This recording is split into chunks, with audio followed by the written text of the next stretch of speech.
and True Touch is going to be able to basically deny this mineral line, but Bonneth does have 2 Corsairs. If he can save this Corsair, oh my god, it goes down. So now Bonneth, really, he's down to 1 Nexus. And now that opens up the door for the Lings to just flood in on top of those cannons, and they get instantly on top of all of them. Meanwhile, the Mutas turn around to defend the Zealots, and look, the Zealots are actually turning around. What is True Touch doing this game? He's just absolutely slapping Bonneth with kind of an impromptu build, like a completely improvised tactic here.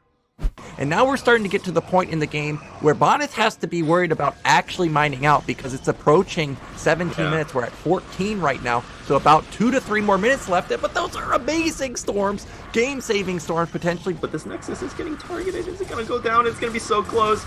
I don't think there's quite enough, but with these units coming from the north side, oh my god, the Nexus goes down, and kind of a YOLO play almost from True Touch, but it does work out. I think if Hawk's going to play this style, he needs to go for this fight, because it's only 8 Goliath versus like 20 units. Okay, now he's realized that, hey, the Goliath count is simply too low, and now he's going to try and engage it. First vessel pops out, but because the nat gas was so late, I don't even think a radiate is complete just yet. So the vessel right now can't do anything. If he finds the vessel and he gets taken down, which he's going to find, this is going to be a massive win for him. Also, the armory is up there. If he snipes the armory, this game's done. Meanwhile, Goliaths are just dying left and right. You can see the power of unupgraded Goliaths versus Mutalisks. They're just way too strong. So another nice move from True Touch here. He's going to get a couple drones basically for free. There goes 1, 2, 3. Probably the whole line is going to get wiped out before these Mutas gets into position. It looks like he got 6 or so. Meanwhile, Lings attack the natural. And this is just what happens once you fall behind in ZVZ. You get picked apart. And unfortunately, this is going to be Hawk falling 2-0. And True Touch, one of the best players in the history of BSL, he's going to easily make it out of Group A. I feel like Mendinho barely missed his timing. He took a bit too long to get across the map. I mean, he still has a lot of Goliaths here, but remember, these aren't like +2 Goliaths, and that's +1 attack on carrier, so they're going to be able to completely wreck whatever they target fire instantly. The tanks are going to go down in a matter of seconds, and the Goliaths are simply not dishing out enough damage to keep the interceptors back from firing. Look at the carrier control. He didn't lose a single one. All he really lost there were Zealots. I don't think a single goon died at all either. So now there's a 25 supply lead for Bonneth. More tanks are getting picked off left and right. And this is kind of just what happens once Bonneth gets carriers. There's just nothing really you can do. Remember, he even sniped the shuttle that had all the Reavers, and it still wasn't enough. These 4 Reavers are going to do a massive amount of damage, but the shuttles did get picked off by those Scourge. So these Reavers can get surrounded. Yeah, that was a crucial catch right there to catch all those shuttles. And now the Reavers are going to be somewhat exposed, but because of how much AoE there is, that's another massive plague. Just so much. 6 Reavers. Holy moly. It looks like this might just be a death push. There's really not a great way for Zerg to engage. Well, that's one way. Go for a massive flank, but Bonneth sees it with his observer. Oh, but they already went down! All the Reavers, they got too far forward and got shot by that sunk. Only 1 Reaver remaining, and I was going to say, this is do or die for Protoss. If he loses this army, he's going to lose all the map control that he has, and Hawk! Nyokin, I think Hawk's done it, man. He's in such a commanding position. Protoss is ahead 30 supply already. You don't usually see these margins these days, because Protoss has to delay their timing so much by getting cannons early. And here comes the attack, and Hawk has to pull drones. This is so scary. He has no anti-air to deal with these Corsairs. The Zealots are just going to push through here. The 2 Sunkens are doing work. Mutas do pop out, though, but this is 6 Corsairs with +1. What was... Hawk just did not notice that Protoss was committed to these Corsairs, and he can't do anything because he's supply blocked. He can't build any units. That's it. There's no sunken. Yeah, like, if these Zealots die here, if the Protoss units die, he's not going to have anything to defend his front with. And the thing is, they're not going to get good trades off onto these links, so Avilov is just going to walk up to this front. He has a bunch of lurkers here. I think this is game over. 4 lurkers will pop cannons very quickly. They're also going to murder these Zealots. You can see that the lurkers are taking initial shots from the cannons. He literally just has to focus his cannons, and this game is over. Yeah, you can see OAG is targeting the lurkers with the cannons, but they are going to go down, and there's no robotics. We saw Citadel Templar archives. There's definitely no more detection, and that's going to be it, really. I mean, what can OAG do in this situation? He literally just... Maybe if this cannon gets up, but Avilov notices it, focuses it down with the lings, and now the lurkers are going inside of the main. They're going to kill all these probes. The follow-up zealots can go to something like the third base and start hitting the hatchery there, so that's usually what you see. This one zealot, though, if it gets a drone kill, that's massive, that's huge. The second drone kill is even bigger, so this is already... if he gets the third! This is so... 4 drones! Holy... This is... 5th drone, dude. That's it. This game's over. It's done. There's literally nothing Avilov can do.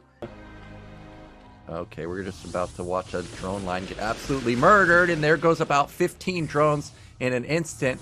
And that's gonna now make the supply just 60 for Avilov and 112 for OUG. He's so massively far ahead. It would take such a massive throw. You could, like, the amount of throw is like if you would throw a ball from Earth to Mars or something. Like, that's how hard Oya would have to throw to lose this game.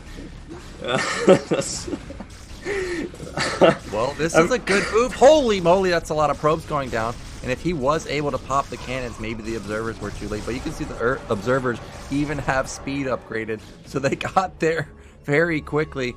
Take a gander, if you will, at the supplies real quick here. Triple the supply, a bunch of Archons. This was basically the Archon toilet. Get the Nexus. Get it. Avilov knows. GG. He doesn't notice in the main that everything's dying. He's still not looking, and the drone line's probably eradicated.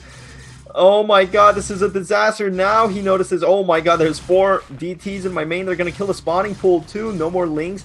Hive on the way, though. It looks like Avilov is going to be able to defend that. And only 2 Reavers and no Sim City. There's no gates blocking the ramp or the natural. So it looks like Avilov is going to push through here. Darkstorm goes down. No speed just yet on the Ultras. But it looks like Avilov is going to kill top left. And with top left down, and Avilov still has bottom left going, and a bunch of hatcheries and full econ with... you know, a lot of supply. It looks like maybe... No, there's no DTs on the ground. This is looking like a win for Avilov, and GG.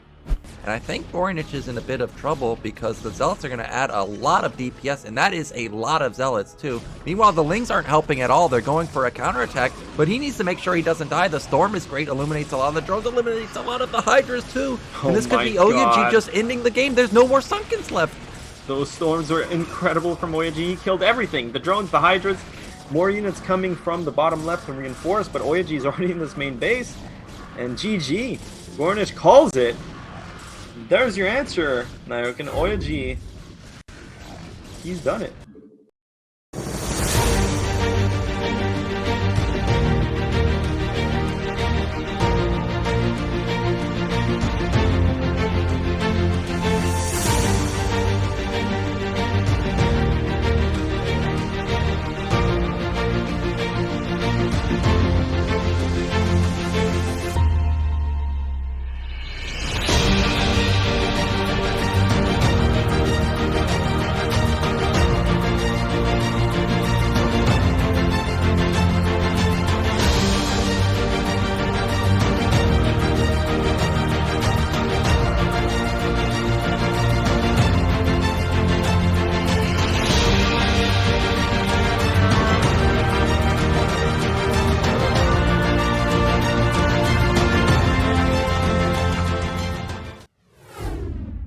It's time for some more BSL action. I am Nyokin, joined by Gypsy. If you are a Zerg fan, maybe this is not your week, because Group C and Group D, Terran and Protoss Fiesta. Group C we're going to start off with 3 Terrans, 1 Protoss. Group D tomorrow, going to be 3 Protosses and 1 Terran. Gypsy, your thoughts? Well, I mean, it was weird, right? Because the first group that we had, Group A, it was pretty balanced. I think we had a couple, what was it, like 2 Zergs, 1 Terran, 1 Protoss or something. And then Group B was 3 Zergs. Now Group C is 3 Terrans, and Group D is 3 Protosses. So somehow the group drawings went the way that they did, and we ended up with kind of a big mirror game, or mirror days rather. And today is going to be the Terran day, so it might be a really long one, but we are going to have some really strong players playing. Yeah, I know you're a big fan of TvT, so you should be excited about this. We've got kogeT Terran Dandy, and we've got our sole Protoss hope in Dragon. Not just a sole Protoss hope, sole NA hope here. We've got 2 South American representatives, 1 European, 1 NA rep.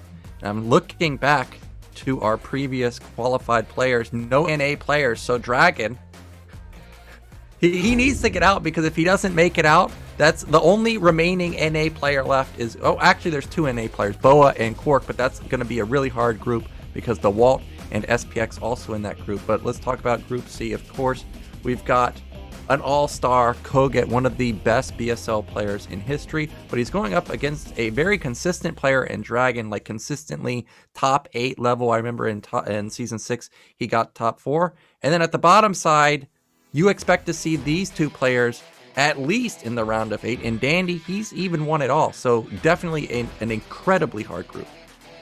Yeah, both matchups are going to be really interesting. Dragon, of course, he does have the advantage in this group in terms of having to just play one matchup, only having to prepare one matchup. So we'll have to see how well he does, though. It is going to be a very hard group for him because really these are the best foreign Terrans right here, top 3. So the competition does not get much fiercer than this. And honestly, on the bottom side, like you were saying, Terra versus Dandy, that's going to be a sick game. Because, of course, they're both kind of the Peruvian gods, really. Peruvian Terran gods. I mean, obviously, when you're both from the same country, that doesn't have... I mean, Peru has a very, very, like, strong scene, don't get me wrong. But in terms of at that high echelon there, from the same country, playing the same race... You know, these guys have gotten compared many times before, and this is going to be a sick opportunity to see them kind of finally match head-to-head. I think a lot of people are looking forward to that game.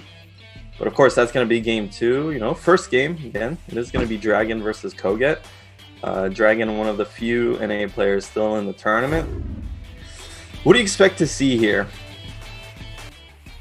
Well, we know kogeT is tricky in matchups like Terran versus Zerg. I feel like he's not so tricky in all the other matchups. I don't remember watching a lot of his Terran versus Protoss, but TvT, he seems to play pretty standard. I think the last time I played him was a while ago, but it was like gaseous expand into 3-fact vulture into 5-fact vulture. Now, because it was so long ago, of course, he could have changed his style, but Dragon, this guy, he plays like what I recommend a lot of players to play. Just play passive Protoss, and then make sure that Terran is not able to kill you with something like a 2-fact or some type of timing. Now, if we think back to last week, Dragon did not do that. And you know why he didn't do that? It's because Casper loves to just get away with absolute murder. He ended up going into that delayed DT build, but I don't think that's what we're going to see from him this time around. Well, kogeT is a much more, let's say, stable player than Casper is. Casper, I mean, don't get me wrong, Casper is actually a phenomenal player in his own right. But he is very aggressive. Whereas kogeT tends to play kind of a more, I would say, standard style. So we'll have to see here.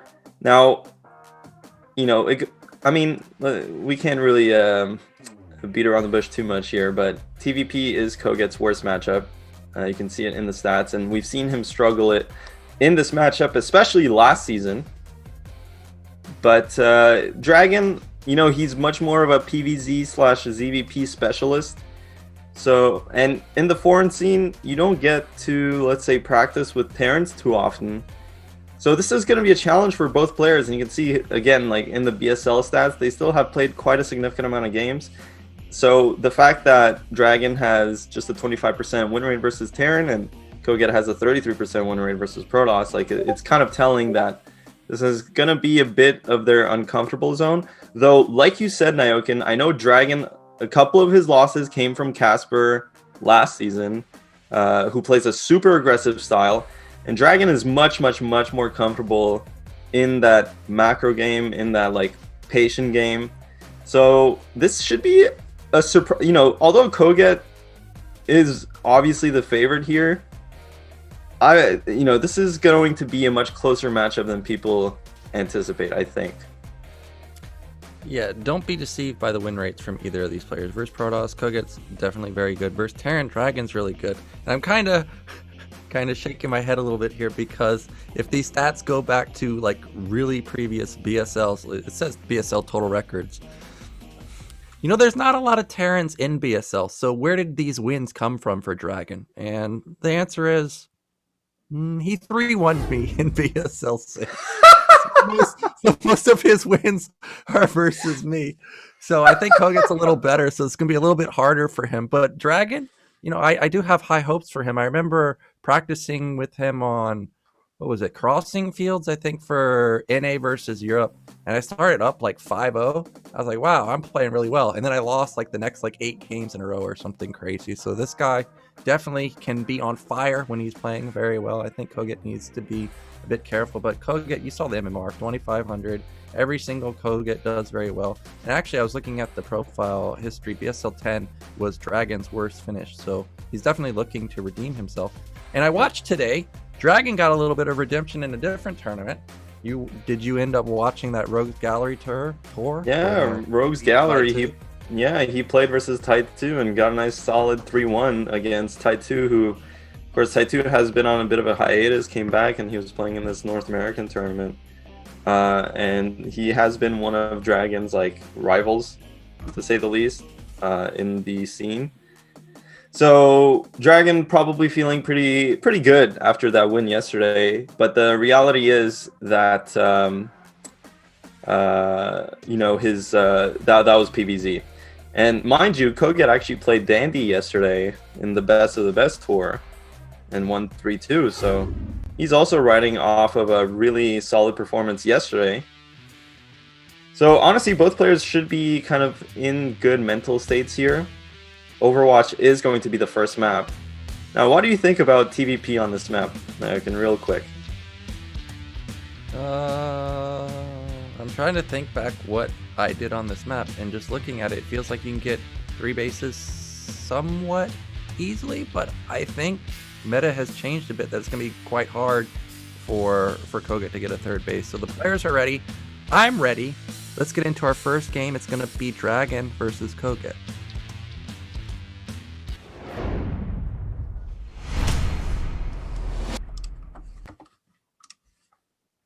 In the blue, in the top left, one of our last NA players, it is Dragon.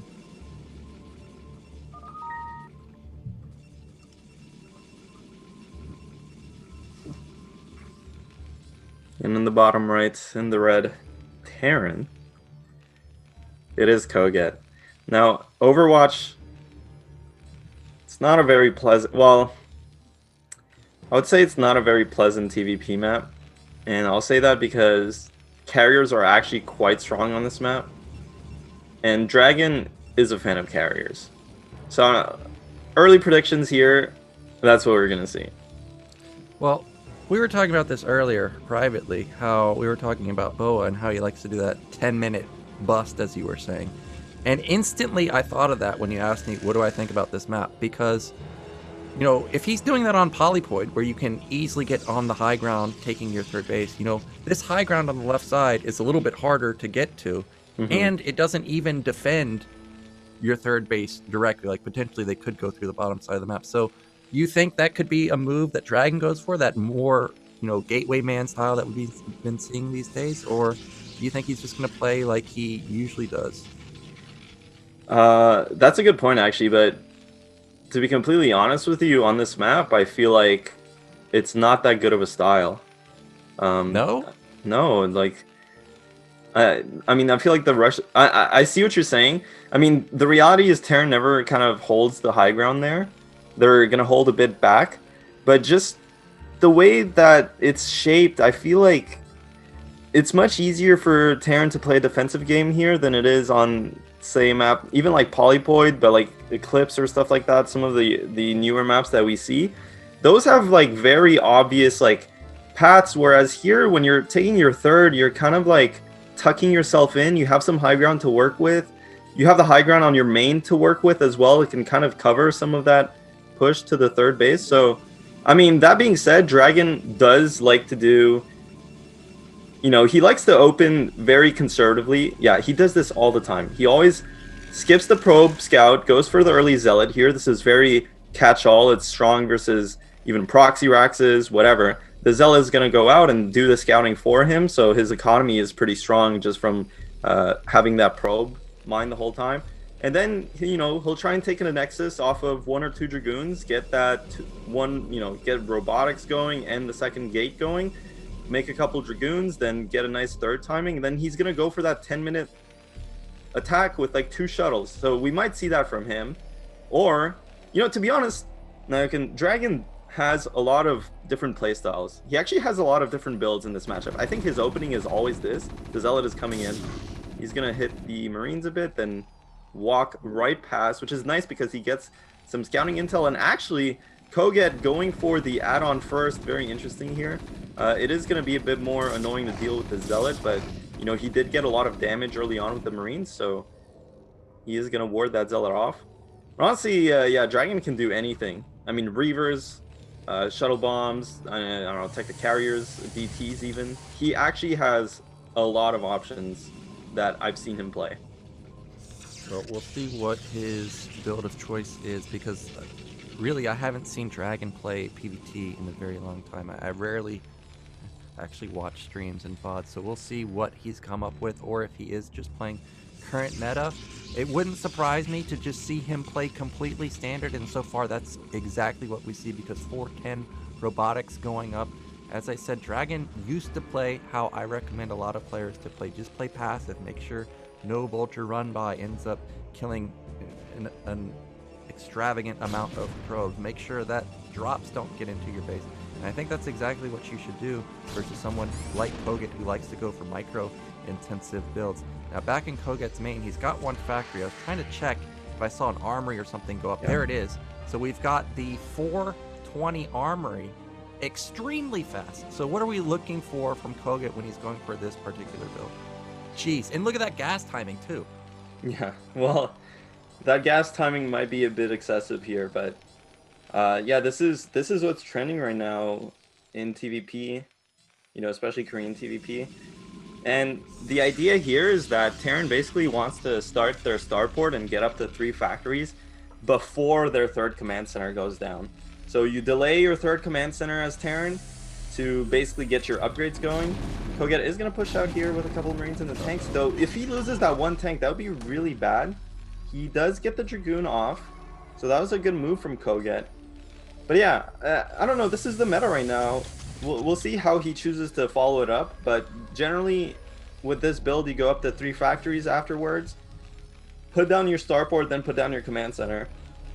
Though you have the option to even go into 5 factories, so really it is quite flexible. And what I'm curious to see is what is Dragon's response going to be.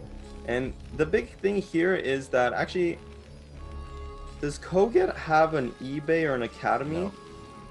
No. So he got in with a secondary SCV, and that's something I was just going to mention, is that if there was no secondary SCV, like if you're a Terran player watching this, you're sitting here thinking, he just dies to DT? Well, you're right, but he got into the base and saw that there was Robo, so he's not worried about DT. He might have, especially if you spot this observatory, then you know there's not... Because honestly, when you're doing this style also, you need an early eBay for turrets if a Reaver comes in, but... you know, presumably, obviously, as soon as you spot the robotics as a Terran player, you're like, okay, I have some breathing room here in terms of getting my eBay or academy. It looks like he's putting down a building at the bottom left. Dragon, of course, he does have... Yeah, that's a starport. So very standard here. I would expect a 3rd factory as well.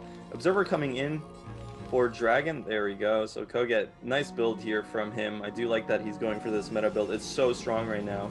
And it's so good against kind of these early aggressive plays. Dragon, though, he is...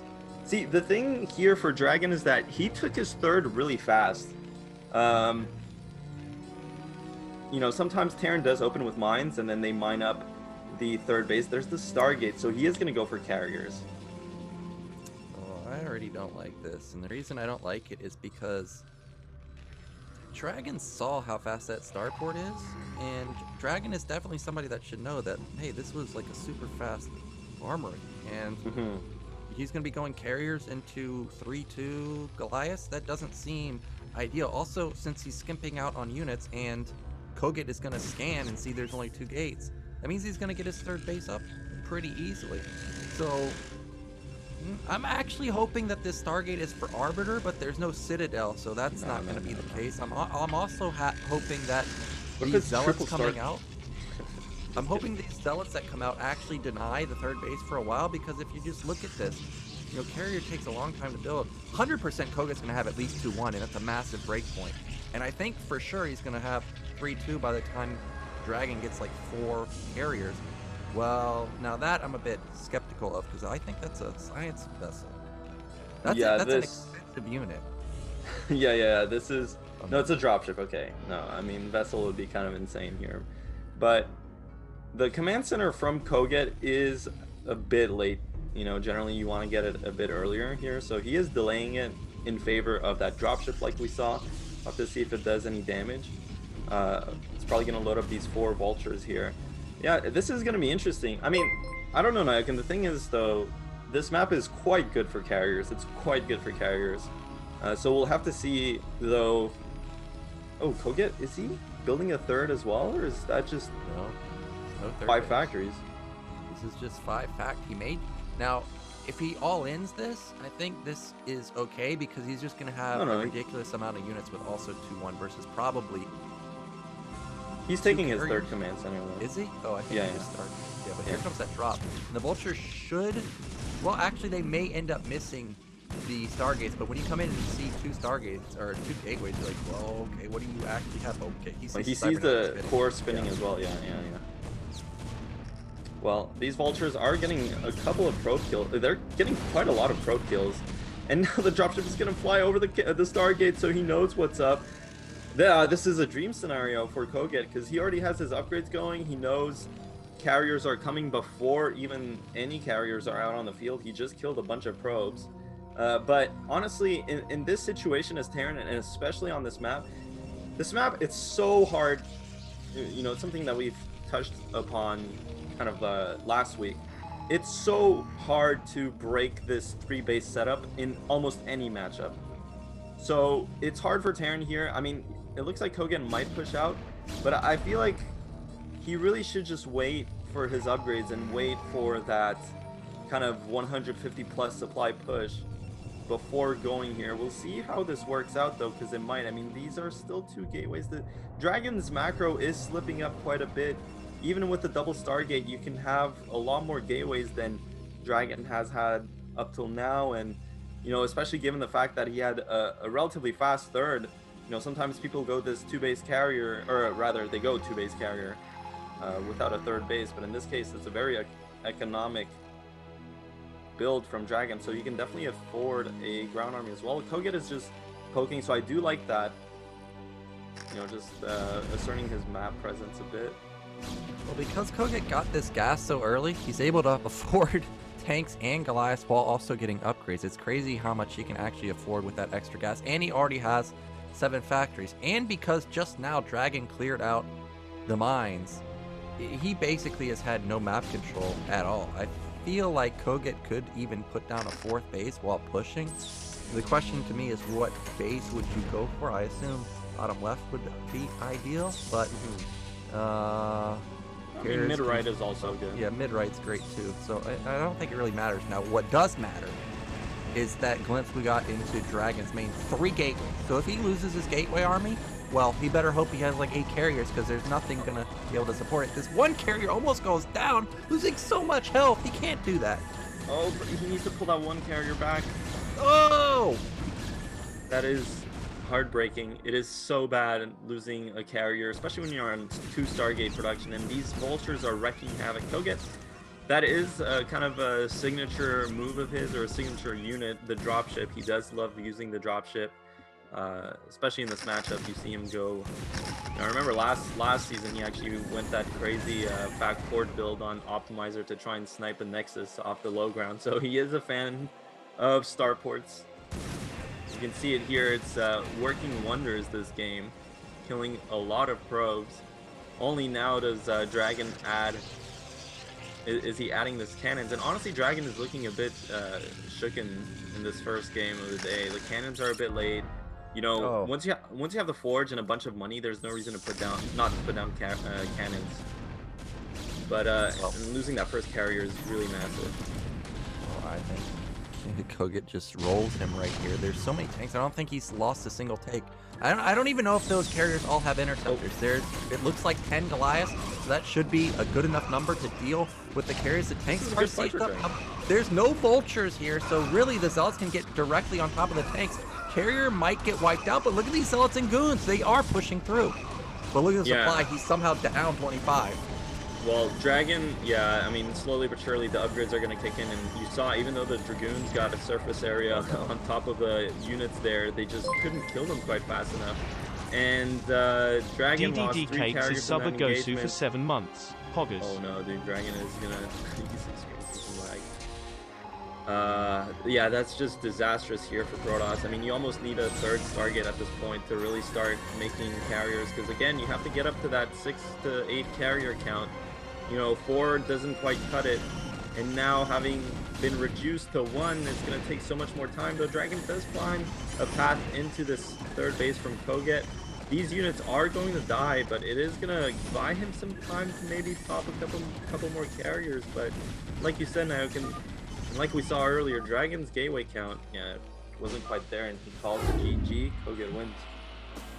Yeah, he just taps out, and really, I think that was a questionable move after scouting it, because as you saw, 2-1 was done, like actually done, when the 3rd and 4th carrier came out, and that was without even having interceptors. So if kogeT just moves out there, I don't know how you actually kill his army. Also, this is something that I don't think a lot of people think about is, yeah, you rush carriers, but what were the upgrades on the ground? There's no weapon for his ground army. So if you get +1 armor or +2 armor, and Protoss has no ground weapon, actually they just don't kill anything. You might as well not even build ground. So I think that was a bit of a misstep there, but kogeT looked really, really solid with that build. Yeah, that was just really good from kogeT. You can definitely get the forge upgrades as well. I don't know, Dragon's build just seemed a bit off that game, and maybe it's like the jitters, first game jitters that happens. And, you know, given how it played out, I mean, that was, you know, I mean, I did say Overwatch can be a pretty difficult TvP map, but in that specific situation, going carriers, I mean, carriers are really strong when Terran does not have a 3rd gas as a 3rd base, right? Like if you have a mineral-only type of map like Polyploid, carriers can be phenomenally strong, and that's why they were so strong on Ringing Bloom until that change, and where the map makers added the 3rd gas to the natural 3rd there. Because without that gas, Terran can't really make enough Goliaths or can't really scale their factory production and still have a relevant army to deal with carriers. But on a map like Overwatch, and especially given what kogeT went for, I mean, he's going for quick upgrades like you said, but he also got an easy 3rd base with the 3rd gas. So kind of a recipe for disaster there, though I do feel like the map layout, like if you really, you know, Dragon kind of had that 1 carrier take a lot of unnecessary damage early on. He was pushing with 2 carries instead of waiting for 4 and then bigger ground army.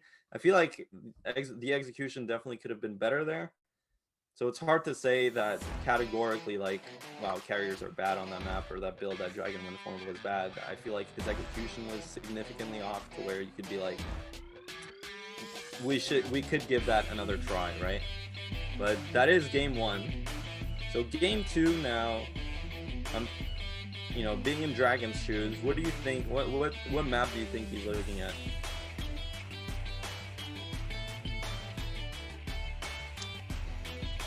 I'm a bit worried to say something like Polyploid, because even though carriers are good, I think what he scouted was not the move, and that makes me think that he wants to play something like 2-base carrier, 2-base arbiter. Sure, Polyploid, you can do that, but again, that's a map where you can easily get 3 bases, 4 bases, sit on high ground, defend them easily. I think that would be difficult, so I'm trying to think what's a map where I think you can actually get away with that. You might, you know, Eclipse maybe?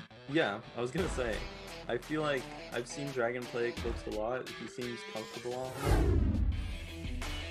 it. I thought the map was coming up. That's what I thought. You got debated right there. Debated, dude. Yeah, we'll have to see.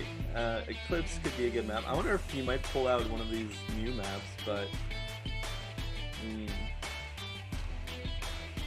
I think I saw Dragon playing some games on the new map.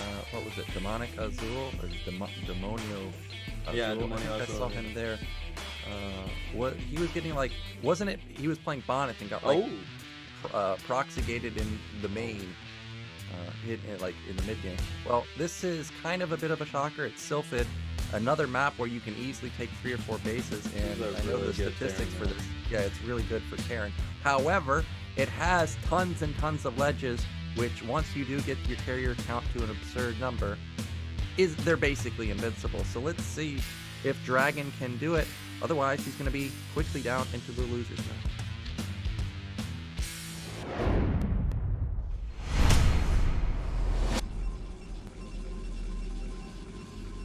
All right, in the blue again. He needs your energy. The hope of NA, it is Dragon. And on the bottom right, the Polish Terran legend at this point. It is kogeT. But yeah, Sylphid, man, there's no way I mean, Dragon does not just play carriers, does not just play RO. He actually plays a lot of different builds, which sometimes might be a bit of an Achilles heel, because when you kind of spread yourself out, especially if you're not like literally playing the game 12 hours a day, right? Playing multiple styles can be good, but you're not really getting to that level of execution that can be really oppressive. So but Dragon, I won't, like, there's no way I'd be so shocked if he went carriers on this map. I think he's gonna play some kind of either delayed DT. We saw that he literally pulled out the delayed DT on this map. Was it? Oh no, it was on Polyvoid. He might pull it out on this map.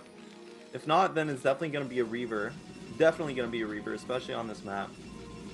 But Sylphid is a really really good Terran versus Protoss map. Yeah, I was thinking about the delayed DT also, and what I was thinking is if Dragon went into the replay and saw that as soon as kogeT saw that it was Robo and instantly put down an armory instead of an academy, I almost would like Dragon to do the same thing, just let them scout, however, have like proxy Citadel somewhere. Because the academy was ridiculously late. It was like a 6:30 academy or something, and there was no eBay. So even if kogeT, even if you like build the Citadel like after the Robo, I still think it would have gotten DTs in time. So I almost hope Dragon does that, but I doubt he's going to do that. But we may end up seeing delayed DT like we saw versus Casper. Now you always have to pay attention to what kogeT's doing, because he can do anything. It can be 1 base starport. It can be, I don't know if it's going to be 2-fac. It can be 10-10-10 though. So we're going to see what he wants to do with this gas. It looks like he's pulled off of gas, so I guess no shenanigans just yet, but definitely could be a starport follow-up in the near future. Yeah, and this time around Dragon did offer that probe scout, so looking to be a bit more aggressive, and he has a second zealot too here, so he's going to push kogeT's front. He probably thought he had more chances last game. Looks like the Zealot and the Probe are going to engage on that one Marine that's out in the front by kogeT's natural.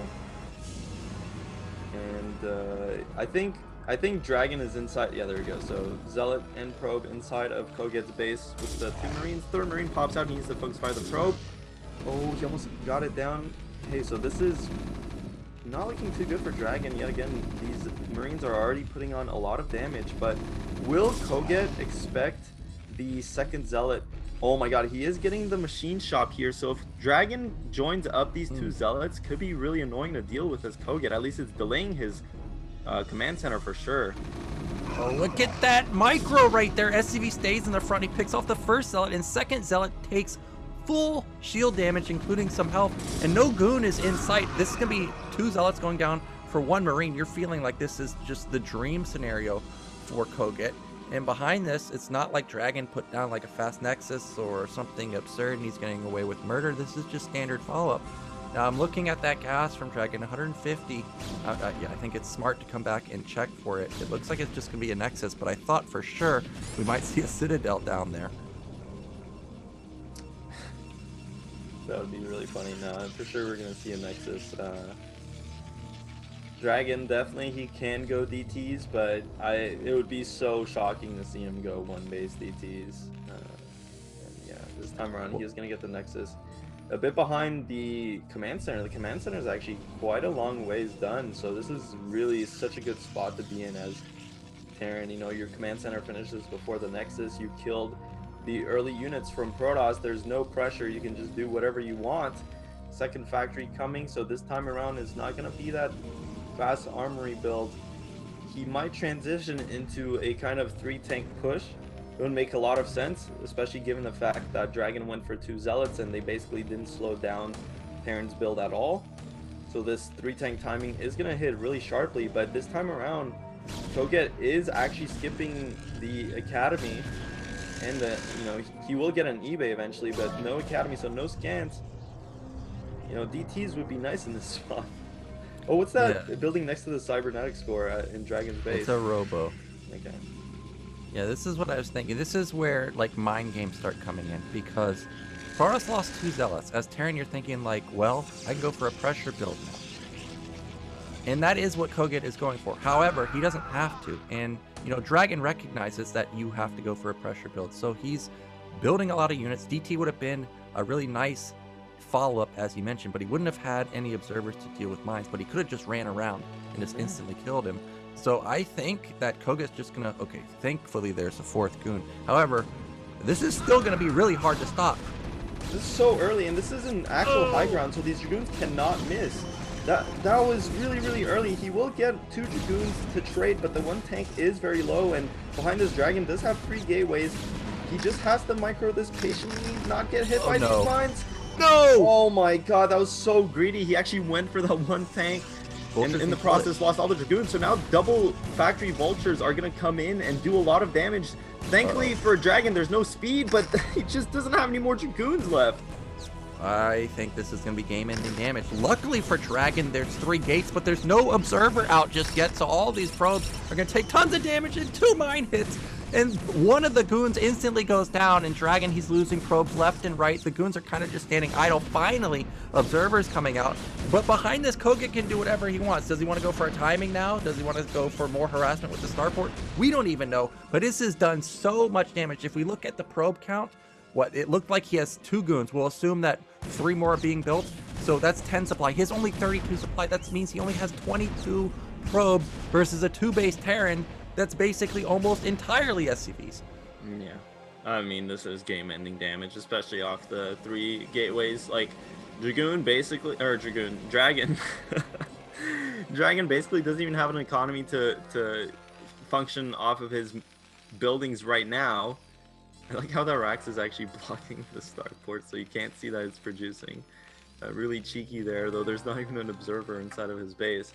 But yeah, I mean, Dragon is just in deep, deep waters. Like, he has to make units to stabilize here, but making units is just going to delay his 3rd base, and kogeT is so far ahead. This dropship is going to start wreaking havoc, and following behind that is going to be a 4-factory timing. Only now does he get the armory.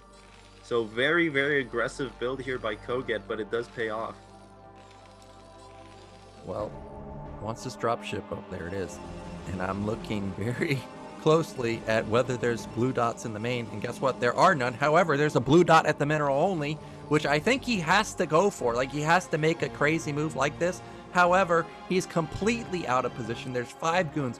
All of them are at the natural. The observer came by and saw no unit movement, so I think he needs to get in the main right now. Otherwise, we're about to see GG, and there still hasn't been any movement. So I think this is any moment now we're going to see it. Yeah, the dropship coming in here. We go into the first person.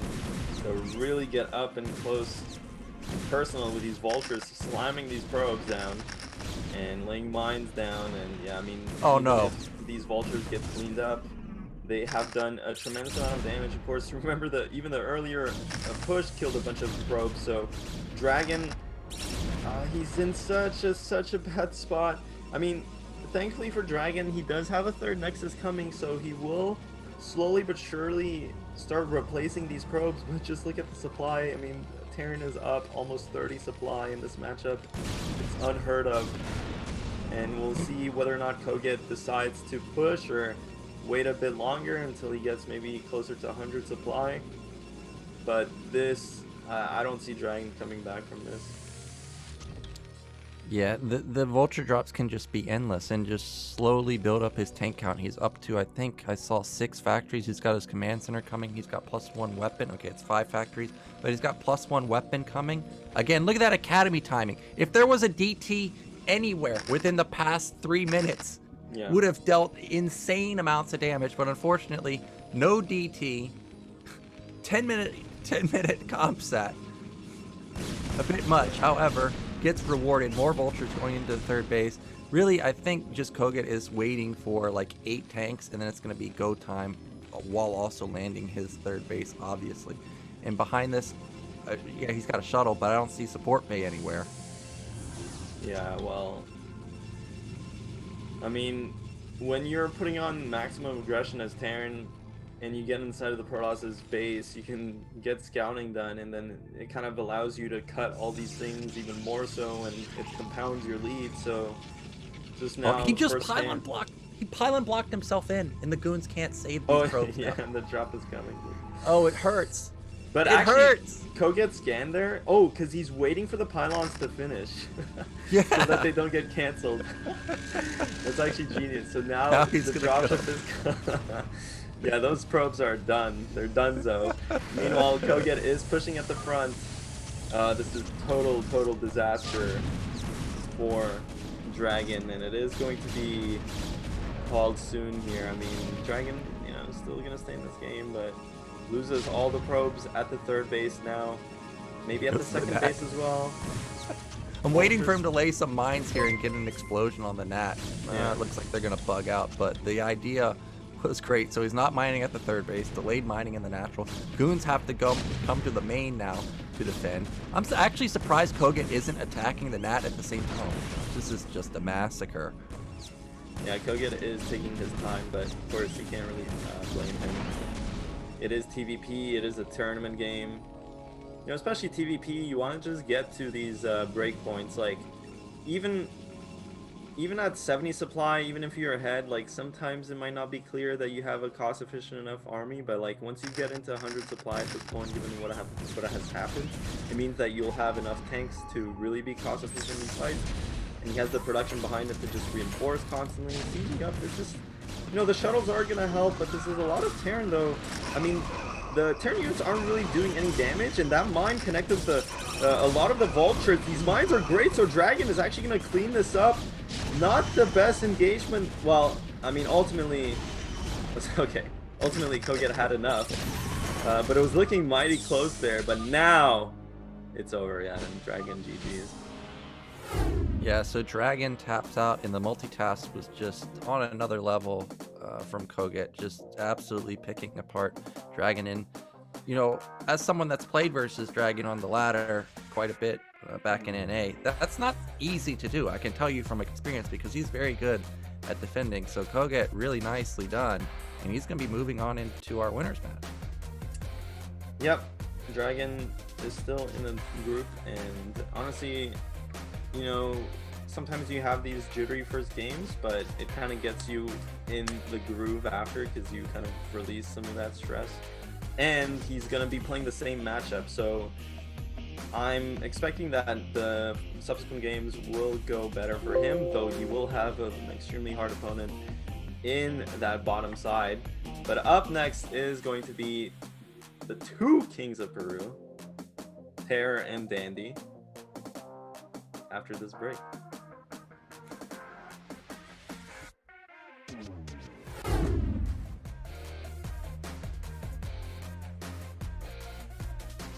But Bonneth does have 2 Corsairs. If he can save this Corsair, oh my god, it goes down. So now Bonneth, really, he's down to 1 Nexus. And now that opens up the door for the Lings to just flood in on top of those cannons, and they get instantly on top of all of them. Meanwhile, the Mutas turn around to defend the Zealots, and look, the Zealots are actually turning around.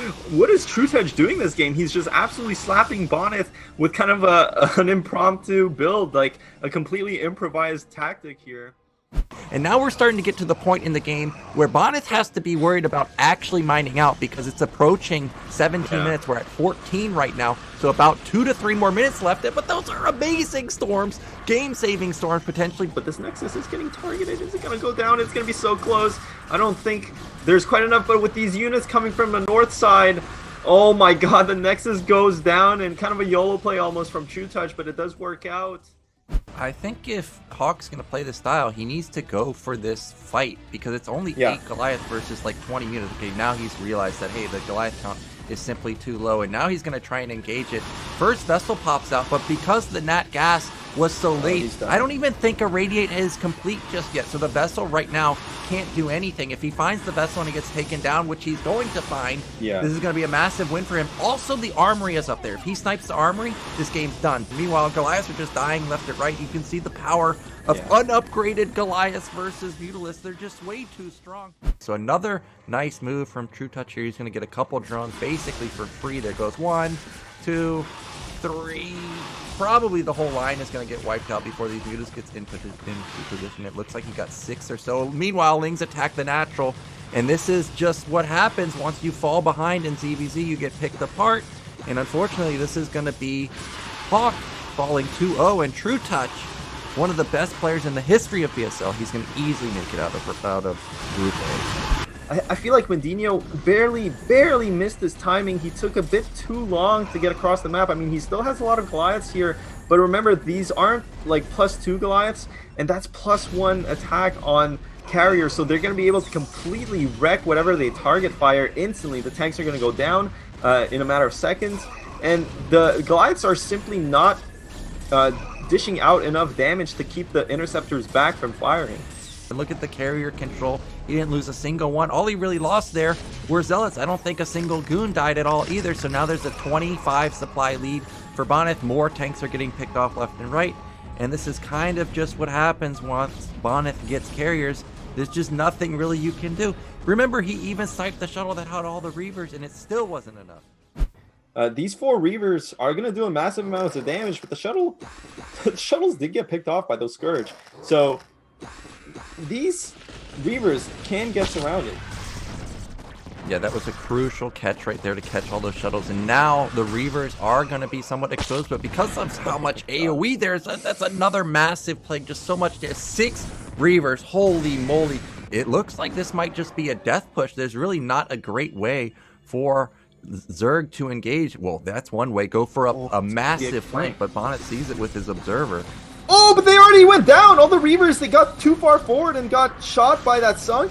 Only 1 Reaver remaining, and I was going to say, this is do or die for Protoss. If he loses this army, he's going to lose all the map control that he has, and Hawk... Nayokin, I think Hawk's done it, man. He's in such a commanding position. Protoss is ahead 30 supply already. You don't usually see these margins these days because Protoss has to delay their timing so much by getting cannons early. Here comes the attack, and Hawk has to pull drones. This is so scary. He has no anti-air to deal with these Corsairs. The Zealots are just going to push through here. The 2 Sunkens are doing work. Mutas do pop out, though, but this is 6 Corsairs with +1. What was... Hawk just did not notice that Protoss was committed to these Corsairs, and he can't do anything because he's supply blocked. He can't build any units. That's it. There's no Sunkens to defend.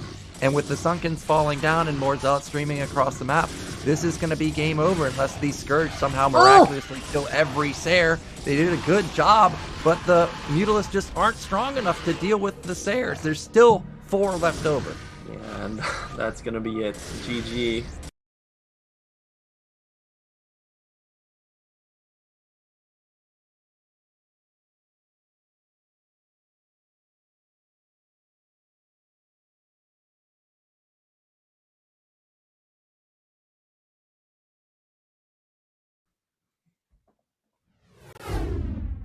And we are back. We just saw kogeT kind of just crush through Dragon, and that was very impressive from him. And unfortunately, our NA hopeful is going to be moving down to the losers bracket.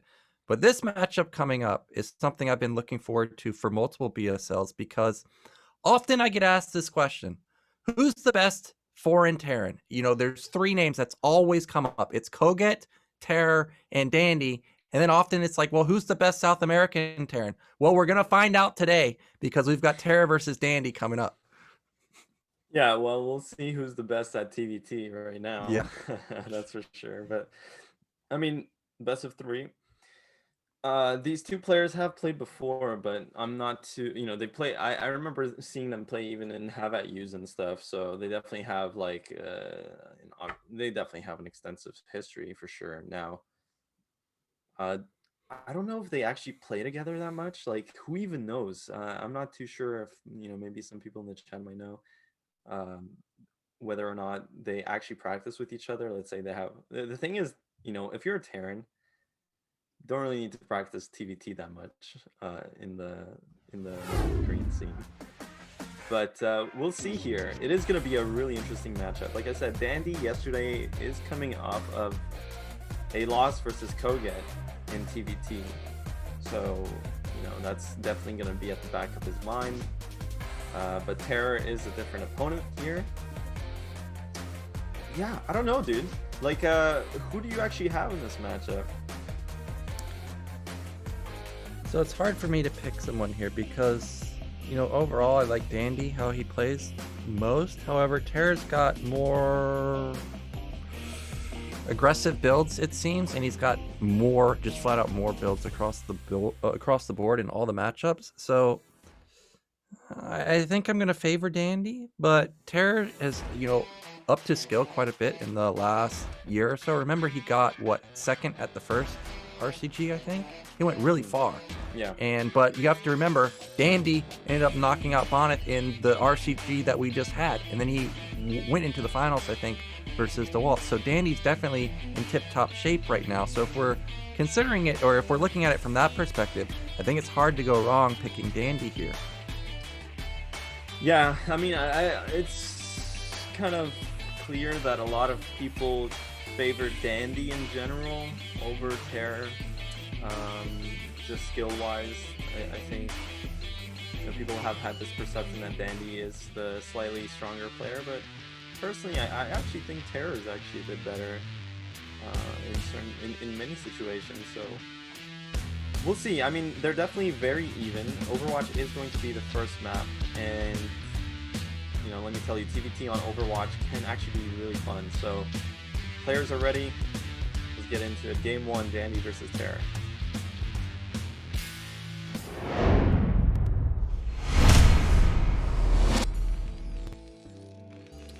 So in the top left, our red Terran. It is Dandy. In the bottom right, in the blue with that sexy skin, it is TerrOr. Both Peruvian, of course.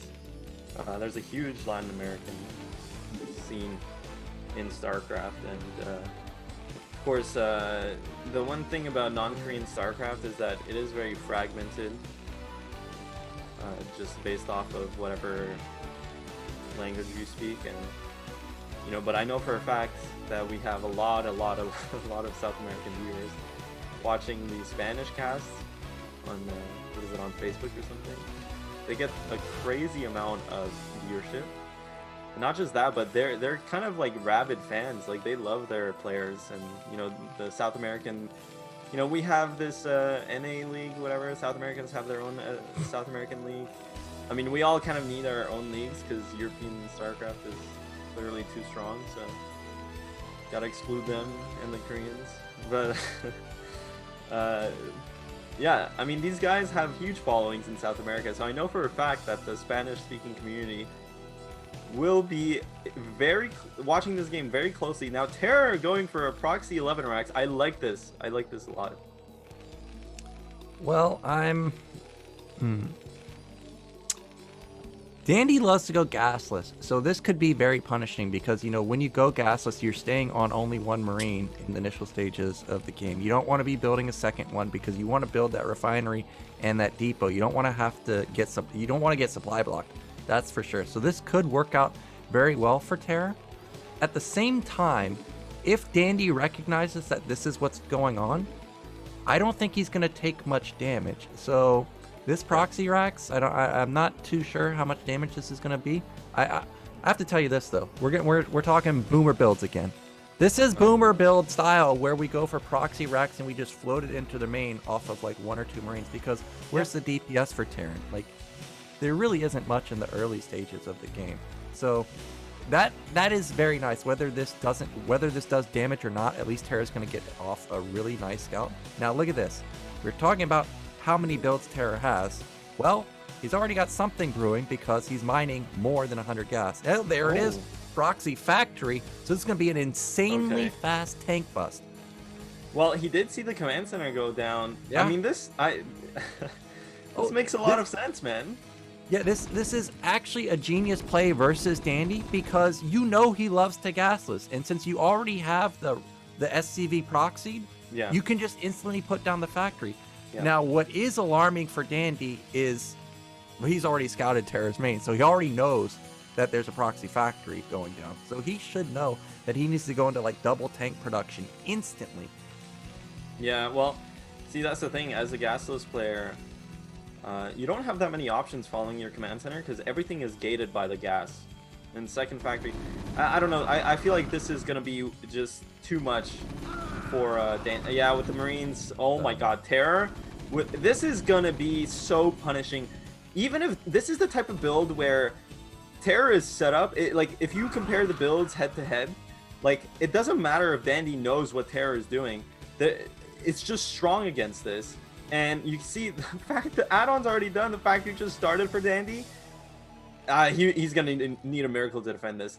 It's just such a sick build from Terror, and man, he actually this is why I think I like Terror a lot, is that there's some games he plays, like he just clearly has a very sick understanding of what he's doing, and Dandy is more of the type that is kind of mechanical. You know, he's more of the brute force type player. Terror's more of like the thinking player, I guess, and you can see it match up here like very apparently. Yeah, so this was definitely just an insane blind counter to, well, of course he scouted it, but it was definitely like a player-specific build.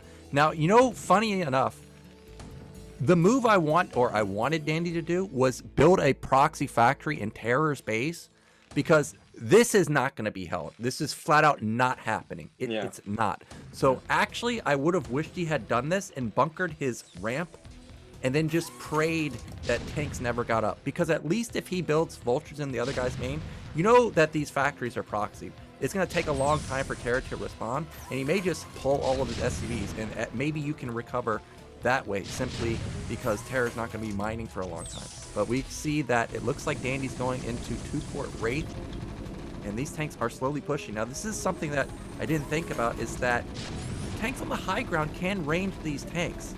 So if he gets tanks set up there, he's going to need vision. Otherwise, the tanks are going to be able to slowly mow down these 2 tanks from the low ground.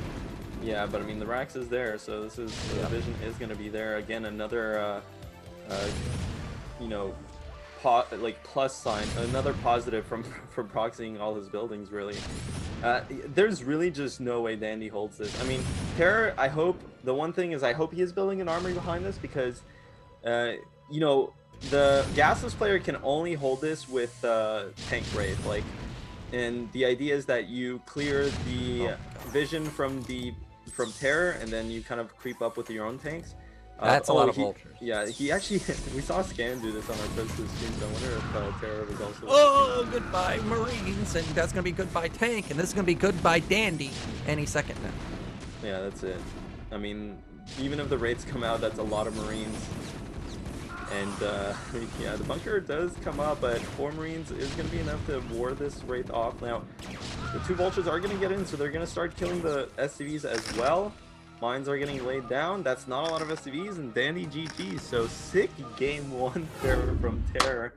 His build was sick. And you know, another nice part of having the Rax proxied in that specific situation.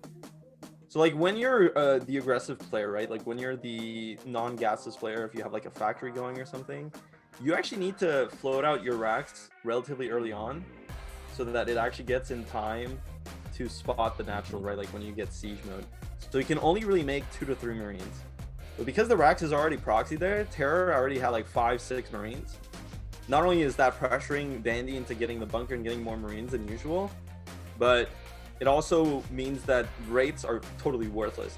And if Dandy goes 2 factory there, he's losing his natural, and then he's getting contained. So, just sick build there from Terror. Yeah, definitely a really nice build from Terran. Obviously very good, specifically versus Dandy. And now I'm thinking about, well, what maps can Dandy pick? I can tell you what he can't pick. He can't pick Eclipse, because I think Terra will just do that same thing again. I also think he can't even pick Sylphid, because again, he's going to get scouted very fast, which kind of only leaves, what, Polypoid, and I think Demonic Azul is maybe a little too weird that Terra won't do that, but Blade Runner. So I feel like if Terra was like really thinking about it, he may have like just vetoed Polypoid, because more than likely Demonic Azul and Blade Runner, Dandy's going to veto, and then it kind of leaves just Sylphid, Eclipse, and Overwatch, right? And then you can just do this versus him. Yeah, I mean, or you ready for this crazy take? Yeah, hit me with it. Maybe Dandy can just go factory spam. Yeah, but of course, but that forces him to play a style that you want him to play, right? Or it forces him to do only this style versus you. Well, so then the next game, potentially Terra can just, whatever he thinks the blind counter is to 12 guys, let's say it's 14 CC, I'm just throwing it out there. He can just do that blind. Yeah, well, we'll see. I mean, Terra is in a good spot, obviously. I have seen Dandy do a lot of 2-port race in TvT, especially on Sylphid, so if you see him pick Sylphid, that would be kind of at the back of my mind, at least. Yeah, I mean, that's just the kind of game where if you're Dandy, you're just like, well, this is very unfortunate, because Terror basically just had the perfect build there. And that's why sometimes Gasless is not so stable. And that wasn't, like, Terror, honestly, that's what's nice about that 4-11 racks. Like, yes, that 4-11 racks can get punished by even an 8 racks or like an SCV scouting there for some reason. But if not, then basically Terror gets the scout off, sees that there's no command center, then he just builds his factory on his main, and he has the quick scout, like you were saying, into the main. So it's very non-committal, and as soon as the command center goes down, the game's over. Because I'm actually surprised. I don't know if I would have thought about just placing the factory down. I mean, it makes a lot of sense there, and just committing to busting it. But ew, it is gonna be Sylphid.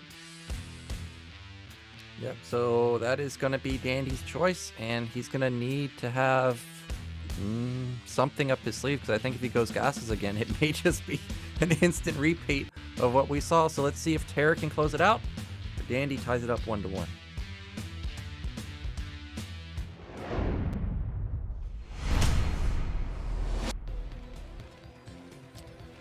All right, in the red, our Terran player, it is Dandy.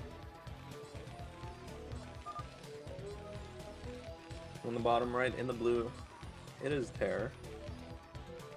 Well, we were talking about Latin American fans, and you know who I haven't seen in the chat? I have not seen Bob Malcolm. But you know what? I think Terror is channeling his Bob Malcolm, because he used all of his energy in that last game to just absolutely crush Terror. So we'll see if finally this is going to be not just Terror season, but also Bob Malcolm season. Because Terror looked very good in the last game. Now we've got horizontal spawns on Sylphid. I don't think this is really a major thing in TvT. Do you have anything that comes to mind here? Like something that, okay, who's blue? Terror, that Terror or Dandy could potentially exploit? Well, these are definitely better positions for Terror, because the Dandy's main is open, right? Like to dropship play much more than Terror's main is. So that's literally the only thing that comes to mind. But drops not really relevant until much later, especially in this meta in TvT. Depends on how how both these players choose to play, but if we're talking about like Korean TvT, they really don't come until much later. So though I've seen both these players use some pretty unconventional builds in this matchup. And it looks like exactly what you said, Nyokin. Dandy is forced to play this 12 gas style now. He has been bullied into playing safely. So definitely a win there for Terror. But Terror on his side is not doing anything special. We'll have to see if either of these players continues to mine gas after the first 100 gas. You know, I'm going to throw this out there, because if I'm right, people will think I'm a prophet, and if I'm wrong, everyone's going to like just forget about it. But Dandy might actually go 2-port Wraith or something. You think he's going to do 2-port Wraith on one base? Or what? Yeah, Or... I've seen him do it a lot. No, that is not happening. He might go 2-port Wraith on 2 base. He's got the micro for it. But okay, he's pulling off of gas right now, so Lucky. that prediction. I'm telling you, people are just gonna forget. They're gonna forget it in 2 minutes, so it's fine. Well, he could definitely pull it out now. I know we were talking about Dandy earlier. And you were telling me that he had a Goliath build, and that's another Boomer build. Yeah, well, yeah. No comment. No comment. I saw him pull it off, pull it out off of a gas list. So we'll see what his build here is. There's a lot of tricky things you can do, man. First of all, Dandy does not have a scout inside of Terror's main, though. It looks like Terror does have. Okay, he is getting a scout now. Terror did not bank any additional gas. You know, the one thing you can do is actually build a starport and like a proxy starport at this point, and if the other player is going like a vulture opening, they just instantly lose. So it looks like we've passed that time, though. Both players are going to go for a command center, though. Dandy will be able to scout that there's a command center. I mean, he has an SV in the base, whereas Terror has no idea. So in theory, this should change Terror's build a bit. He would have to build a bunker in this situation because, well, I mean, his SCV did die late, but you definitely, yeah, you're safe. There you go. He is building the bunker, so I do like that from Terror. But that is going to set him behind a bit relative to Dandy. It looks like Dandy is going to put a second factory. He's actually making vultures off of his first factory, not getting an add-on. So this, to me, is signaling that he's going to get an armory and do something like 2 factory vulture into Goliath.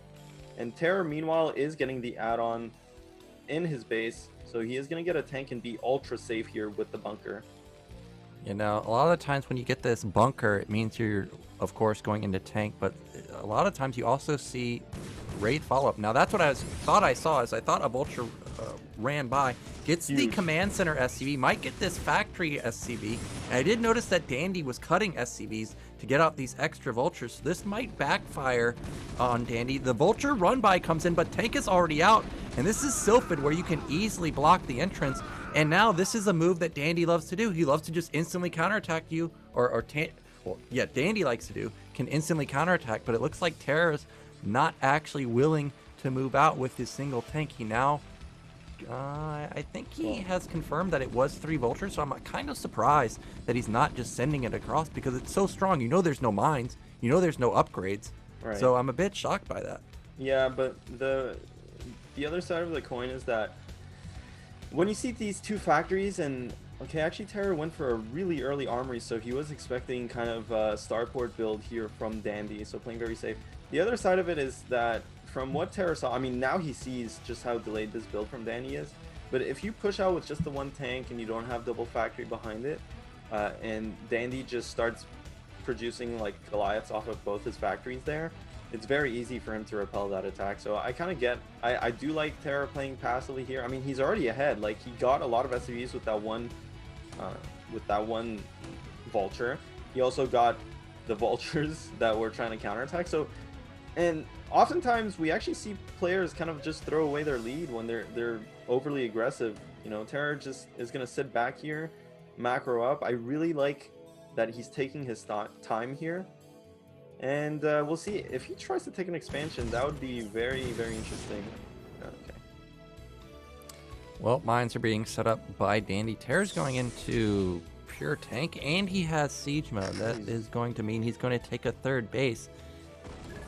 And behind this, it looks like Dandy's got his armory done. He's building a Goliath. I did notice that Terror also had his armory. Meanwhile, I know for a fact that Dandy's STV count is obviously much lower than Terra, so the third base is going to be up much quicker. That's going to give him access into third gas, and usually Terran players start +1 once they can get their third gas, but I didn't see the armory spinning right there, so it could be a little bit of a mistake. Dandy's definitely not spinning. He doesn't have the gas for that. But I'm looking at like what they actually have. I'm kind of surprised that neither player really has that many factories. Just now, third factory going down for Terror. Yeah, well, you know, I actually really like this move from Terror, especially given the builds that both players went for. If neither player goes for like a very aggressive, like very high tempo type of opening, like the quick vultures or even the wraith sometimes, and mostly just 3 factory vultures.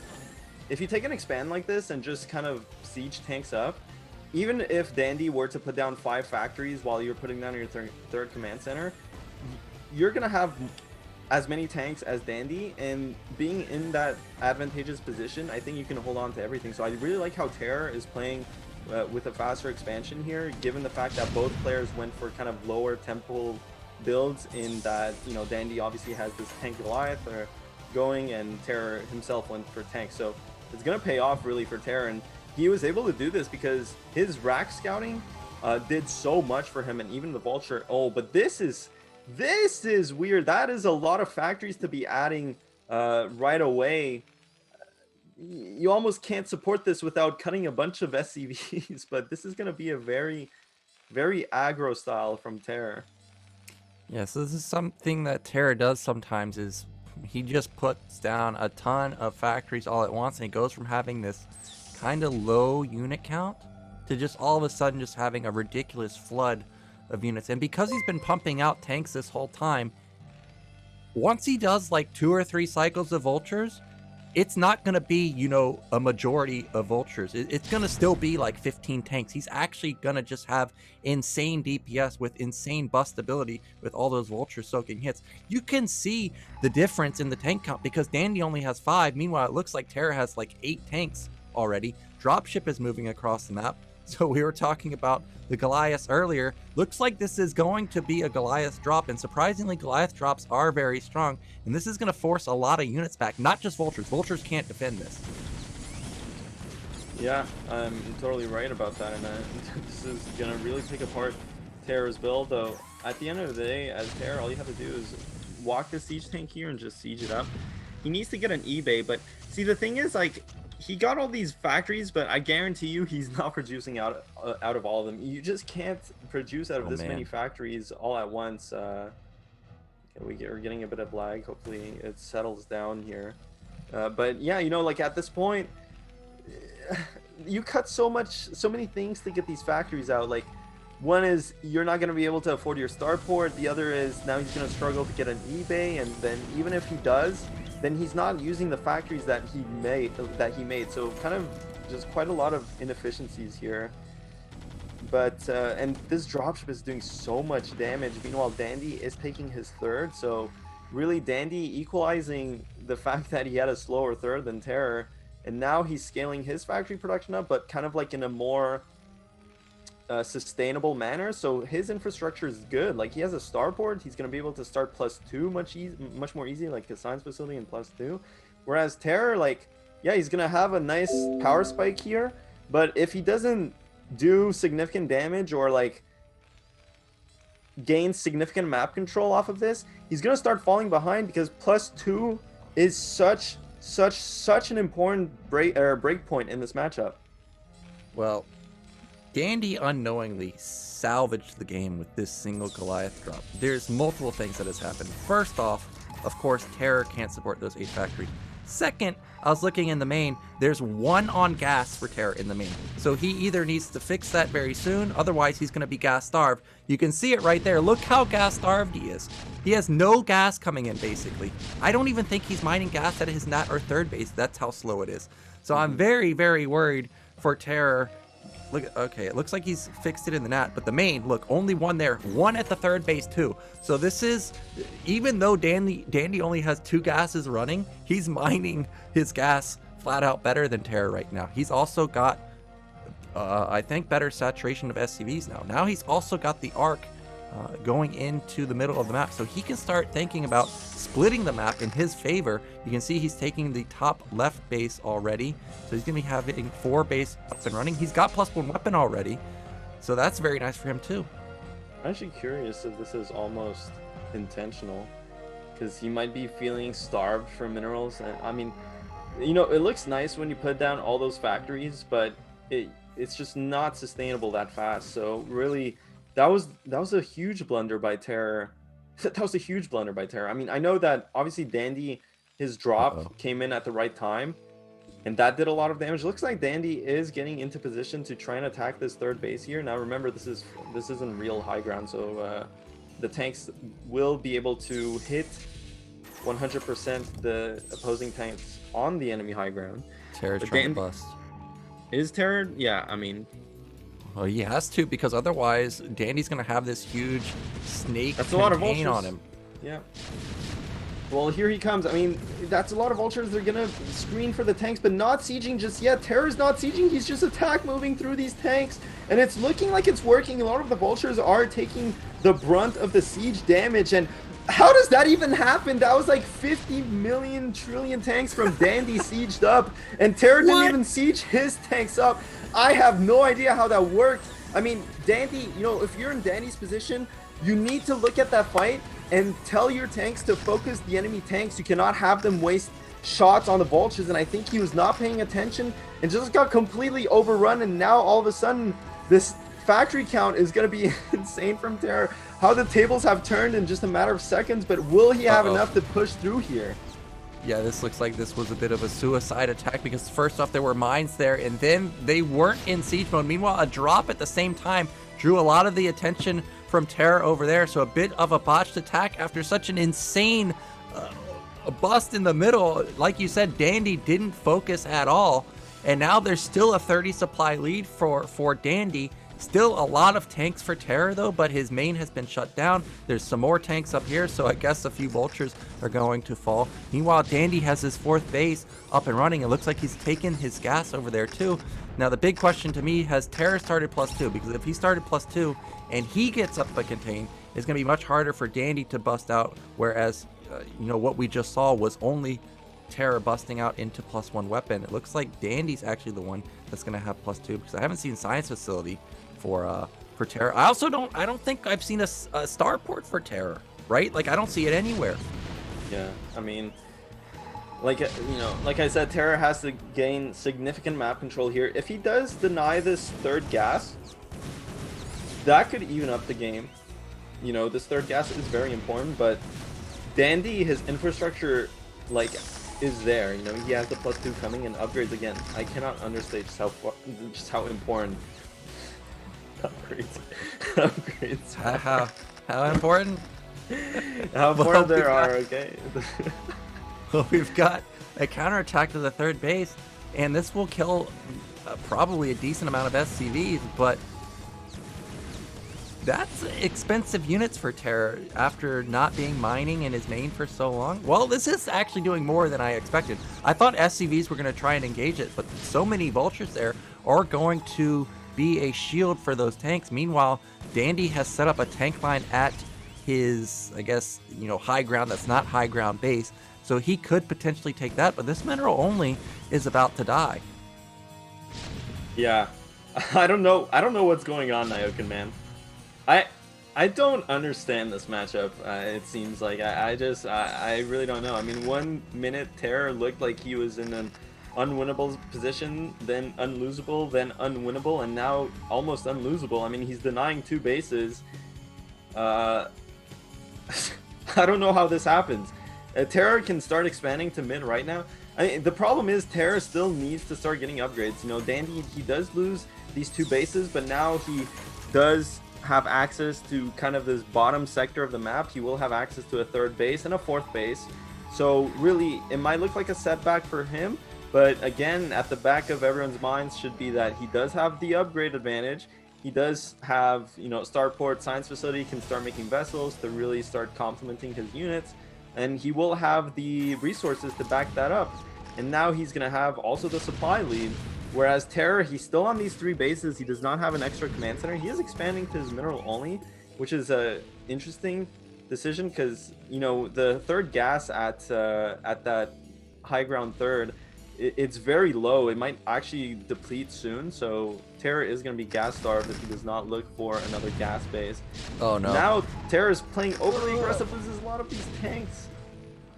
Yeah, 3 tanks are going to fall down, and even though the mineral only got denied, those tanks at the top left, and vultures, of course, are pretty much dead weight because that's not an important base for Dandy. This bottom side of the map is more important. He now has access to 4 gas. Now here comes another attack. Oh, I thought it was going to be another attack from Terror, and I think this definitely would have gone way worse, especially with those 3 tanks on the high ground. But meanwhile, Terror is taking mid-right. I did see that he did complete a starport. I didn't see science facility anywhere, but that armory should have been spinning for Dandy for a long time, so +2 should be done. Like with, yeah, it is done. Meanwhile, that +2 that is spinning for Terror pretty much just started, so there's like a 2.5 minute opportunity for Dandy to trade insanely well. Now here comes another big attack to the top side of the map, but there's still so many tanks up here.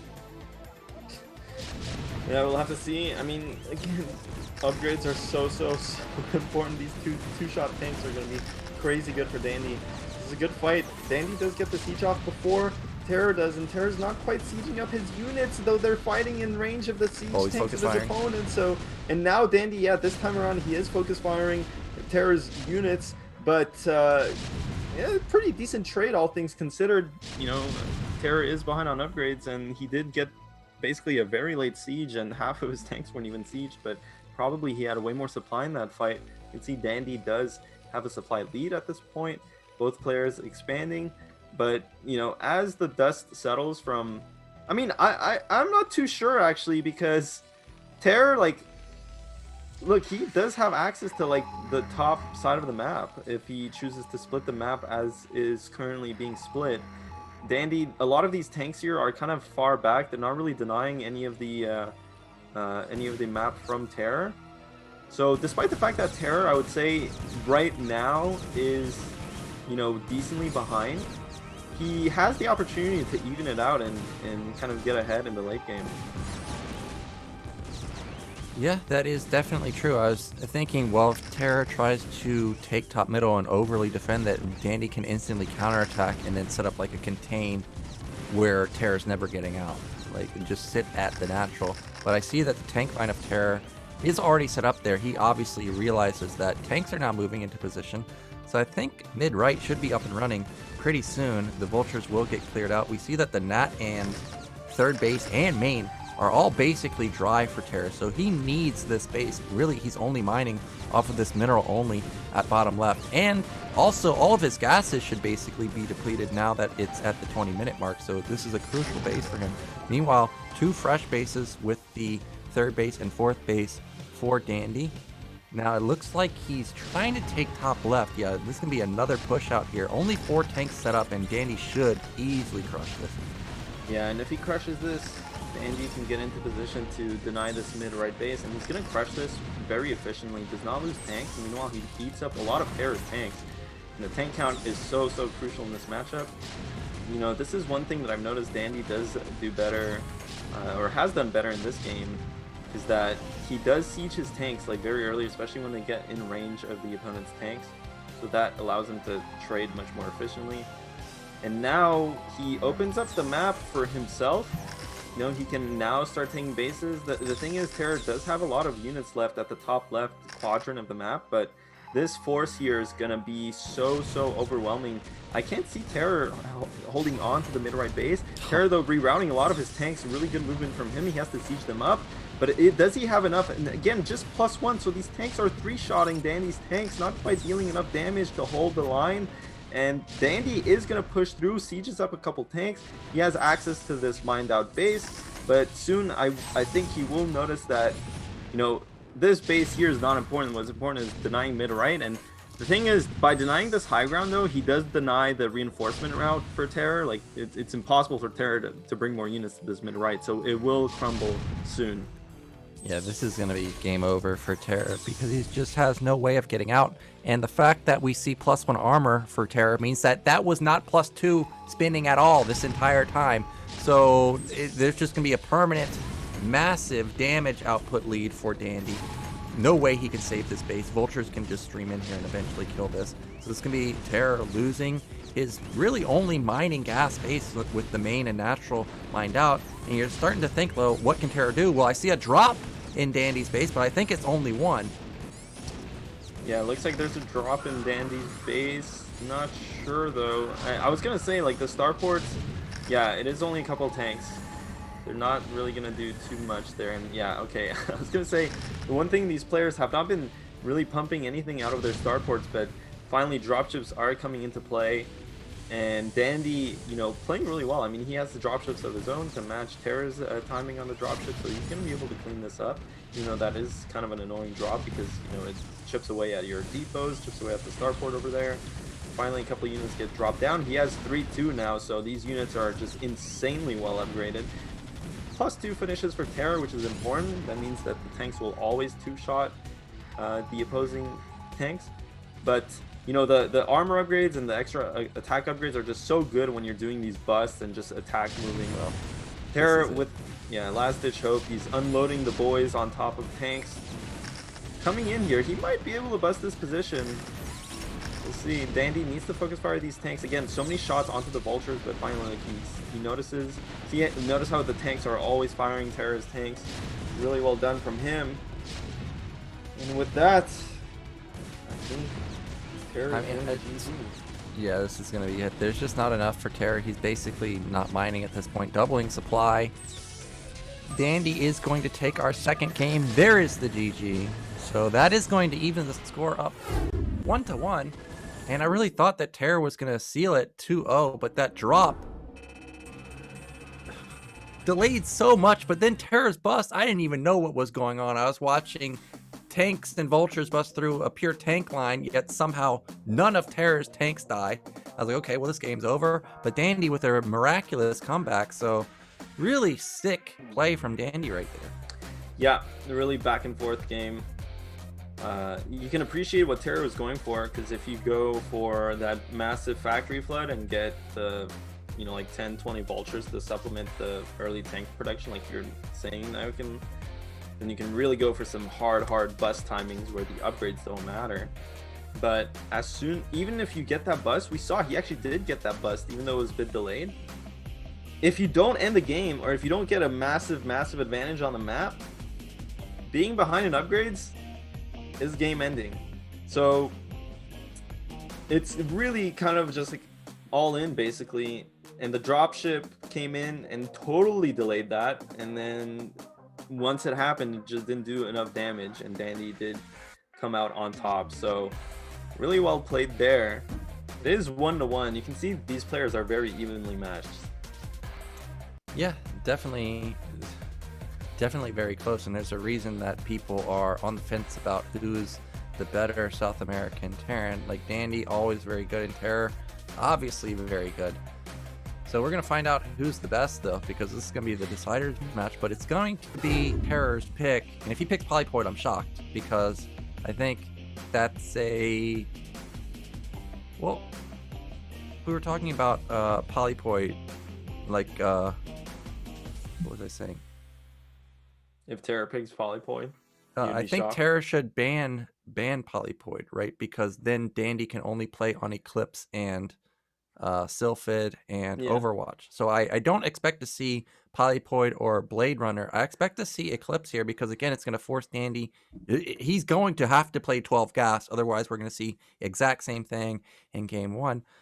So I think this should be very favorable for Terra, and this is a map that you can easily get punished on if you ever lose map control, because, you know, you can sit on that high ground right outside your natural, but there is alternative routes you can take. So we'll see what Terra comes up with, and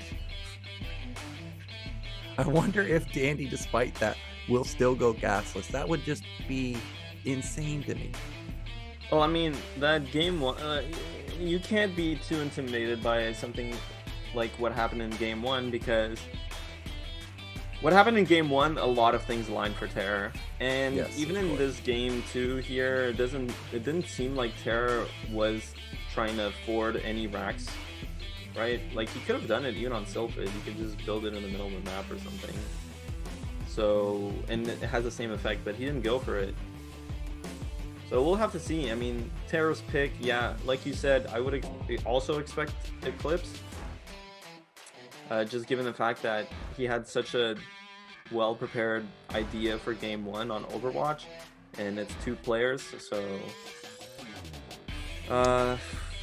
it could be anything, man. We'll have to wait and see here.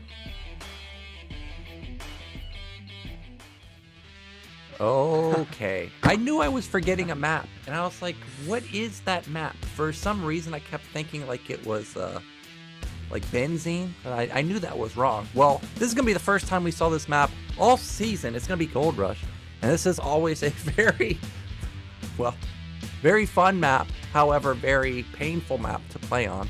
It's Outsider-esque. I hated Outsider, so I automatically hate this map. Now, actually, did we see a game on here? Because I think we did, didn't we? We saw like some craziness. Was it? No, we saw some crazy. We didn't. No, we haven't seen Gold Rush. It was in one of the BSL tournaments, like in the ladder tournament. Yes. Because I remember somebody went straight Nexus at the bottom middle Wasn't base it like here. Dawid versus Casper or something? Yes, and Casper was like at bottom right. I was like, how is Protoss ever gonna save? I wasn't this even game? casting that night, and I remember. Yeah, because it was a crazy game. That's what happens on Gold Rush. There's so many crazy games. For those of you that have not seen this map, I recommend, or attempting to Google or find on YouTube, like Bisu versus Larva. I think every game Bisu and Larva have played on here has been like an hour-long epic Dark Archon mind control versus like mass broodling, ensnare, and stuff like this. Just absurd games. Those all sound like non-Terran units now, and we're about to watch a Yeah, TvT but on this map. ZVP is hype on this map. Dude, ZVP is so sick on this map, man.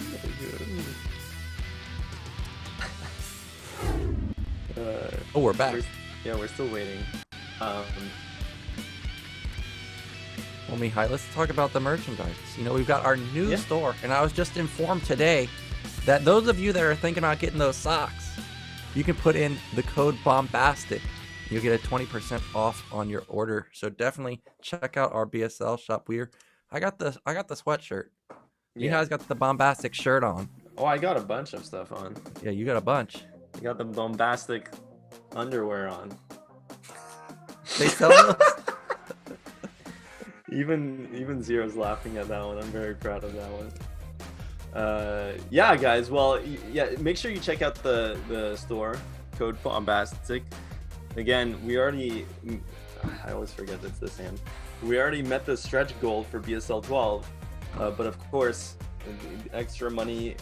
I'm guessing is gonna go to BSL13, or if not, to the prize pool or whatever. Who knows? But in any case, the point is, of course, big thanks to our sponsor, Esport Fund, but our bigger sponsor as well, you guys, the community. Again, community support has enabled us to go, well, has made BSL11 specifically happen.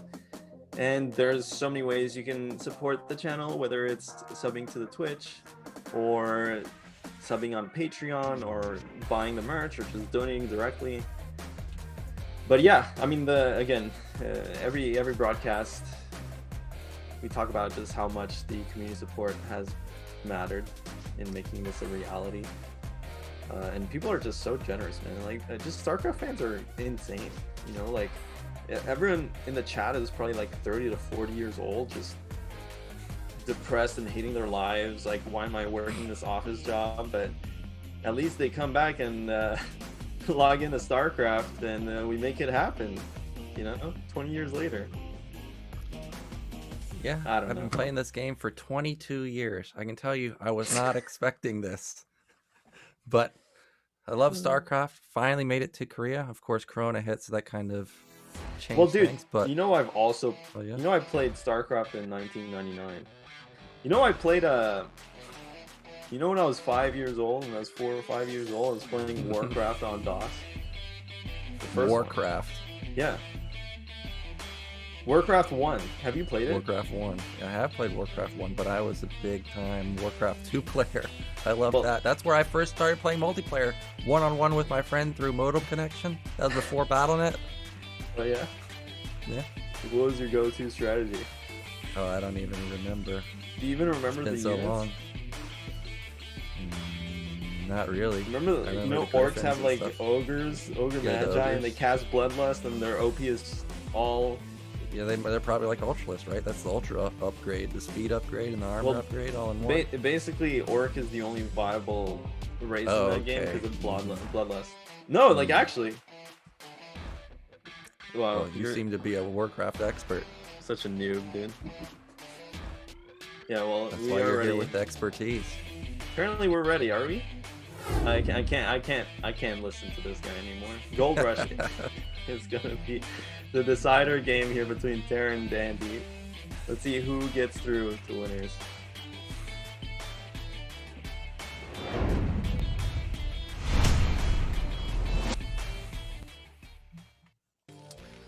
All right, and the magenta, of course, is what he always picks. It is Terror. And then the yellow, it is Dandy. Dude, yellow looks sick on this map. Does it? It's a yellow map. It's like a yellow-orange map. Really hard to kind of see Dandy's units, but it looks like they are not on top versus bottom. Both players are going to be yellow if we do the shift-tab maneuver. So we'll have to pay extra close attention to the mini-map. Now, I have to admit, I don't think I've ever seen a TvT on this map. Have you, Mihai?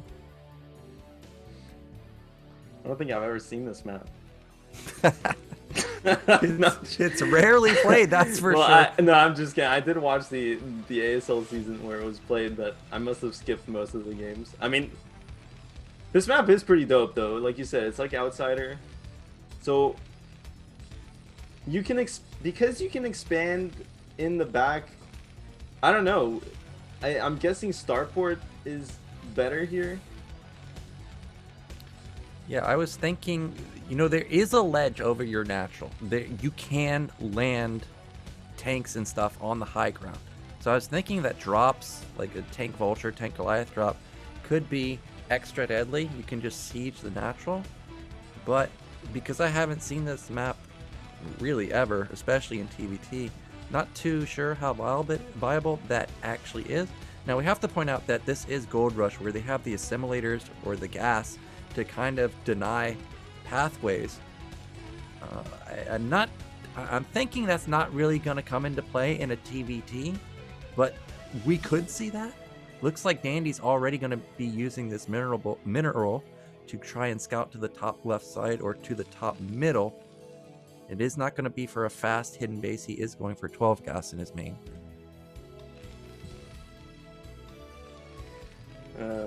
I'm watching Eridor in the chat talk about Warcraft 2 strategies and how humans were better on island maps. And I'm just thinking to myself, wow, another boomer. Talking about some more fossil strats. Imagine how insane island... Well, actually, because in Warcraft 2 you have boats, so like island maps make more sense. It's like part of the game. Not like in...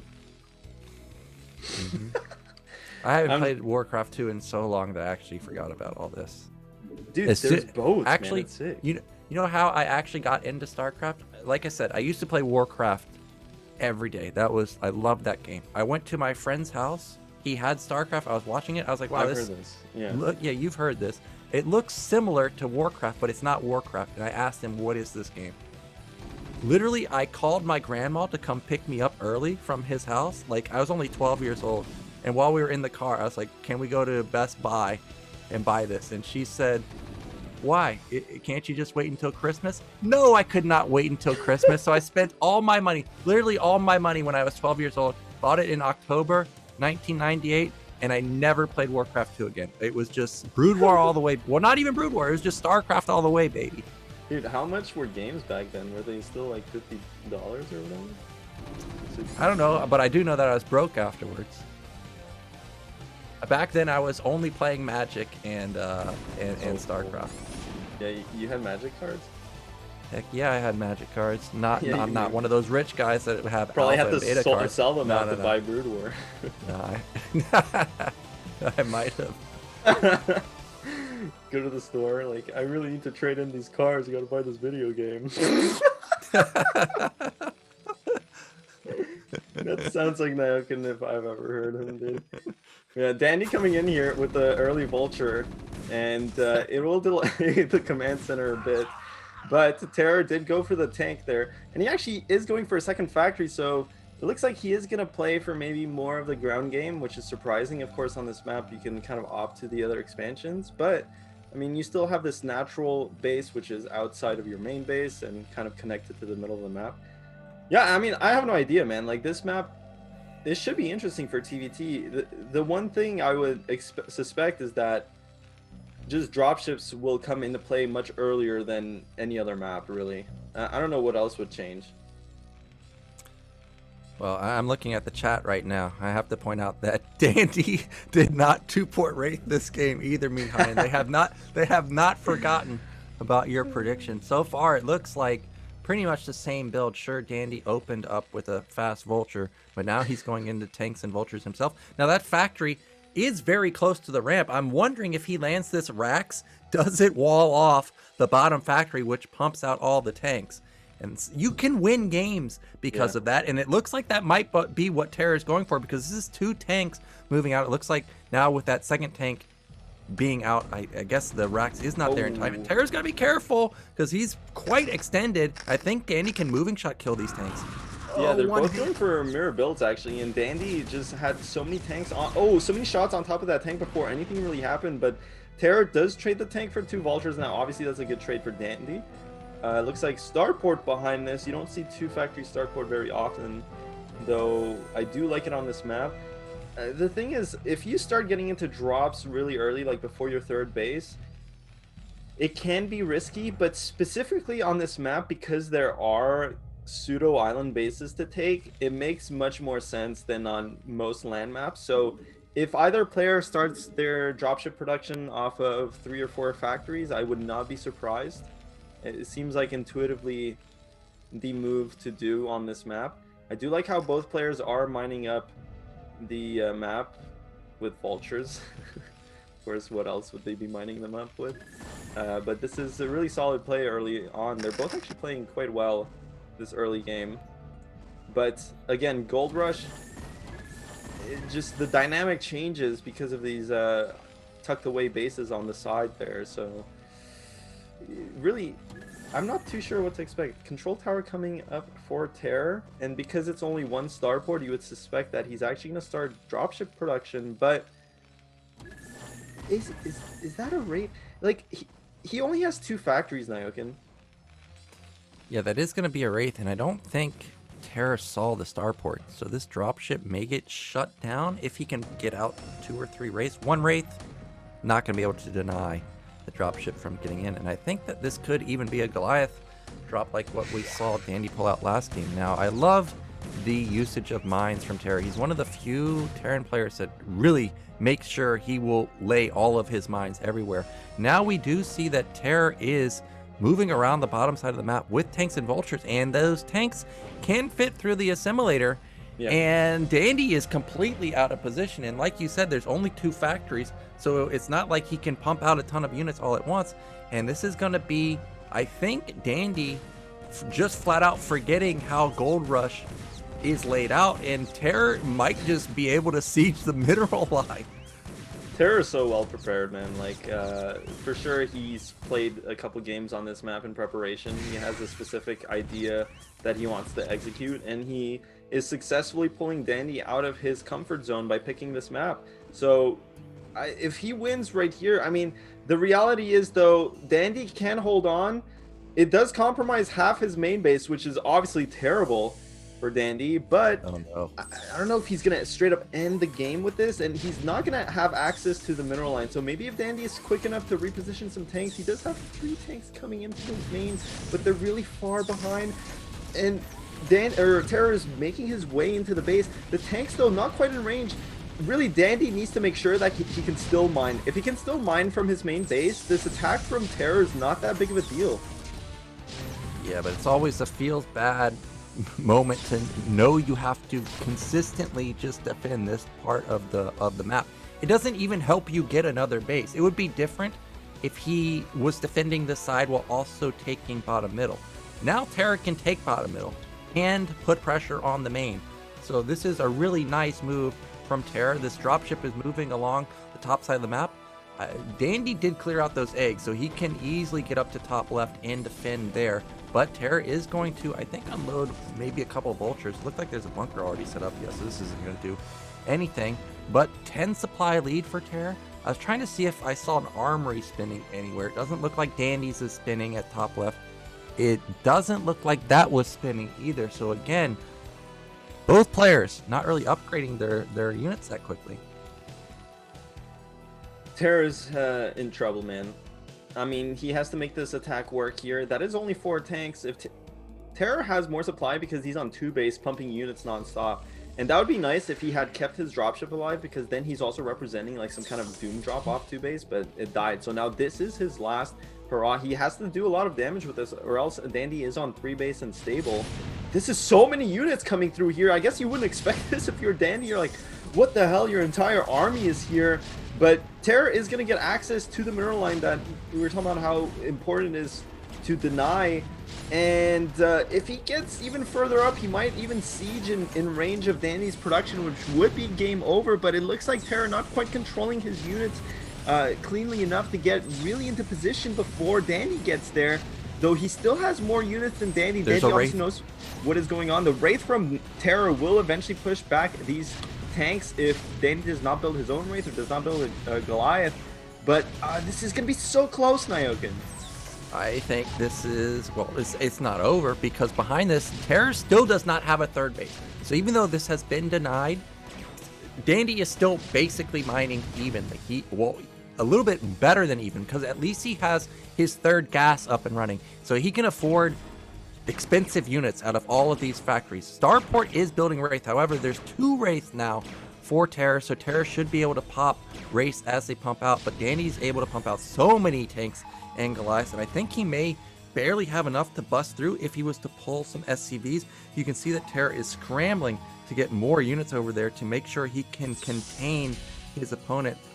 Cloak is even being upgraded for him, so still no 3rd base for him. I think a command center is building in his main. It looks like he's going to probably take, well, I guess one of the mid-right bases. I don't think he's going to take the mineral only. That doesn't really help him that much, but I'm surprised he hasn't taken bottom middle also. Nah, Terror is all in here. Like, he wants to make this work. He knows how bad of a position he is, because of course he scouted the 3rd base really early on.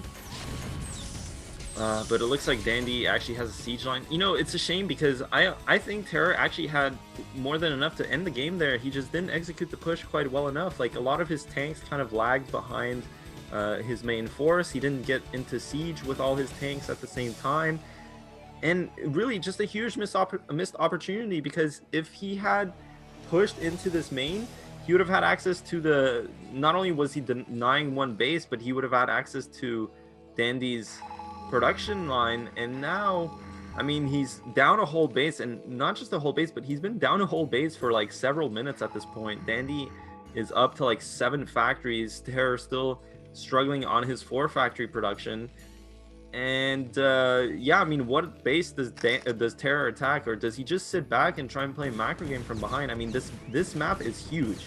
You know, Terror could take it till late game if he wanted to, but he would be fighting an uphill battle the entire way there. Well, what this, like I said, what this does do is it forces all of the units of Dandy to respect potential, you know, a backstab into the main, and that means he's got to put a lot of defense there. So with Terror being up 20 supply and not having to put as much pressure at the bottom side as Dandy has to defend, like look how many tanks there are plus Goliath in comparison to what Terror actually has. There's no defense for Dandy at the front. This should easily get run over. But it looks like Terror is having second thoughts. He's not just pulling the trigger there, he's instead sieging up and not attacking. Doesn't quite recognize how much of Dandy's units are defending his main base. And Terra does have a base. Okay, so I didn't notice this mid-right base, so he is double expanding. That could be a way of getting back into the game. And, you know, surprisingly, actually, he is still ahead in supply here, despite the fact that Dandy has had the third base for a really long time. I don't quite understand how that's happening, though Terra does not have any upgrades, and Dandy does have +1, so +2 should be on its way at some point.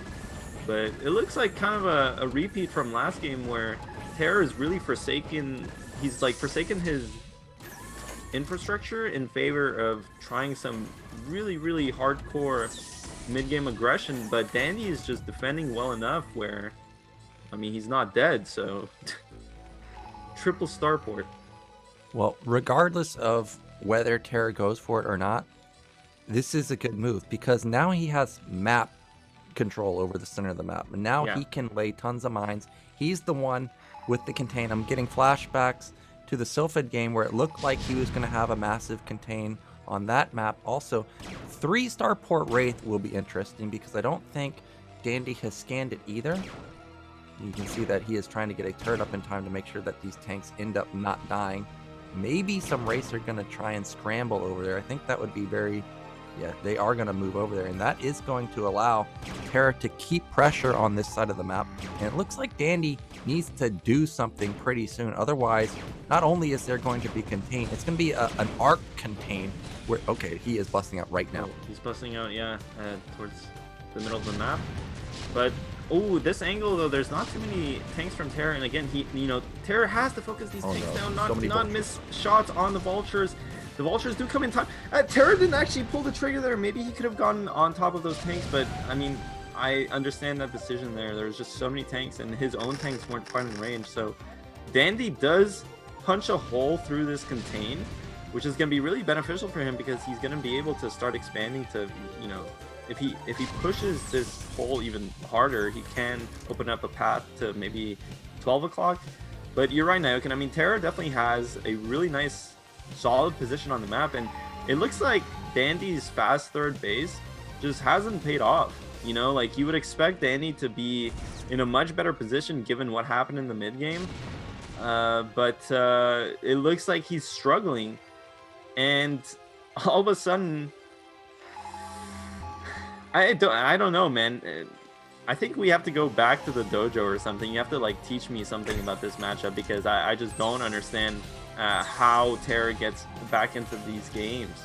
Jeez, this is so many units from Dandy right now, and I think he realizes that he's got the Oh, he is not going to move into that. I thought he was going to, because there's so many vultures on the right side, but I guess that's just a little bit too many tanks for him to be feeling confident.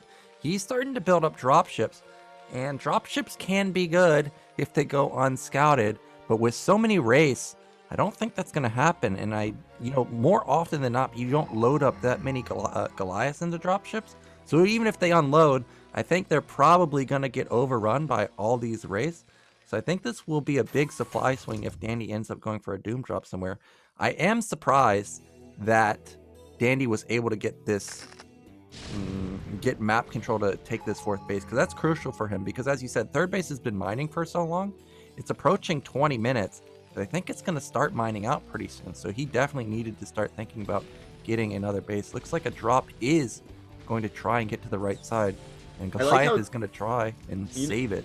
I like how Terra is actually defending with only 2 Wraiths. Like, he wants to desperately hide the fact that he has a bunch of Wraiths, but at this point, because these 3 Goliaths unload, I think he is going to have to show his hand here a bit prematurely almost, because you would want these Wraiths to trade against the main army. But look at Dandy's upgrades. He has double armor going, he has plating. I don't actually think Terra will have any air upgrades. No, he does not. So these Wraiths are actually very inefficient against the plating, and if ever Dandy gets to +2, then I mean, his units are never going to die to just Wraiths. So the upgrades are looking so good for Dandy. Again, reaching that +2 attack threshold, he might look to attack soon. Terra does not have +1, but he does have so many tanks that it's almost, I mean, obviously +2 would help, but like, I'm not sure if Dandy can bust through. Look at the bottom side of this middle. Well, you don't need to bust through if there's no defense there. There's only 3 tanks really within range of taking shots onto these tanks, but instead it looks like Dandy wants to go for the gold. He's going straight through the bottom side and the center. It looks like there's a few tanks just barely out of range for Terror, and now Terror actually needs to situate all of his tanks at the top side, otherwise he's going to be the one getting contained. And as you stated, these wraiths with no upgrades really don't deal much damage to Goliaths or tanks at all, and he's getting run over. Yeah, okay, so Dandy finally pulling the killing move, and he was significantly ahead in the mid game. It's kind of surprising that Terror got into such a sick position, but I mean, still, like, Dandy's only on 3 base, Terra's on way more bases, so maybe if Terra stabilizes again, the upgrades are a huge problem for him, because now he's kind of pigeonholed into continuously making raids that don't have upgrades, and the situation is only going to get worse, because unless he has triple armory, basically Dandy will start ramping up that plating upgrade, and these raids will be completely worthless. They already trade poorly versus Goliath. Well, this looked like there's going to be a lot of units for Dandy, but that's a lot of tanks. I don't think really Dandy's going to kill much at all. Instead, he's just going to at least free up pressure in the center of the map to allow him to get his mineral only, and possibly that bottom left base. That top middle center base has also been landed, so he's going to get his 4th gas up and running. Meanwhile, Terra has started to take the top side of the map, and I'm just doing a count on how many bases Terra actually has. He has 6 bases with 5 gas, so a ridiculous amount of gas income for him. But Dandy's the one that just has better map presence, I think, right now. Also, of course, the upgrades. Yeah, I mean, we'll have to see if Dandy can... I mean, the thing is, though, his army is so much stronger. Like, he has 2-2, and even though Terror has a stronger economy, a lot of that surplus economy is getting invested into totally worthless units at this point, which is the Wraiths. Like, they just cannot do anything against this upgrade disadvantage. And it looks like Terror is adding control towers. This to me looks like he's going to transition into dropships, which make a lot of sense. It makes a lot of sense on this map. Top middle's dead. And with top middle going down, sure, Terror has those 6 bases, but if you look at what else can he take, it's really only that bottom middle base that he can take. Sure, that would give him 7 bases, but Dandy would have access to the rest, and I'm taking account here that would put, if Dandy was to get the rest other than the bottom middle one, it'd be 8 base versus 7. Now this move, I'm a bit surprised that Dandy's ending up going to the right side, but I guess there's literally no defense here, that he's easily going to run this over, and he can still take over top middle. Yeah, Dandy is... He can siege the starports now. Yeah. He can siege that mineral line. Yeah, I mean, he's like in such a... He's slowly but surely converting his advantage into a win here. Though Terra does still have a lot of mining bases, so he can still play this game out. He is at a severe disadvantage. I'm wondering, is he catching up in upgrades anytime now? No, Dandy actually is the one that has dropships as well. Well, it looks like Terra does have +2, so not quite as disadvantaged as he was. Though in this ground fight, if the units just sit there and attack each other, plating does matter, but there's just way more units for Terra in this particular engagement. Thanks to his higher dropship count, he's going to be able to secure this base, but it's not mining. And this attack from Dandy is still out on the map, and he's just going to go across, like, through the back here, basically using Terra's tactic against him, and he's going to threaten this, the main base, really. I don't know if those tanks could siege the mineral line of the adjacent base, the adjacent mining base, but definitely... Oh, is that a physics lab? Is Terra actually making Valor Cruisers? He's going BCs right now, so if he can get 3 of them out, he will be able to push this back. But I don't know if that's going to be the case. Maybe he can get out too, because he wasn't building BCs, because those have stopped blinking, and that's going to be for 1 starport at least gone, a bunch of depots gone, academy gone. So potentially Scan will be unavailable, and maybe Cloaked Ray Switch from Dandy could come in at some point. I doubt that, but it's possible. Regardless, Dandy has put immense pressure back on to Terra. Now Terra's going for a drop himself onto this top middle base, and this is going to be denied. Yeah, this game's going crazy, man. And has Terra done it, man? Dandy actually does not have any mining bases. Choked up again. And Terra's consistently focus fired, so I think he's going to kill all these tanks pretty cost effectively. Oh, he needs to babysit. He has +2. He can 2-shot these tanks. He needs to just babysit these tanks and make sure they focus fire down the tanks. But Dandy, he's on one base, dude. This is the only base he's got. Yeah, you can see that Dandy's trying to take that top right Nat base. The Wraiths have been doing work for Terror, but the scan is finally going to take out the last single Wraith. And now this base has been cleaned up. The biggest thing for Terror right now, not mining, dude. He's permanently supply blocked. He's permanently supply blocked. And Danny's going to come and see top middle. He's be like, oh, this base is up here? I didn't even know that. Oh my god. Dude, Dandy's straight up not mining. Yeah, he's not right mining. Now. He's not mining. Yeah, he's actually... He's going to lose all of his SCVs. SCVs to top right. Now Terra knows the build is the base is there. Here come the vultures. And this attack from Dandy is cleaned up. If Dandy needs to unsiege his units and go to the top right away and secure an extra base, or else this game's over. He's trying to just end the game. I think he's realized that he's not mining, so he's got to go for it, and that's exactly what he's going. There's so many tanks, and Terror consistently has been focus firing. Look at that tank line. Oh it's huge. God. His supplies plummet. Went from even down to sub 100.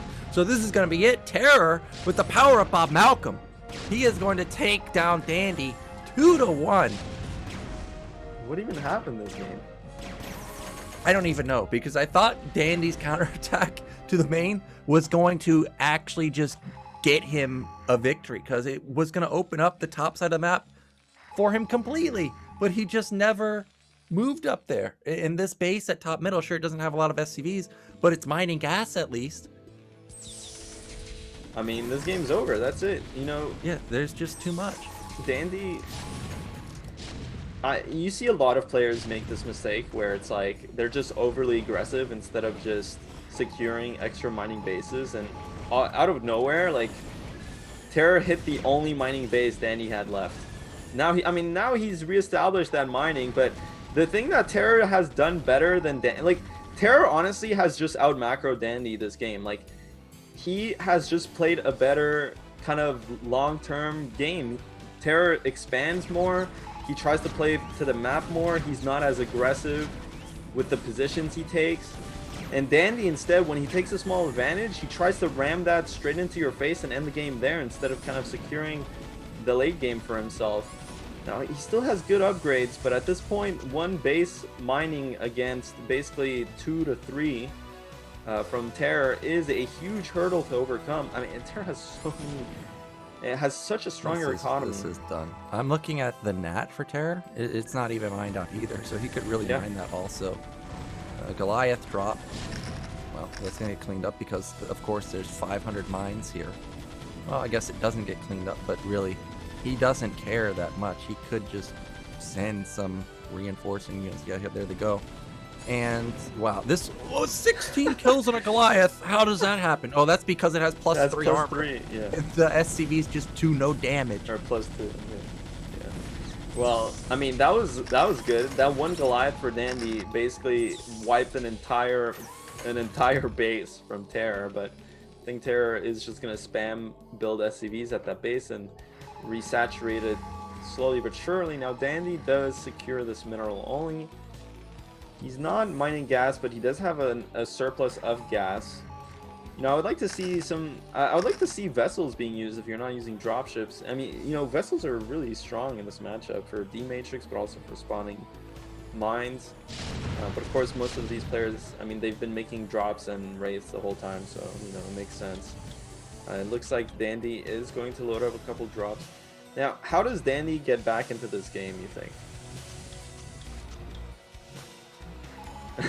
He wasn't mining gas. Like you said, he's on, well, he has 3 other gas bases that are mined out. So really he's basically on 2 gas.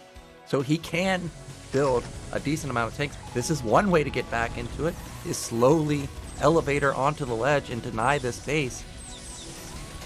Yeah, okay, Terror realizes that he cannot let this happen. So he's sending everything up there. I hope there's stuff in that dropship. Okay, there is. So with this drop unloading, I think this is going to be basically the end of Dandy because now he can siege. I think he can siege the mineral line from the top side. Maybe he can't siege the mineral line, but he can siege that choke and then slowly elevate her down onto the low ground. Okay, now he's just going to unload behind the minerals, and that's one way to shut this down, of course. Yeah, well, again, I mean, at this point, Dandy does have another mining base, but he is going to be deprived from this additional gas. The drop coming in here. These tanks are already sieged, though, but, you know, honestly, dropping on siege tanks sounds like a good idea, but it almost never is, so it does clean it up. You know, Dandy will still be able to mine here. I mean, just looking at this game, is there a world where Terror loses this? And how does that reality, how does that reality look? The reality is Dandy slowly elevators top middle. That's he's the still only making way. rates, and they're not very good versus plus. Yeah, but they deny dropships. Right. And dropships are flying around. I don't even think that this base matters to Terror. It's been mined so well. It does have a decent amount of minerals, but how do you get a command center there? He's still got to clear those tanks on the left side that have been sitting there since the 5-minute mark. Yeah. This is a possibility. At least it is a full base. If he gets this base, it also allows him to get that base right above it, which has gas and minerals. So he would have 2 more gas bases available. And then Terror really only has top right. So I guess that's possible, but it doesn't look like it because Terror, again, is just moving Oh my in. god, dude, Dandy completely smashing all these units. Is he doing it? Yeah, what happened? What? This said 170 a minute ago for Terror. Now it says 139 to 100. He didn't even lose a tank. Didn't even lose a tank. I'm telling you, man, in making those rates is literally Hit terrors it's are worthless.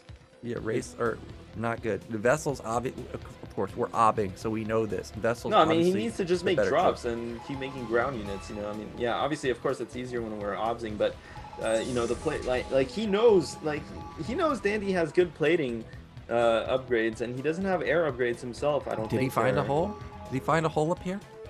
Oh, If he has full drops, if he has Goliaths in there, he does have 1, 2, 3. That's enough. Yeah, 4 Goliaths. I don't think He it's needs to enough. scan, There's though. He needs also to scan. SCVs. Yeah, he's got SCVs in it. I think one of the tanks in the back ended up dealing a decent chunk of damage onto these Look at those Goliaths. Goliaths. Well, it pushes them back, and the drops Yeah, but are the thing is, alive. he's killing the SCVs, man. Who cares? Okay. Now Terror's not mining. Dandy's mining. Okay, I gotta take it back because I hate when commentators preemptively call GG, but I feel like I've already done it because Dandy is going to deny this base if he can continue to drop up here. Well, we'll see, because now Terror comes in with Oh, his no! own drops. They go down. Terror comes in with his own drops. He will he'll defend his base. Now we have to see where Dandy goes with his next drop. Looks like it's going to mid-right. Is that a good attack option? Yes, it is still a mining base. So if he denies this, He that's can going drop to the be main. huge. He can drop the main. Yeah, he can he could. actually drop the main, but he's not going to. He's Well. going to deny this base. This is fine. Look at bottom left. He's starting to take that base. That gives him another gas. So now he has 3 depleted gas. He'll have 2 full gas, basically. So it's going to be like he's mining 3 gases. That's manageable for Terran and TvT. Terror, I'm looking at what he has for gas mining. He has top, middle, and mid right now. So he's only on 2 gas, but you got to mine it. And he has no money, like you said. He has 50 minerals. Yeah, that's it, man. I mean, why? Terror needed to be making I'm drops losing my this mind. whole time, dude. Like, I think Dandy the problem won is, now. yeah, Dandy has most definitely. I don't know, dude. Dandy's I'm not gonna mining. call this game anymore. dude. Who cares? Dandy's mining. Yeah, but Dandy's just get Dandy's one attack away from throwing the game, dude. Yeah, Like, of course, it's TvT where you're attacking it into +2 weapon where you can lose your army in an instant. We already saw that happen at bottom middle. And I'm thinking about how much supply, like look at the supply, 166 to 140. We see 5 tanks at bottom middle. We see 5 tanks at bottom left. That's 20 supply. So that's wiped off of the supply for Terror. Yeah. Meanwhile, okay, I guess it's kind of even because there's 4 tanks and 4 Goliaths there. So really it is still a 30 supply lead for Dandy. I thought it was more with all those tanks being dead weight down there. Looks like Terra's going to try and retake bottom left. I think this is a mandatory move for him, and he needs to just send everything at it, make sure he gets rid of this army. But he's sending in the tanks first. Yeah, the tanks do go first, but he will be able to clean this up. Again, he needs to, like you said, he has those 4 tanks like in the middle of Africa, basically just chilling. Not participating to the game since the beginning, and Dandy does as well. Yeah, he's got those tanks over there too, so okay, Yeah, a lot yeah, of dead supply. But as I said, like, what's the SCV count for Terror? Because Dandy has SCVs. He's been mining that mineral only. He's been mining that top left base. It seems like Terror's SCV count is quite low. There's 9 right there. Man, he's really not mining his gas in his main or not. I think that's okay. What's crazy is Terra has played this entire game with just 4 factories. Has he? Oh, no. Okay, no, he has 6 factories. Well, 6 is still... Yeah. I mean, it looks like... I just don't know how many times it's happened this game. Like, where we're like, oh yeah, this player wins, this player wins. It's happened so many times that it's pretty obvious Dandy's gonna win this game, but at this rate, he's not. Because we just called that he is. There's gonna be a huge bust into the center of the map, and there's not that many tanks. And I did see dropships somewhere. I think they're at the top side. You can see Terra scrambling to get up to the top side of the map, but he's down 50 supply. He has no way to get up there, and hopefully he has factories up there. Otherwise, whatever is up there is all he's going to have to defend with, which is 6 tanks. That's a decent amount. But with vultures just, you know, running through the front and dropships dropping directly on your tanks, I don't think they're necessarily going to last very long. Yeah, and it's 6 tanks that are spread out, right? Like, it's not like they're focalized on one point, so you can just overload the flank, like the right side there, if you're Dandy, and just clean it up eventually. But, I mean, you know, he's being given a chance to repopulate his mineral lines here. He is on 3 base. Dandy is now also on 3 base, though I'm suspecting that one of his bases is about to mine out. It is pretty even. The problem for Terra is that this game state kind of necessitates a high dropship count, and Terra has just it doesn't seem like he has been building dropships, whereas Dandy still has, you know, 6 to 7 drops, which is really going to help him. I guess that's only 4. Yeah, this is what I was waiting for. Is I think he could just bust the front, but maybe not. That's a ton of tanks. Regardless, Terra needs to get about 4 more tanks. If he can get 4 more tanks to top middle, I think he can hold for quite a long time.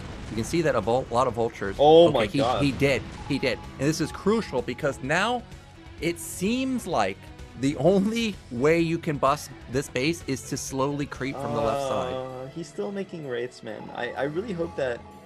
could we check the air upgrades, actually? Because I really hope these rates have... Okay, well, he's starting getting +1.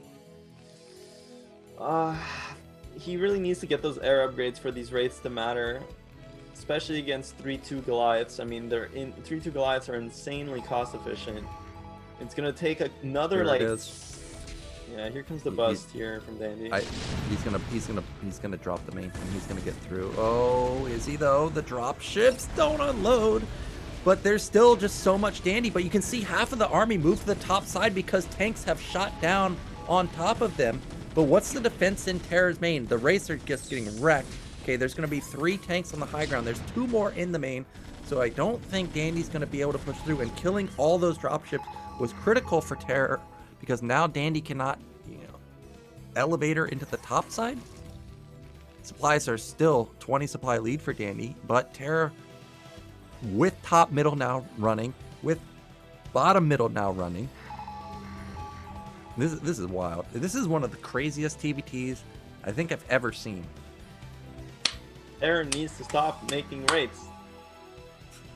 They're so bad in this situation. He needs to just make drops and make a sick ground army and just play for the bases.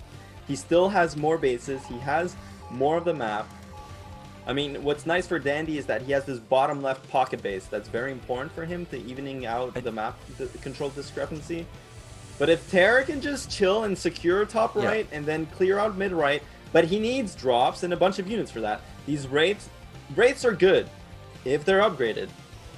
by the time we have upgrades for these raids, it's gonna be 40-something minutes. I don't know. Drop. Oh, well, that's not what you want to see, where Dandy's getting desperate, unloading SCVs on top of tanks, and Terror's realized that he doesn't have to do anything. Yeah. Dandy will just run out of money. Yeah. He just needs to sit here, not lose to some type. Okay, as I say that, he's moving to the south side of the map. There's not that many tanks. However, I feel like that this is huge if he can deny this. Yeah, if he can deny the gas, that's great. Oh, well, he actually picked off the turret, so he's going to be able to pick off these tanks also. And it just, I'm watching the minimap, and Danny's just bouncing back and forth, but not able to actually get anywhere. Yeah, Dandy's not too sure what to do.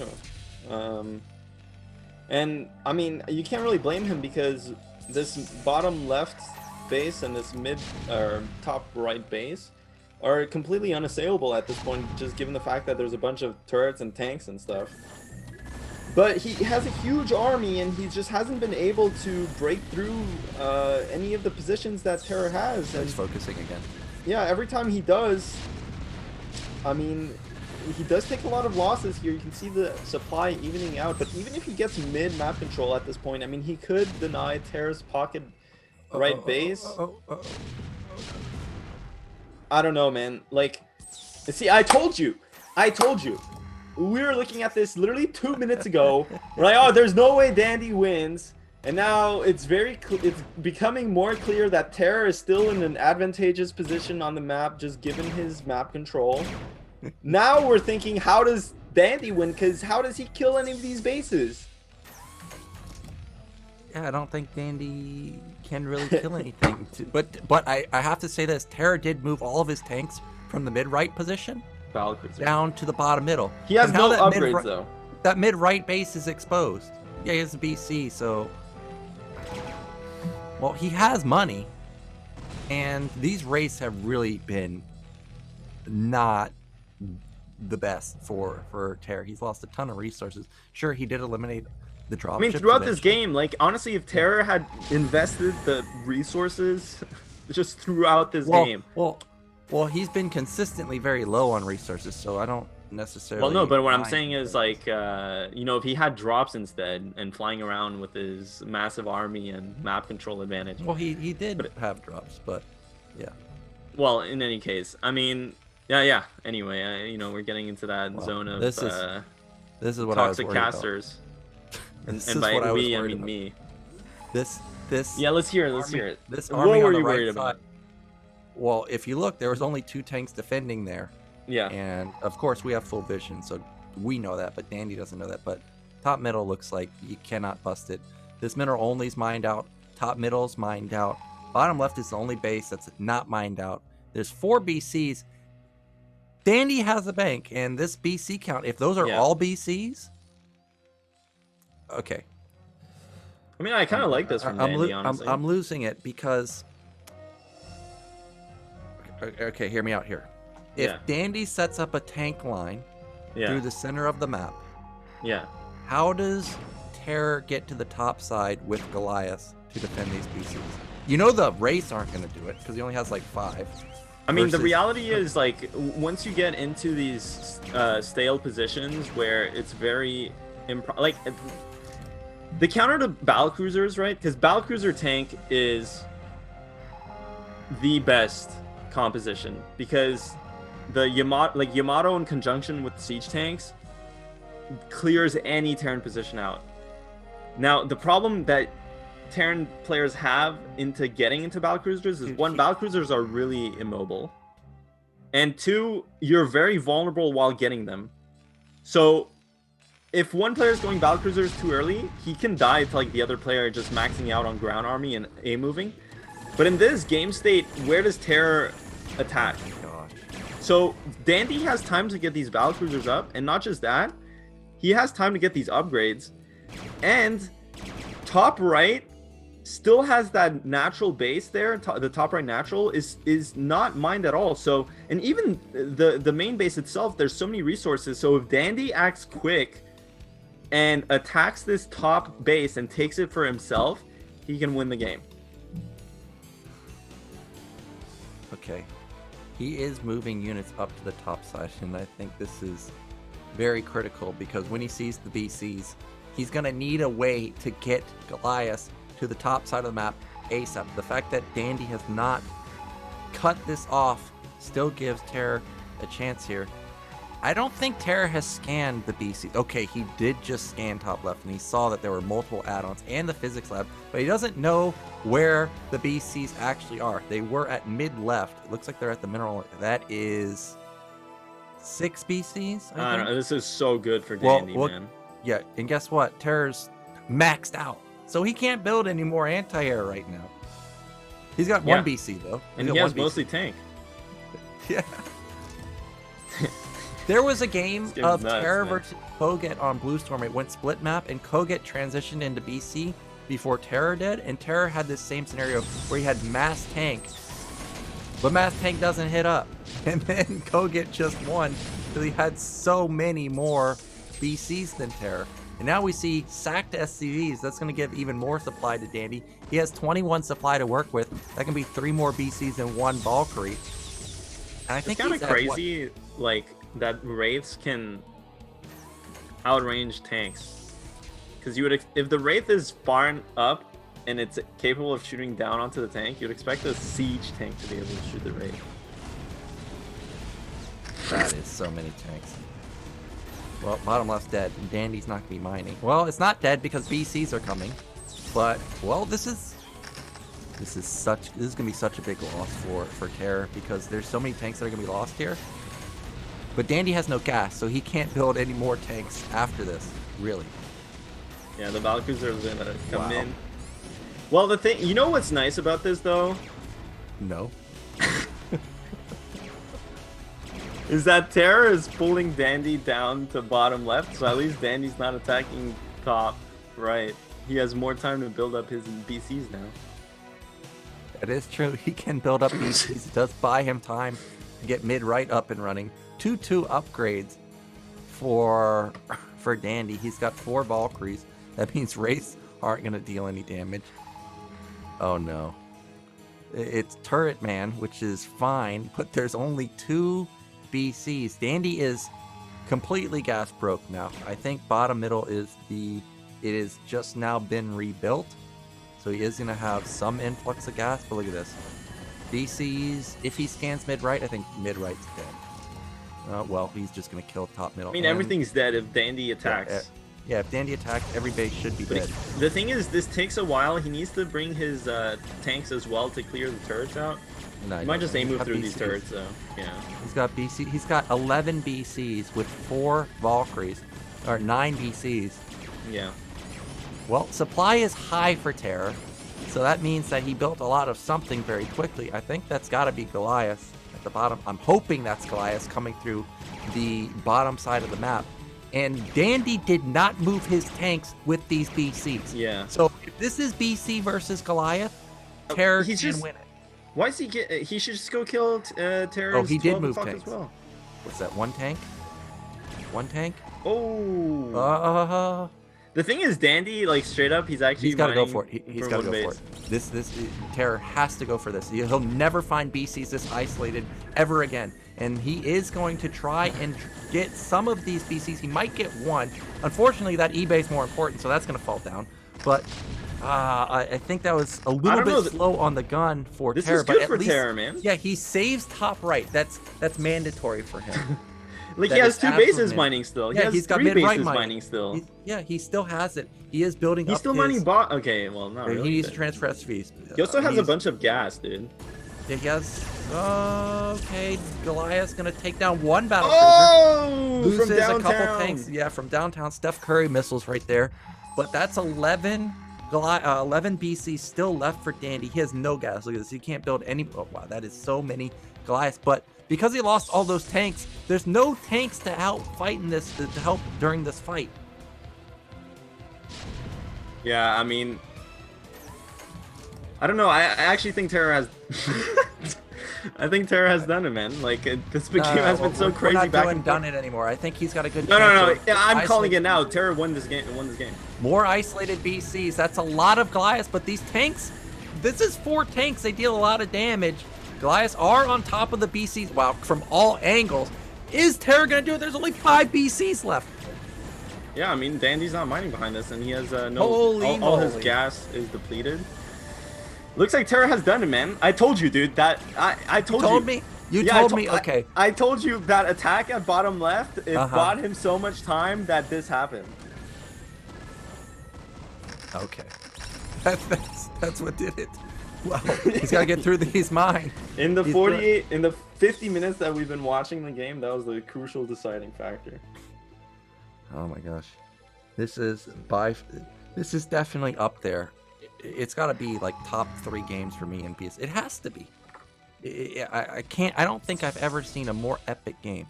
Medino versus Kryak was very epic on Whiteout a couple seasons ago, but this has to have surpassed it for me. I'm trying to even think of, has there ever been like a better TvZ, TvP, ZVP game than this? I don't think so. You think this is going to go down in BSL history as the most insane game ever played? It could. 50-minute slugfest between the 2 top Terran players in North Korea. Well, I can tell you, people watching this, if they play versus Terror, they will veto this map. I know they will do that. They won't let this go through and assume that he's not going to pick it. I know that's going to happen. Because this went way longer than I thought, and he's very good at it too, because with the positioning at the bottom left, taking the bases, repositioning and stuff like that. But you gotta give props where props are due, because Dandy, in an actual unwinnable position, brought it this close, and it's still not over. Terror, I still don't think has transferred those SUEs at bottom left. Maybe he has. It seems like he's got a decent econ now. But the BC, yeah, he did transfer him. The BC count is just too low. Tanks are not going to win the game for Dandy. Yeah, this game's over. I mean, it's actually over now. Dandy's not mining. He has 4K minerals banked, which, you know, technically if he sits around for another hour, he will mine the 2 per gas at the depleted gas and eventually, like, spend the minerals onto, like, battlecruisers or something. But I mean, Terra is gonna have a fresh base to work with, and then he could even have the mineral only to work with. Now he's just gonna go for it. Why? This is the only way I think Terra can lose the fight. I know. The thing is, he even has more battlecruisers. Okay, he has more battlecruisers, so it doesn't matter. Yeah, but it's okay. I mean, that's it. He's done it. Is it hit though? Yeah, is it hit? There's another BC coming in. Imagine if Terra had lost 2 BCs there somehow, and then it was 3 versus 2. Yeah, but who cares? I mean, Terra has actual. Okay. He actually has gas that isn't depleted. At like top right now, he just has way too much, too many bases. So, yeah, and that's, dude. This is gonna conclude. I mean, it's not concluded just yet. But it will be concluded within the next 10 minutes.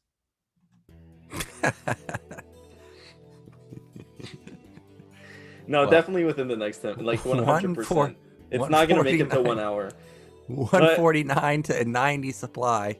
Do you have any bets here, Nyokin, how long this game's going to be? I'm telling you, it's under 1 hour. No. I think this is the last stand. I think there's too many BCs. There's 1 tank. There's 1 tank in a dream. 4 BCs. Let's go. Let's go.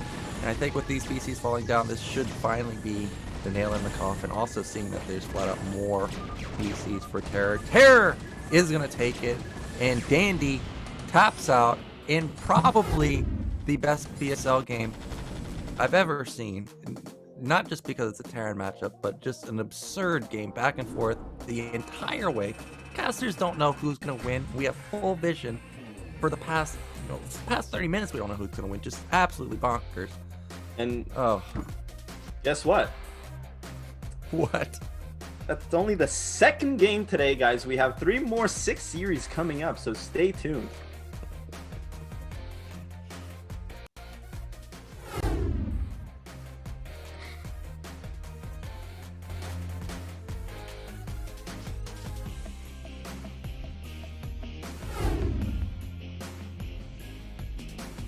And True Touch is going to be able to basically deny this mineral line, but Bonnet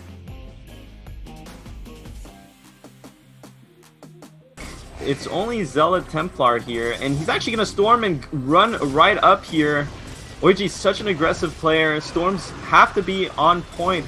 That's a lot of Hydralisks, but actually Zealots here kind of overwhelming the Hydralisk count, and he is going to just straight up kill them. Meanwhile, more Zealots inside of this third base from the Zerg player. Oh my god, this is catastrophic damage already. Meanwhile, that DT looks like it didn't have much success other than denying mining at the mineral line, but as I say that there actually is 4 kills, 5, he's gonna get 6, maybe 7, now that's ridiculous amounts of damage. Finally, Michael has found at least a little bit of damage, and now he's found that the extractor is a bit exposed, so that's gonna be eliminated, but not a big loss. Oh, is there? At the natural, there's a ton of units there. This might be a denial onto that hatch again. Oh, but Michael does have units here, but it's not enough. Wings are just gonna flood in here, and that's gonna be it, really. My god, dude. This hatch, this 10 hatch opening against 9 pool is so, it's just so winning. It's insane. Oh yeah, God, I mean there's more really drones just falling too. nothing Michael can do. I don't think there's at any point anything Michael could have done this game. Okay, Well, some Scourge connected. Scourge connect. So this is about as good as it can possibly go for Michael. He's got 17 Mutalisks. That's a sizable amount, but it's still nothing in comparison to what Avilev has. Look at how many Scourge and Mutalisks there are, and it seems like all of the Scourge connect also. This is going to be GG. Michael, no way he can stop this. Yep. GG!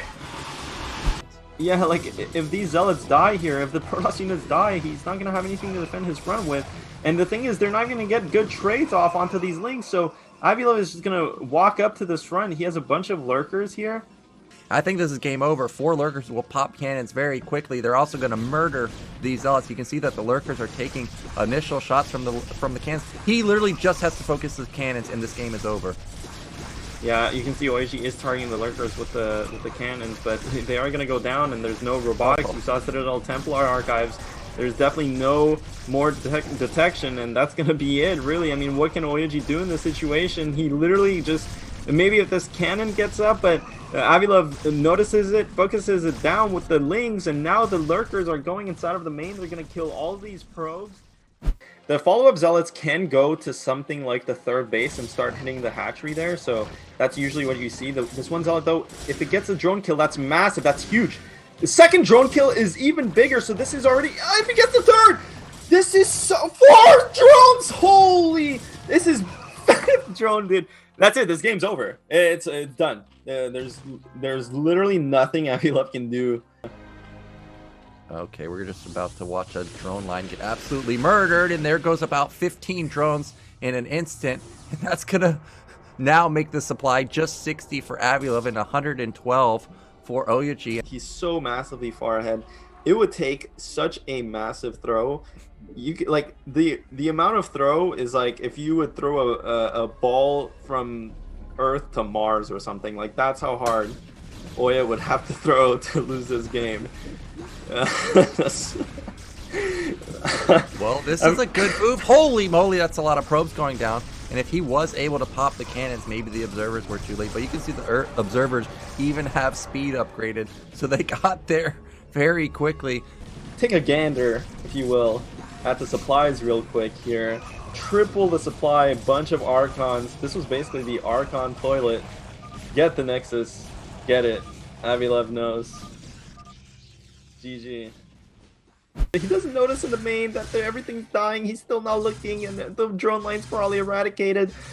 Oh my god, this is a disaster. Now he notices, oh my god, there's 4 DTs in my main. They're going to kill the spawning pool too. No more Lings. Hive on the way, though. It looks like Avilev is going to be able to defend that. And only 2 Reavers and no Sim City. There's no gates blocking the ramp or the natural. So it looks like Avilev is going to push through here. Darkstorm goes down. No speed just yet on the Ultras, but it looks like Avilev is going to kill top left. And with top left down, and Avilev still has bottom left going, and a bunch of hatcheries and full econ with, you know, a lot of supply. It looks like maybe, no, there's no DTs on the ground. This is looking like a win for Avilev, and GG. And I think Voronich is in a bit of trouble because the Zealots are going to add a lot of DPS, and that is a lot of Zealots too. Meanwhile, the Lings aren't helping at all. They're going for a counterattack, but he needs to make sure he doesn't die. The Storm is great, illuminates a lot of the drones, illuminates a lot of the Hydras too. And this could be Oyaji just ending the game. There's no more Sunkens left. Those Storms were incredible from Oyaji. He killed everything. The drones, the Hydras, more units coming from the bottom left to reinforce, but Oyaji is already in this main base. And GG. Voronich calls it. There's your answer, Nayokin. Oyaji. We are back with some more BSL action. We just saw one of the craziest games ever. A doozer, right, Mihai?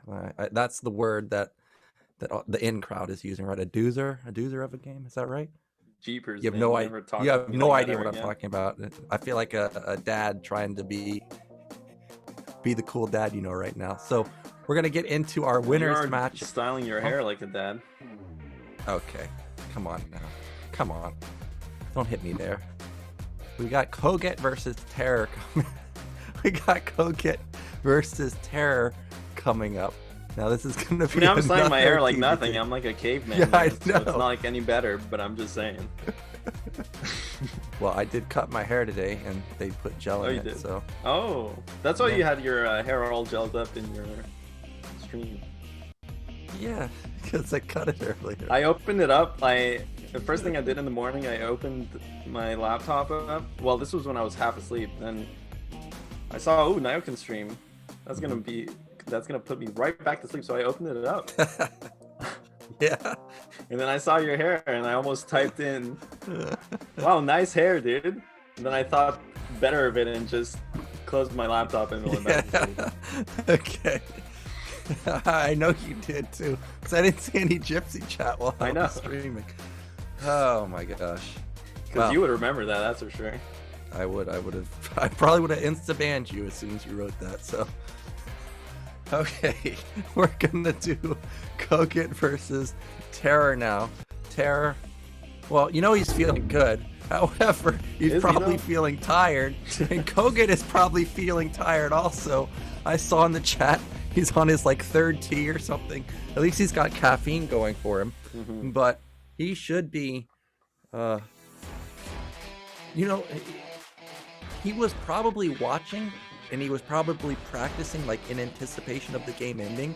And then the past 30 to 40 minutes, he was just waiting. So he may be kind of worn out himself. But it is going to be TvT. TerrOr looks really good.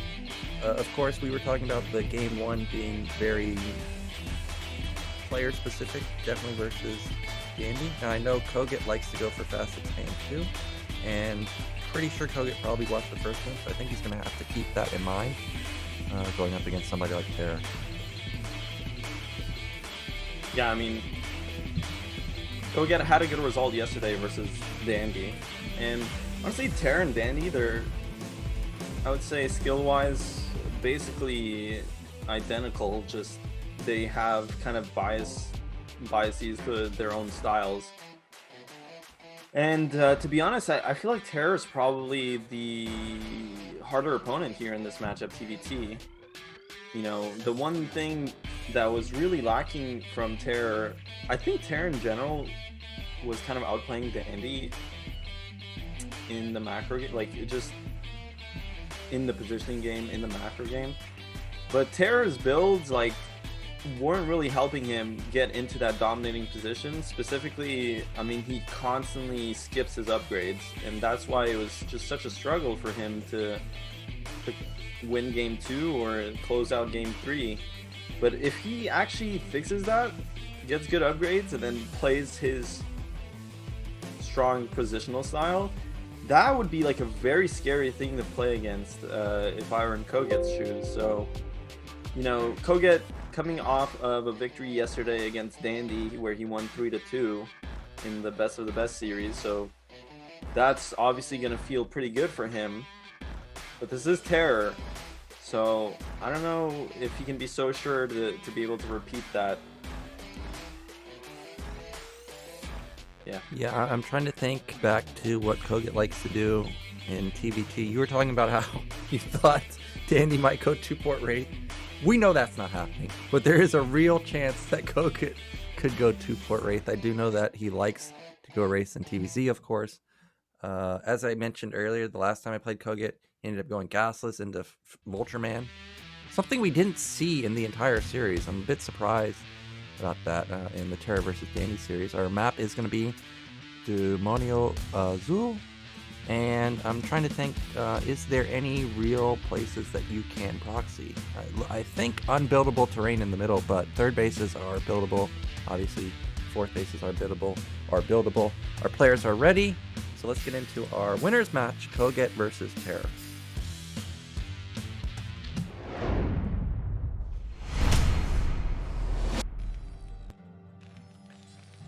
Alrighty, in the mid left, in the red, our Polish Terran. It is kogeT.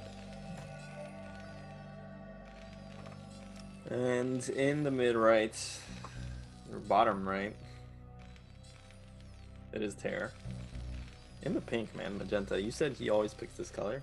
He always picks magenta. Even last season, he picked magenta. I remember specifically always picked this color. I guess it's maybe his good luck charm picking this. Now, Demonio Azul, of course, we haven't seen many games on here. I'm thinking it's pretty standard. I don't really see anything that stands out. Sure, there's high ground in the middle, but it's not like so close to your nat where if somebody sets up on high ground, like you can't get outside of your nat. I don't think that's a thing on this. I don't really see this as being a big factor. It's going to be a drastically different map from Gold Rush. One thing is that it's clearly it's a very, I mean, it's a ground map. The other thing is all the bases are spread apart very significantly. So, you know, if you want to do something like what Terra did in that game, in that Sylphid game where he's like expanding off of 2 factories and just sieging a couple tanks and leapfrogging really slowly into his base, that's not going to be able to happen on this map. So on this type of map, it's really important for both players to get out with vultures early, to mine up the map, and to get that mid control. And especially on a 3-player map, whoever can position more aggressively on the map once the kind of early game settles is going to be in an advantageous position. So, you know, that being said, these players might do anything, but I think probably if I were in their shoes playing, which I'm not because I'm bad, I would be thinking about trying to play a very aggressive ground game to really get map priority and get some units sieged in the middle of the map. Well, both players not going to first scout. Terra's going to see that top middle is not occupied. kogeT also going to see the same thing. Terra, looking at his gas, okay, he does build the factory. It looks like he has pulled off of gas, just like kogeT, completely off of gas for kogeT, whereas Terra is continuing to mine with just 1 SCV. I think this ends up giving you something like 40 or so more minerals compared to the other player. So your command center can go down slightly faster, but of course, if Terra wants to go for a second tech building somewhat quickly, like a factory or a starport, I think he's going to have a bit of an easier time doing that. SCV is going to come in. This is Terra scouting kogeT's base right now.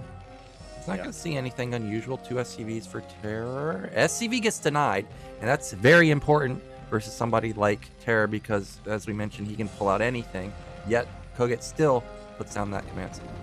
That was a massive mistake there from kogeT, actually, because the rescout was not at the timing where Terra would be taking his command center. So, and you know, that's something that it's easy to know because you can just time it off your own command center. This is a massive advantage for Terra in this early game. Now, we know that he's actually expanding behind it, but really he could be doing anything. He could be proxying a starport. He could be having a second factory here with double vultures rallying. kogeT only has 1 marine. kogeT is skipping a lot of corners here to make this happen, and Terra, his SCV is still in the base scouting. So, you know, if kogeT gets away with this, which, you know, Terra has not done a build that would punish what kogeT is doing. Like, kogeT doesn't need a bunker against what Terra is doing.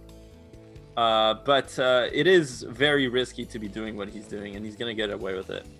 Yeah, luckily he was paying very close attention with his vultures right there, because if kogeT had have caught that vulture, this game's over. He would have killed the first Vulture, he would have killed the Marines, and then rallied Vulture would not have saved Terra because a third Vulture was even coming out for kogeT. So, looks like he may have overstepped. Oh, that's a surprising amount of DPS with those Marines under the racks, and kogeT's gonna lose all of his Vultures.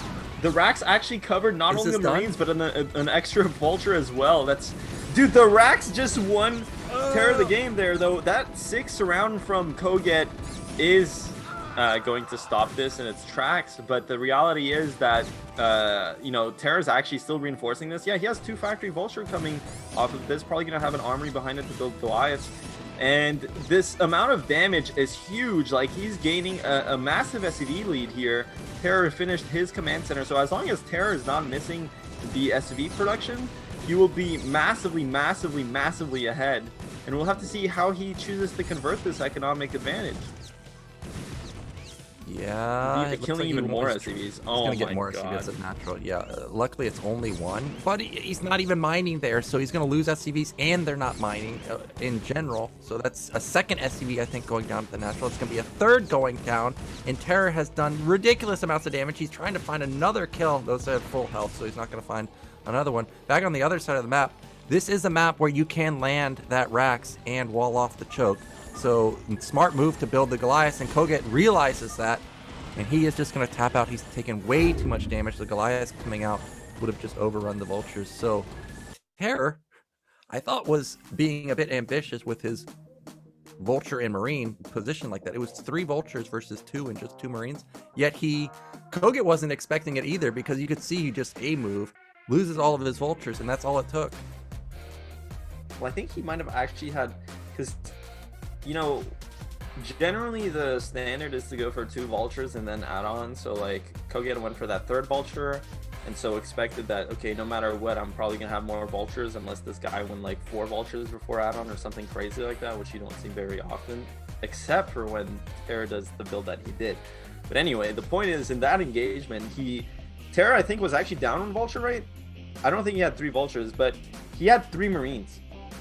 And 3 Marines actually output a ridiculous amount of damage, and because the racks is on top of them, you can't focus fire them down, which you would want to if you're in kogeT's position, because you like spend 2 shots to significantly lower the DPS of that group of units. So that racks did so much work for Terror. It's actually insane. Like, not just that, but I think probably kogeT evaluated the position because he just didn't see the units under the racks, which is so insane. You almost never see that happen.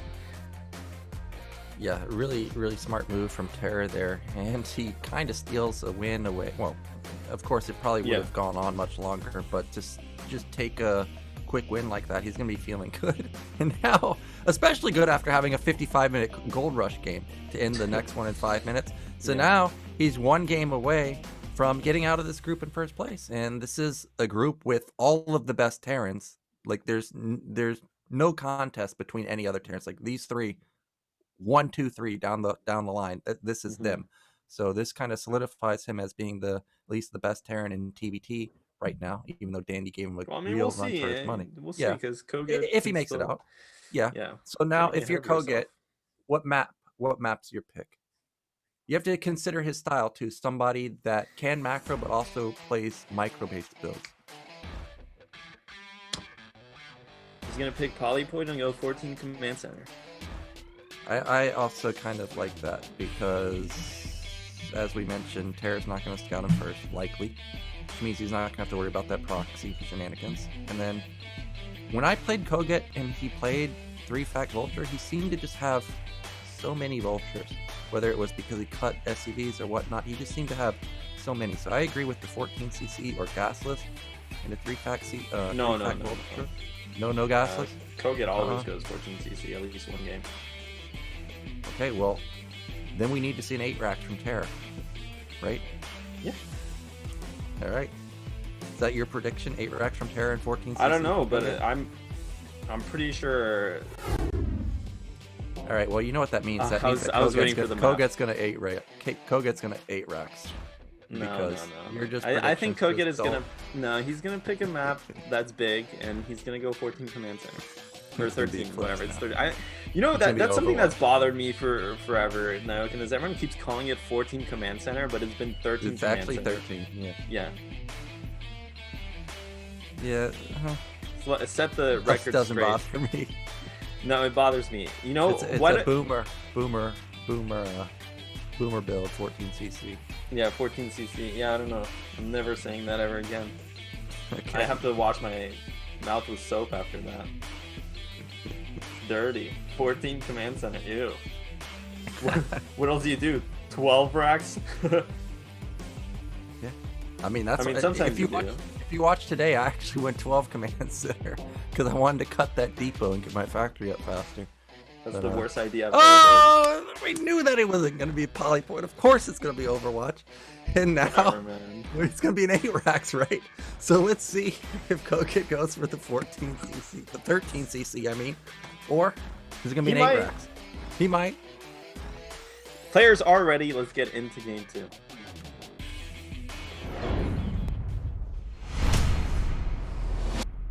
He's gonna put racks in his base. That's the first SCV. Oh my god! I almost lost my mind. The SCV moved off, but it was. He's gonna Terra. lift his command center and float it to 12 o'clock. All right, in the top left in the magenta, you know who it is. It's Terror. Bottom right in the orange, it is kogeT. Honestly, that command center skin looks sick.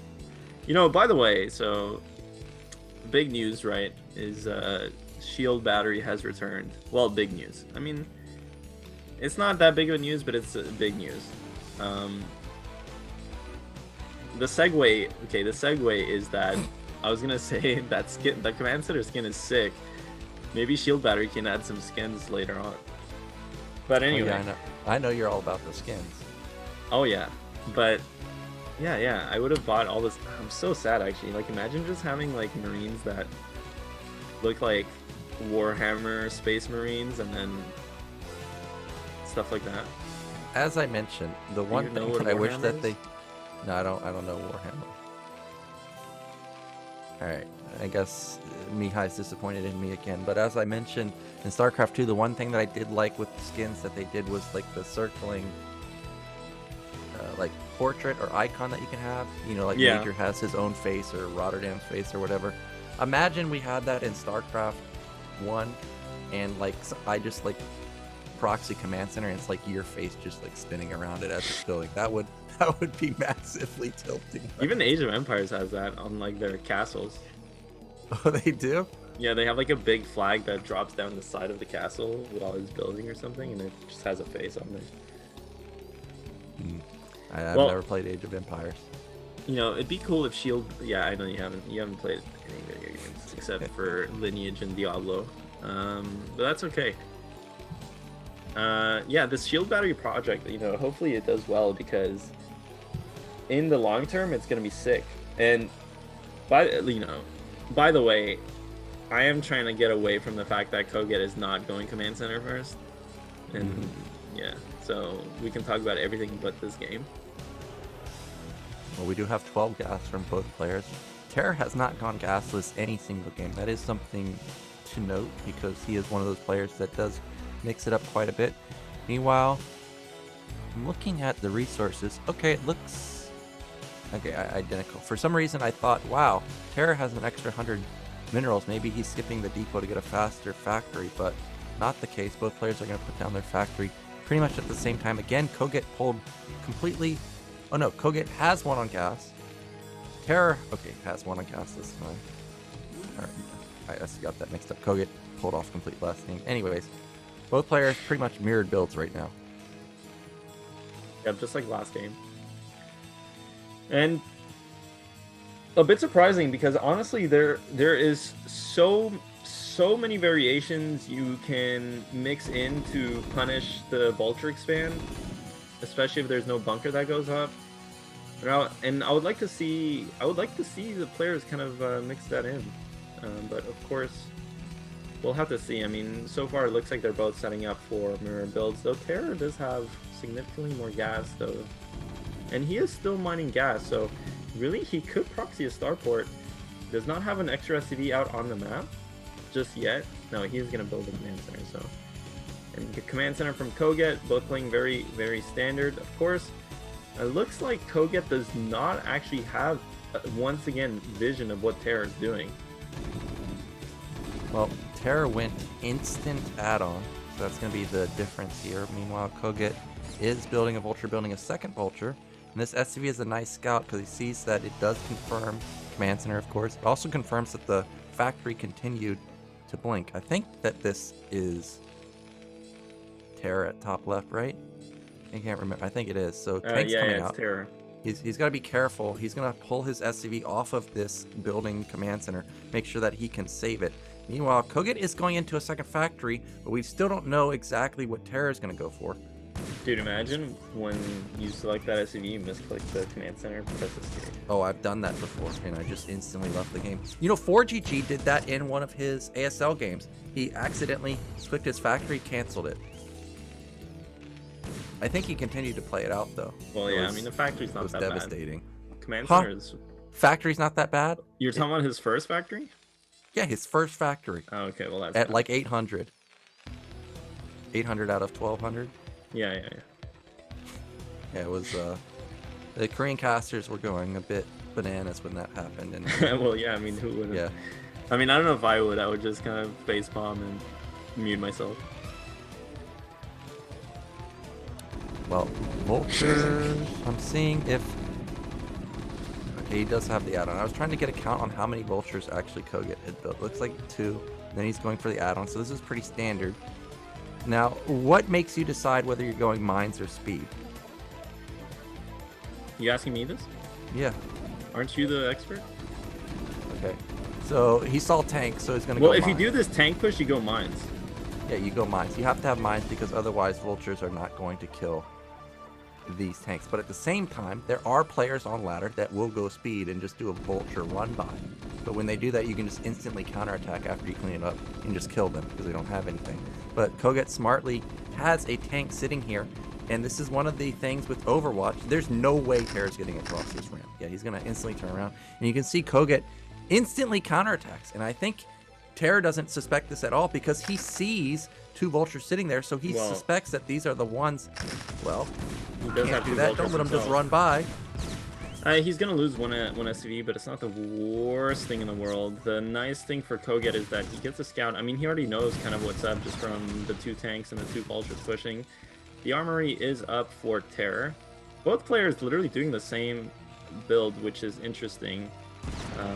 This is like, you know, this is the... So there's 3 main builds here off of a factory expand manner especially.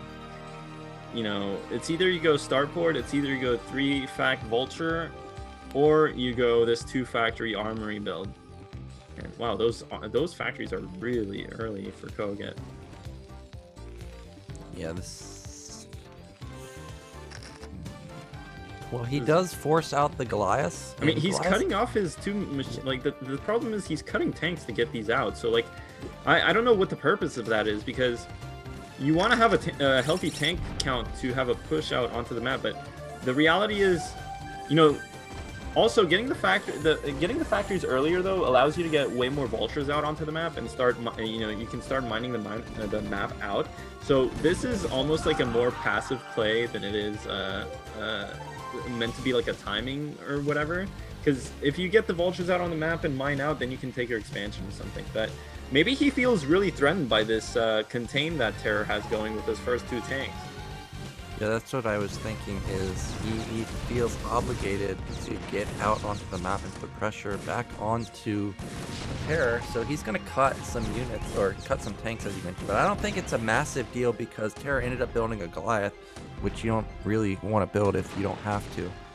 Now, I did notice that Terra in his natural, he's got starport going, so that is probably going to be another Goliath drop that we saw Dandy and Terra both go for, and this could draw kogeT back because Goliath drop actually is surprisingly strong, but that is a lot of 6 factory. Okay, now we're getting into an area where you're cutting a lot of tank, but if you look at the gas, kogeT really doesn't seem to have cut much. I mean, I'm trying to think about... The thing on this map is that it's easy to contain your opponent. Looks like these vultures are going to get into position to lay a couple mines, clear out that one tank, but they trade themselves for it. I don't know. I'm not too big of a fan of what kogeT is doing, but if he does siege up outside of Terra's base with the 6th factory, it's going to be very hard for Terra to break the contain. So I think maybe that's what's going through kogeT's mind in doing this build. Meanwhile, Terra, his units at the bridge aren't really mattering here, and because Terra went for a starport and he's getting a dropship very, very early, there's almost no reason to get this dropship because kogeT's only on 2 base anyway. Like, he's gonna sit there. Mine goes down. Terra's not gonna have enough units to contest this this contain. Where's the dropship is what I'm wondering. And I know it's out. Oh, he's banking them up. Oh, what? Okay, now if you can get 2 drops, okay, that's what I was looking for. In the main, there's that depot right next to his mineral line in kogeT's base. When I played Leda, he put 3 tanks and 2 vultures in, like, right behind a depot in that position, and it's almost like you can never kill the army because SCVs can't get there. Oh, well, scratch that. We've got kogeT busting through the front here, but this drop, if it's double tank and a couple vultures, it's going to deal so much damage to the mineral line. Oh, it looks like it's not, so we'll have to see how much damage this can actually get done. I hope it's more than 2 vultures because 3, of course, is the magic number to one-shot SCVs. It kind of almost feels like not worth dropping just 2 vultures, but we'll see how much damage he can actually get done. Yeah, well, the drop is going to come in here and unload the vultures, but kogeT, of course, he's on 2 bases, so most of his units are concentrated in between his main and his natural. And the second drop is going to be really interesting because 2 drops are not really enough to threaten like a production line or something like that. So Terra, instead, with these drops, he's going to position on these high grounds to deny... Okay, I see what Terra's doing.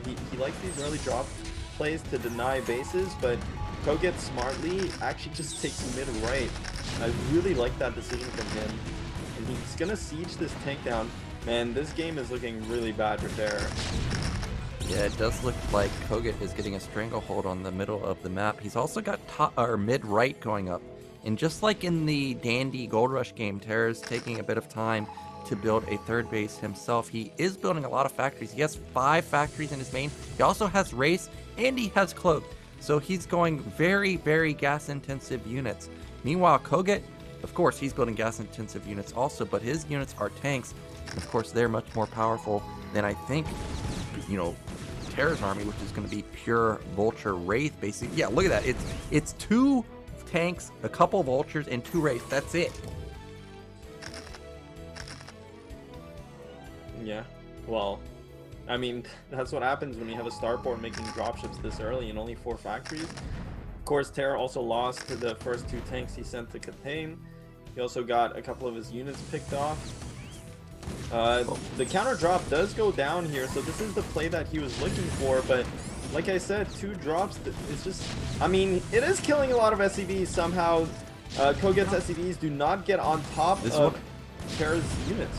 This is what I told you. The 3 tank and a vulture drop does a lot of damage. He even saved one of the tank. One of those dropships have a tank in it, and he may be using it to deny mid-right since that is the base that kogeT has up and running. And look at supply now. Terra has taken the supply lead, and even though kogeT has contained, the majority of his units are completely out of position. This base is going to be denied for now. He is going to be forced to lift off. There's no Wraith like Terra has, and Terra hasn't shown the Wraith just yet. Okay, maybe there is slightly too many vultures because he loaded up to go to the natural. Terra's everywhere. Yeah, these Wraiths are interesting because the reality is, like, kogeT is gonna make Goliaths to deal with dropships anyway. Now, it looks like he's actually making a Wraith himself. Well, I mean, it doesn't really, if you're in kogeT's position here, you have the advantage. I think expanding again that 4th base is a bit of a stretch. I mean, he's already 1 base ahead. Like, you don't need to compound that to 2 bases ahead, and getting that 4th base just kind of spreads you out even thinner. So maybe there are some opportunities here for Terra to... Oh no, it looks like actually kogeT canceled top right. Terra's busting out. He's going to pop these tanks, and he has a lot of tanks and vultures. He also has Cloak, which kogeT doesn't realize. Okay, he does scan. But these Goliaths are not synced up. He's going to have to use another scan. And we don't know how much actual energy he has. That tank at the bottom doesn't have that much health. Now, top side, okay, that's a lot of units. And Terror should be able to bust out, but high ground is going to work against him. Vulture is going out first. They're going to soak up some of the hits. Let's see the focus firing from kogeT. They're pretty good, but these tanks really didn't kill very much for kogeT. And now Terror just has so many units. He has an overwhelming amount of tanks right now. And like, oh, that's a big hit that hits both of the tanks of kogeT. You know, kogeT is, this is such a classic, like, such a classic mistake where kogeT has 3 bases. He has a huge economic lead, but instead of kind of just sitting on his 3 bases and consolidating and getting just a huge amount of units out, he, on top of having this 3rd base, he's also maintaining an aggressive posture on the map. So of course his tanks in the front line are gonna get cleaned up because Terra's on 2 base making units nonstop, whereas kogeT is not only dealing with drops, but he has 3 bases, which is siphoning a lot of his resources in this particular timing. And now, because kogeT played so aggressively despite having more bases than his opponent, he got punished for it, and now he's in a tough situation. So yeah, these games today have been so so back and forth. It's kind of insane, really. Well, 3rd base is going to be going up for kogeT at bottom middle, but that's going to draw all of his units down there because he's got to clear these mines. And Terror is sharking around the center of the map. I think he's going to set up a contain outside that small bridge and then try and push for a victory on the bottom left side of the map. You can see that Terror now is the one trying to double expand. Top right is going to be denied for now, but that is so many tanks. That is so many vultures. There's nothing for kogeT. Probably vultures could just win this fight, and he's just going to overwhelm this army. And with bottom middle being denied, I don't think there's any hope for kogeT. Yeah, that's it. It's over. kogeT stretched himself out way too thinly and got punished. You know, the 3rd, I mean, he was so far ahead this game. He was so far ahead. All he had to do is keep his tanks back. So he you know, the 4 tanks he donated basically at Terra's high ground, if they had been positioned by his 3rd along with the rest of his army, he would have been fine and he would have had a 3rd base. So unfortunate there for kogeT. I think he will be kind of disappointed with that game. But Terror comes out first in the group. Pretty sick result from him. Yeah, and this 5 we were talking about how low his factory count was in the early game. I thought, okay, well, kogeT's just gonna run him over because he has so many units, but he picked them apart with the drops, the tank vulture drop, as I mentioned. You can't get SCVs there, and it just kills so much stuff. It's so cost efficient. Like, he was getting dropped. Like, this is the problem, right? Like, kogeT had that 3rd base, and he was getting dropped, and while defending the 3rd base, defending the drops, he still tried to contain Terror. He tried to do everything at once. And the reason I'm so like I'm so passionate about this is it's because it's something I do a lot too. I try to do everything at once in TvT, and it comes crumbling down. When really, if kogeT just kind of chilled for a bit, defended against the drops, kept his units back, scaled his economy to match the 3 base, got his upgrades rolling, he would have been in a phenomenal position to just win versus Terror, because Terror, his 3rd base was so late. He was so committed on 2 base, but instead kogeT tried to win then and there, pushed every single advantage, and it crumbled. So unfortunately for him, he will end up losing that game. And yeah, he's going to be waiting for the winner between DragOn and Dandy at this point. Yeah, so kogeT is not out just yet. We're going to find out who he's going to be facing off against pretty soon, and the 2 players that have the potential to make it up versus him are going to be DragOn versus Dandy. But before we get into that particular game, we're going to go into a quick break and then find out who's going to be our 2nd place or our opponent for kogeT in the last chance match.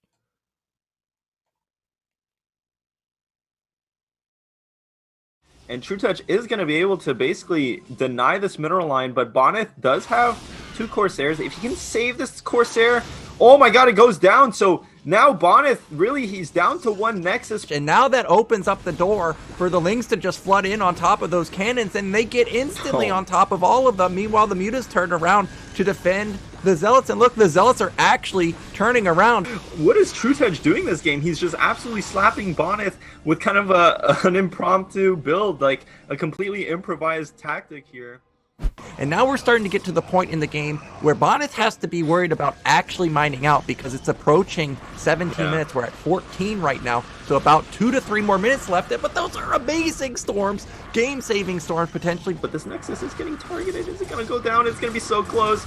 I don't think there's quite enough, but with these units coming from the north side, oh my god, the Nexus goes down, and kind of a YOLO play almost from TrueTouch, but it does work out. I think if Hawk's going to play this style, he needs to go for this fight because it's only 8 Goliath versus like 20 units. Okay, now he's realized that, hey, the Goliath count is simply too low, and now he's going to try and engage it.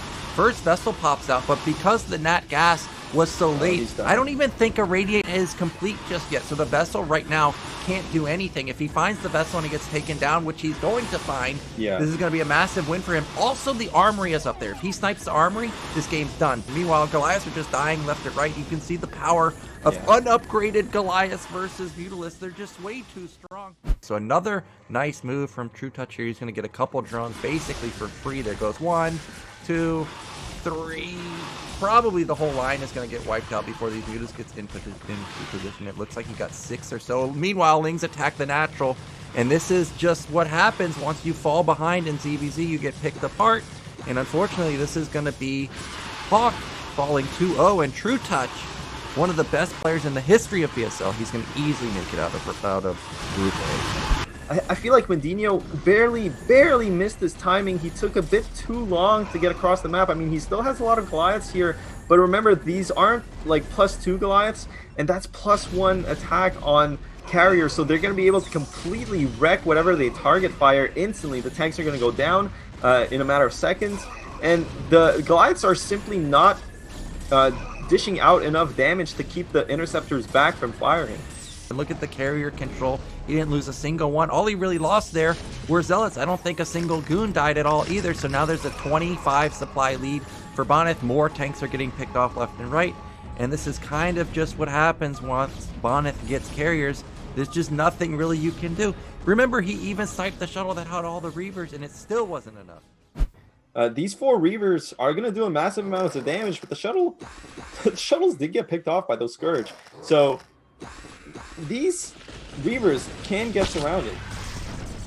Yeah, that was a crucial catch right there to catch all those shuttles. And now the Reavers are going to be somewhat exposed, but because of how much AoE there's, that's another massive play. Just so much. 6 Reavers. Holy moly. It looks like this might just be a death push. There's really not a great way for Zerg to engage. Well, that's one way. Go for a massive flank, but Bonnet sees it with his observer. Oh, but they already went down! All the Reavers, they got too far forward and got shot by that sunk. Only 1 Reaver remaining, and I was going to say, this is do or die for Protoss. If he loses this army, he's going to lose all the map control that he has, and Hawk... Nayokin, I think Hawk's done it, man. He's in such a commanding position. Protoss is ahead 30 supply already. You don't usually see these margins these days because Protoss has to delay their timing so much by getting cannons early.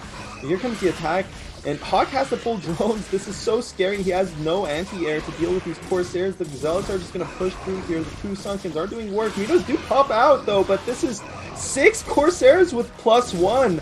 What was... Hawk just did not notice that Protoss was committed to these Corsairs, and he can't do anything because he's supply blocked. He can't build any units. That's it. There's no Sunkens to defend. And with the Sunkens falling down and more Zealots streaming across the map, this is going to be game over unless these Scourge somehow miraculously kill every Sayer. They did a good job, but the Mutalisks just aren't strong enough to deal with the Sayers. There's still 4 left over. Yeah, and that's going to be it. GG. We are back with some more BSL. We just saw Terror get out in first place. kogeT, unfortunately, is going to fall into the losers match, but not out yet. And now we're going to find out who he's going to be facing off with because we've got Dandy versus DragOn, a PvT. Yeah, so a small break here from the TvTs. And we'll have to see because we might get a TvT next or we might get a PvT. But for now, it's going to be DragOn versus Dandy. And This is gonna be an interesting matchup, you know, because Dandy is very hyper aggressive in this matchup, and Dragon's very defensive in this matchup. So, yeah, I mean, what do you think about the two players?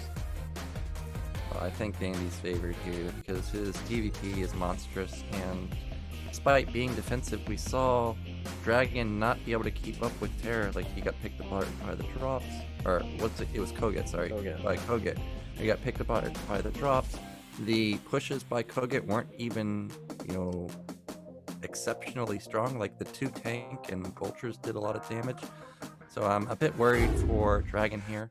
But he is very good, of course. He does have a shot versus Dandy, but I think I'm going to favor Dandy quite a bit here. If it goes to late game, I don't think Dandy can really ever lose. He just has, his macro is just crazy. Like, he will take like 4 or 5 bases and have like 15 factories. He's just gonna have so much stuff.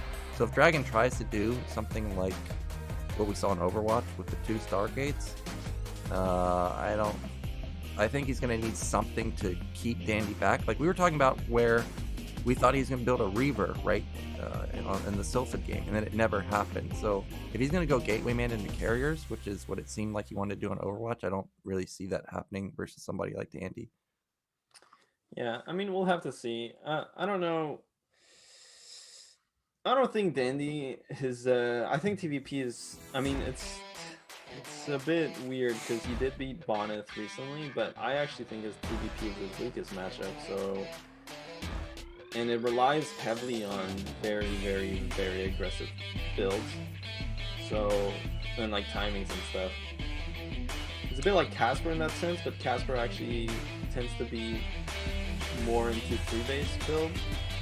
And Dragon is pretty good at holding that, though Dragon had a really hard time against Casper's 1-base aggression. So we'll have to see if Dandy does favor that 1-base, or if he's just going to go into kind of 2-base pushes. Blade Runner is going to be the first map between these 2 players. They are ready, so let's get into the game.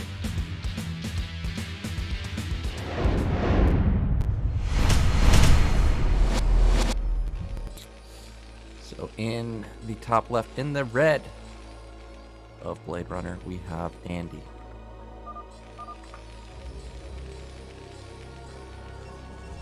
And in the bottom left of Blade Runner, we have Dragon in the blue Protoss. And I forgot that our losers match and deciding match is going to be in Blade Runner, and we've talked about this before. 3 bases for Terran can be easily defended, yet we haven't really seen that many Terran games on this map.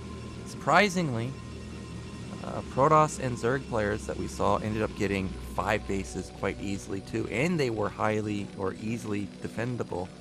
So even though Terran's going to get 3 or 4 base pretty quickly, Protoss should be able to at least match the bases and get potentially the right side. But as we saw earlier on Overwatch, Dragon really didn't take that many bases, so I'm curious how he's going to play Blade Runner. Blade Runner, to me, seems a lot, I mean, it's very, very similar to Circuit Breaker in that you have this 4-base setup with the mineral only as a third. You know, the problem here as opposed to Circuit Breaker, and we saw Circuit Breaker isn't necessarily heavy, like, that Terran favored in this matchup, right? Like, Protoss does have counterplay. Just because Terran can get 4 bases safely doesn't mean that they automatically win, because obviously Protoss benefits from the same kind of architecture. And the striking difference between Circuit Breaker and this map, for me at least, is that the 5th base for Terran is not so clear, whereas Circuit Breaker you can kind of wall off that bottom or top expand and just focus on pushing your units into the middle of the map and taking one of the mid bases. On this map, you could try that kind of configuration, but it's not clear, you know, since we haven't seen so many games, we haven't seen that many games on it, it's not clear if it's going to work as well. So really, we're in that to be determined phase of whether or not a particular race is advantageous on this map or not. So far though, Dandy is going for his gasless expand. Again, he tends to build the racks inside of his base. Dragon though, probe scouting I'm guessing it's because of just how big this map is. You really need to get that probe scout. I'm gonna be surprised if this is Zealot coming out of the gateway. So it looks like it might not be. Wait, it's going straight for a Dragoon. Oh, what's that? Oh! This is going to be Hidden Citadel in his base. And this is what I was... Well, not this, but I was waiting to see what Dandy was going to go for. Is he going to go for gasless? Because in the last BSL, we saw him go gasless every single time, and every single time he got gas stolen, or something happened where his build just got messed up from the get-go. And this is one way that you can definitely mess up Dandy. It's going to be the fastest Citadel. Oh, what's going down at top middle? Does he want to get scouted? Oh, it's just going to be proxy gate up here. Now, the goon needs to get out and sit on this ramp. It looks like it is out. I would have almost preferred the pylon to be in Dragon's main, because even if the SCV at this point, like, this is what's so scary about this build from Dragon, is that with the late scout, even if Dandy gets inside of the main, there's no reason for him to look for this third pylon, like, in the extremities. He might just notice, and, like, with the Dragoon there, obviously, and, you know, as Dragon, you can almost bait the SCV in and then kill it off later. And that would be a total mind game, but instead, he's going for the double proxy gate. And, I mean, this Citadel, it's so fast. Dandy needs to start his eBay when his factory is, like, what, like a quarter of the way done? He needs to put it down ASAP. And because his scout is, like, you can see he's keeping the SCV back to check for the Nexus.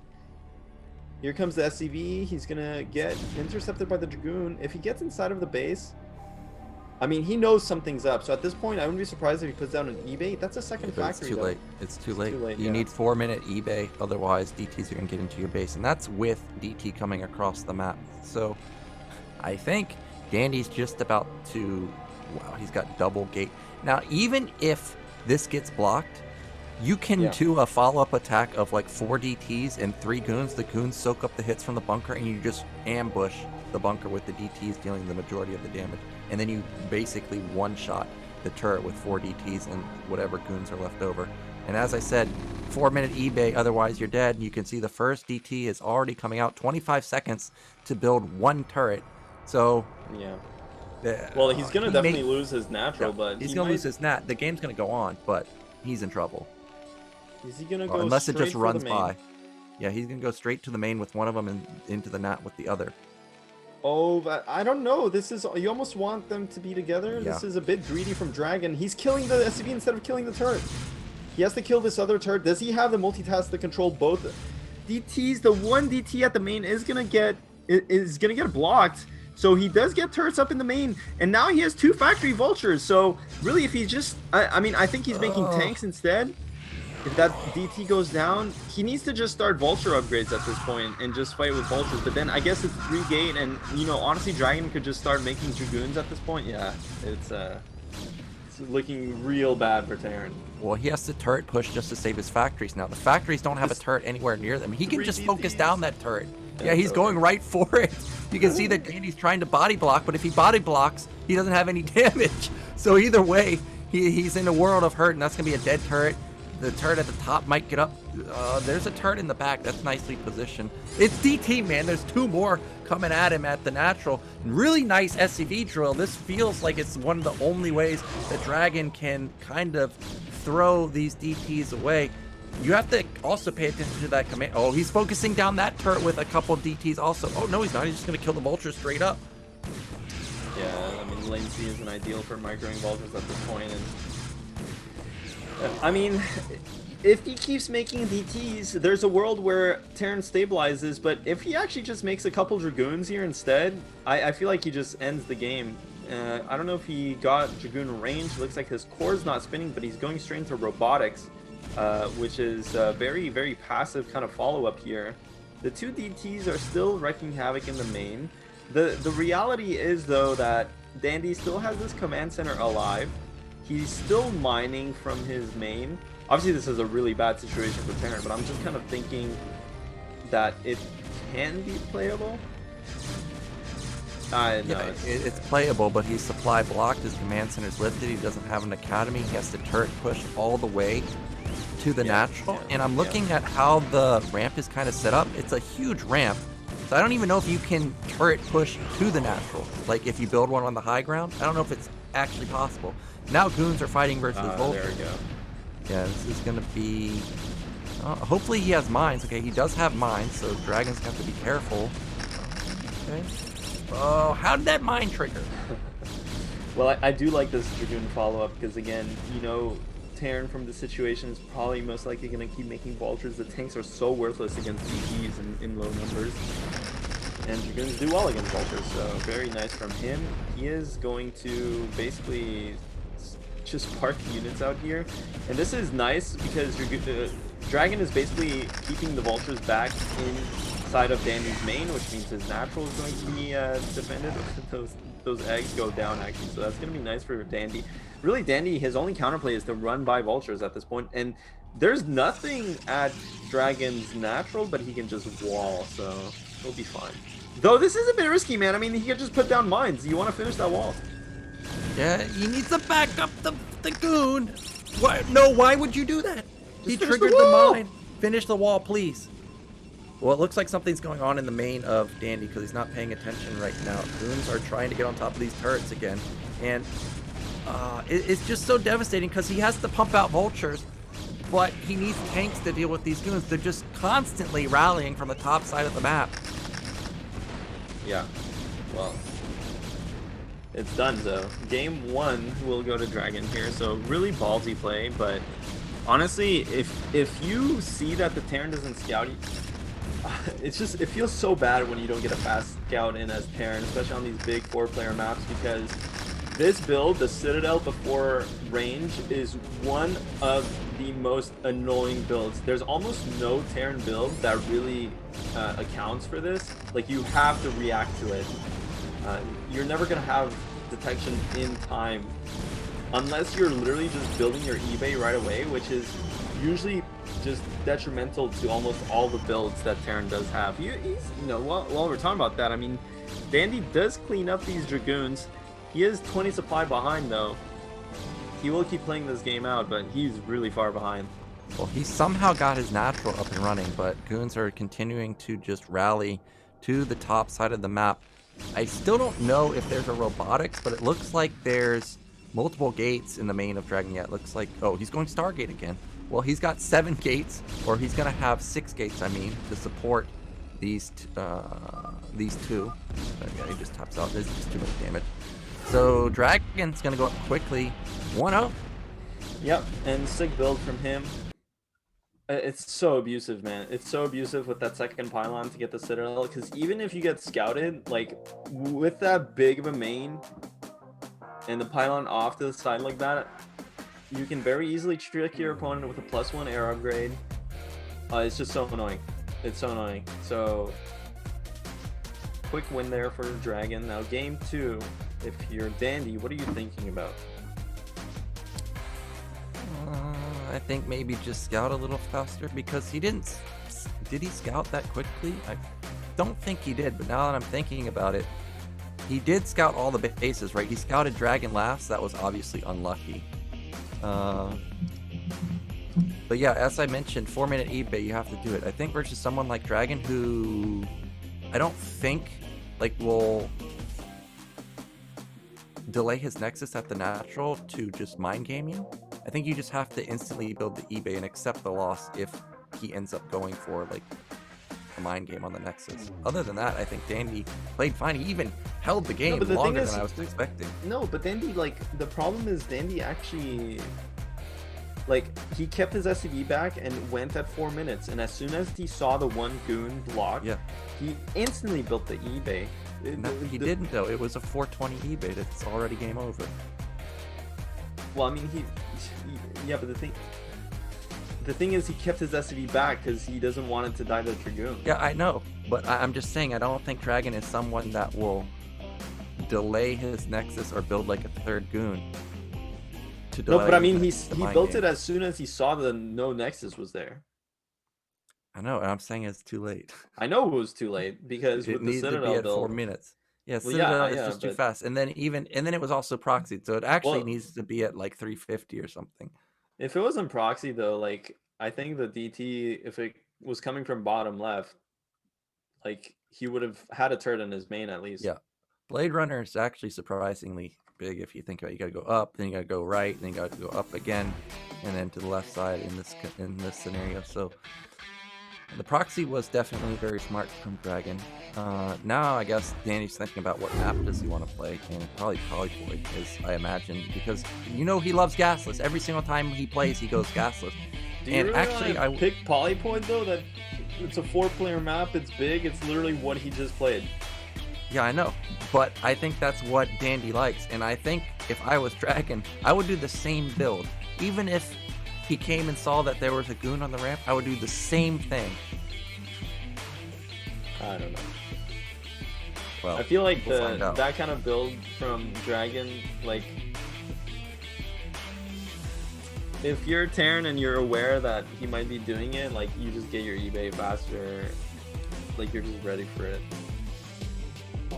It's true, but it always feels bad to build an eBay very quickly, so I don't know. And this is the second time Dragon's used it. I thought versus Casper, okay, he won't do this again, but now he's done it again. And now probably Dandy's thinking like, okay, now he's used it versus me, he won't use it again. So I would 100% use it a second time. Yeah, but that's you, dude. You always say that, and we've never seen it. Well, yeah, but also Okay. I only go DT carrier everything. So next map is going to be Sylphid. We saw Dandy pick this map quite a bit last season, and he got gas stolen every single game. So we'll see how he's going to adapt this time versus Dragon. He's on the brink of elimination, so definitely needs your energy. And let's see who can make it out and face kogeT in the losers bracket.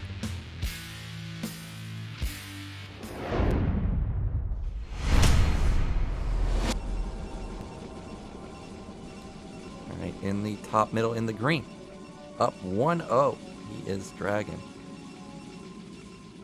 In the bottom left in the red, it is Dandy. Yeah, so all of last season on this map, it felt like he got gas stolen every single time, whether it was Dawid or Bonnet or whoever he played, just every single time gas steal. Now, I don't think we've seen Dragon scout exceptionally fast. I don't think that's going to be the case. And I'm thinking back to the kogeT series, we saw Zealot opener every single time. And I found it surprising that he didn't go for Zealots last game because of the fact that Dandy loves to go for gasless, and Zealot pressure is great versus that. So we may be looking for that this time from Dragon. We have to wait and see what he decides to do. Yeah, on a map like this, Dragon might just forgo the probe scout, go into Zealot opening. I would be so surprised. That Citadel, that really fast Citadel is good on 4-player maps because it is possible that the situation that occurred in the previous game happens where the SCV scout is just so late. But on a 3-player map, more often than not, you will get scouted early, and it's hard to deny that vision. So we'll see here. I mean, it looks like he's probe scouting, so that's already something. I mean, it is true, like you said, Dandy does favor the Rax expand. And the probe scout is nice to see whether or not Terran does that, and the probe can delay it. I mean, an early probe kind of, oh, okay, so it is going to be gas. I was going to say the early probe can gas steal you, but this time around, Dandy is playing it safe. Probably a reaction to what happened last game. 12 gas, 13 scout. A bit different from what we see nowadays with the 12 scout, 13 gas. But it is going to be a factory opening. Yep, so factory going to be coming in for Danny. I would say there's probably a 0% chance of this being starport or second factory on one base since this is Dandy, but I guess it is always a possibility. Probe has done a surprising amount of damage to that SCV, and it may end up dying. It's at 10 health, so it's got to be very careful. You know that Dandy's got, or Dragon's got his eyes set on it. Regardless, it's already done a lot of damage, forcing 2 SCVs off the line. Really nicely done from Dragon. I think I saw a blue dot move out, so Zealot is on the move. Yep, Zealot is out. But it is going to be met with factory expand, so this is nice from Terran, though it will slow down the expansion. He will have to get a bunker at his natural. If not, he will have to get a third depot and kind of go into like an FD type opening, which kind of used to be the gold standard, like the two tank expand, but that's been phased out for a really long time now. People kind of just prefer getting their natural bunker up and getting into that 3 tank or the siege mode variation. Probe goes down right away though, so that's a really good pick off the SCV.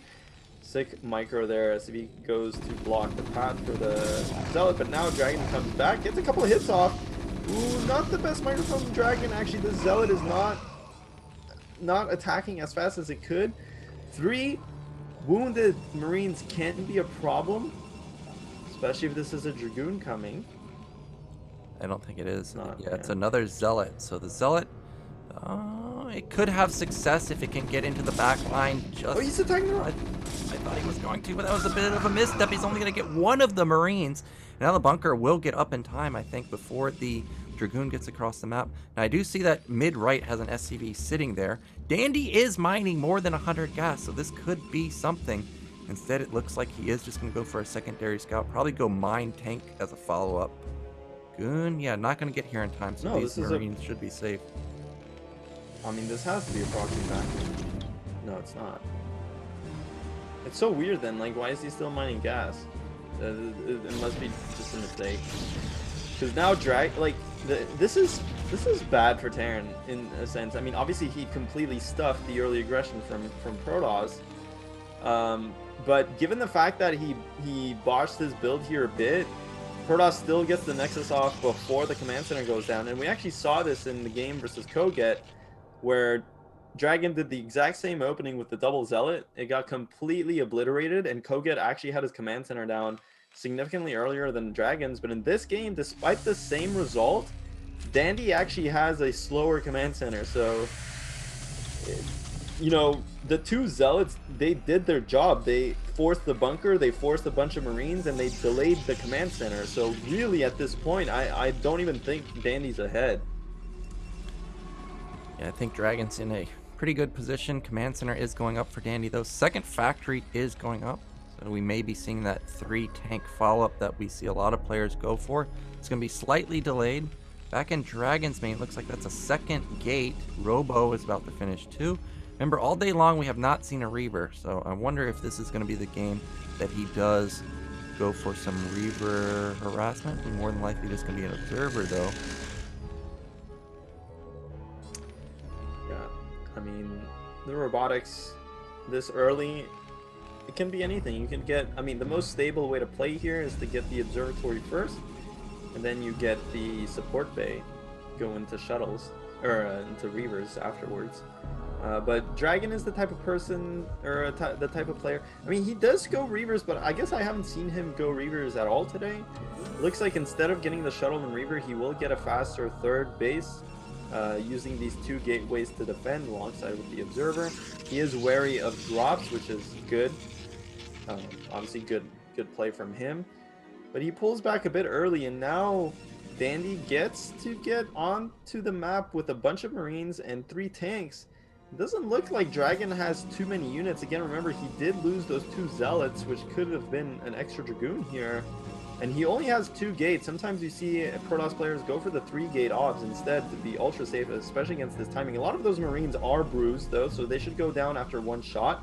If Dragon just sits here, he can pounce on top of the tanks. There are no mines from keeping these Dragoons back. All he has to do is focus fire these tanks down, not lose too many Dragoons though, because these vultures are gonna run inside of the main base. This is almost not... I'm not sure how good this is for Dragon. He will have 1 Dragoon come out. It can stop the vultures in their tracks. He hasn't lost too many probes. He completely stopped this push. As long as he does not lose any more Dragoons, he is so far ahead. He has his third base coming too. Yeah, he got his 3rd Nexus up while that was, or he started it after denying that attack. I thought that the vultures getting into the natural were going to deal a little bit more probe damage than they actually did, so nice goon timing just in time to deny vultures getting into the main. Meanwhile, behind this, I saw a big fat building. I think that's an eBay floating to the side of the base. Yeah, there it is. And we saw Armory and Academy going up for Dandy. So no quick upgrades for Dandy. So it's not like he's going to have those to fall back on for a while. Vultures confirmed the third base though. Now gas is going up at Dragon's base. He's not floating that much, and this gas timing is pretty good. He didn't get it excessively fast, so it's not going to be, you know, carriers, I don't think. I think this is probably going to be the first time we just see a pretty much standard game from Dragon. Yeah, it's a standard game, but he is insanely far ahead. I mean, Terran doesn't even have his 4 factories coming. Everything's delayed. He's floating money this entire time. Even if he puts down the command center now, he's not gonna, like, you need to go up to 4 factories in this situation, because you will just not have enough units to support taking your third if you go straight command center. So only now does he start his factories, but he literally floated 400 for the past minute. So these factories could be almost a minute earlier, 30 seconds earlier than they are. That's going to significantly delay everything that he does. And at this point, I'm not even sure if he will go for a command center. I feel like, especially because it's Dandy, I feel like we're going to see him go up to 6 factories and try and hit some kind of like crazy +1 push. Yeah, that is a quite common follow-up. I think you're right, because I see a block of buildings going down in his main. It looks like probably at least 3 facts. He missed the Citadel though. Sees that 4 gates are going up.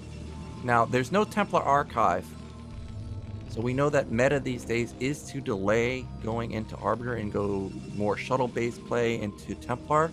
We may see that from Dragon. We may just see a bus. We were talking about that earlier. That's something that Boa likes to do, and that might be the case because 6 gateways are going down, but Dandy with a really nice preemptive play. He already has 4 factories. The observer sees that it's 4 factories. So this may just be in anticipation of what you were talking about, where this might be a factory flood from Dandy with +1. So I really like this play from Dragon. Make sure he can get shuttle with Zealots with speed too. And just have an overwhelming amount of units when Dandy actually moves out. Yeah, Dragon's setting himself up really well. The only problem here is Dragon kind of took his second gas a bit too early. You know, really, you don't need that second gas for a really long time if you're Protoss. I mean, especially if you're not going for quick Templar Archives or Reavers, or like the shuttle speed or whatever. But that being said, he is going to go up. Okay, the Observer does go down, but he does see that Dandy is adding more factories, so it is going to be that 6 factory play. And had Dragon gone for the Stargate here into the Arbiter, then this could have been a pretty good timing, because if Protoss just sits on 4 gates or 5 or whatever, 4, usually you're on 4 gates teching up to Stargate and then you start adding more gates, then there's a real timing. But now that Dragon actually has increased his gate count before teching, he's going to have more than enough units to deal with this. And it's going to be like a 1-0 Terran army. Like, the Terran units are not going to be that cost efficient. So all Dragon needs to do is hold this push, and he's going to basically win the game. Yeah, so this is a lot of tanks for Dandy, but 9 gates for Dragon. Speed should be cooking at any moment. Now, he sees the move out, and I don't think he's going to have enough. However, tanks and vultures, definitely very strong, especially if they can get a mine connection. But you can see that the vultures are pretty far ahead of the tanks. Dandy recognizes it's going to stick him up a little bit, but he engages directly onto the vultures before they get... That's a late siege, too. Zealots already have speed. Zealot bomb on top of that wipes out that tank. This is going to be... Oh, actually, the vultures are buffering a lot of the damage. Yeah, very disciplined there from Dragon. As soon as the Zealots die, he pulls back his Dragoons. He just needs to keep these Dragoons alive, because Zealots are really easy to replace. Dragoons are not. You can see he is floating a lot of gas, but that's, you know, it does happen in this situation. Now it's going to go for the re-engage. The mass amount of Zealots might be more than enough to push through here. Look at that, it's like a whole control group. That is a lot of vultures as well, but the mines do connect. Zealots get on top of the tanks. Oh no. Dandy has to focus fire these Dragoons, but it's only 4 tanks left, so they don't even DPS enough onto the Dragoons, and that's gonna be it. Dragon's gonna completely slap down this attack. Now Dandy is gonna go do Dandy things. The follow-up here is just non-stop vulture harassment, and hopefully the Protoss crumbles. We've seen him do this time and again in BSL against Protoss players and come back, but it looks like Dragon, he has a wall at all the bases. Okay, this third base is gonna be a bit open, so he will have to delay mining for a second, loses a couple of probes, but this is more than fine for Protoss, because again, Protoss has 3 bases. No.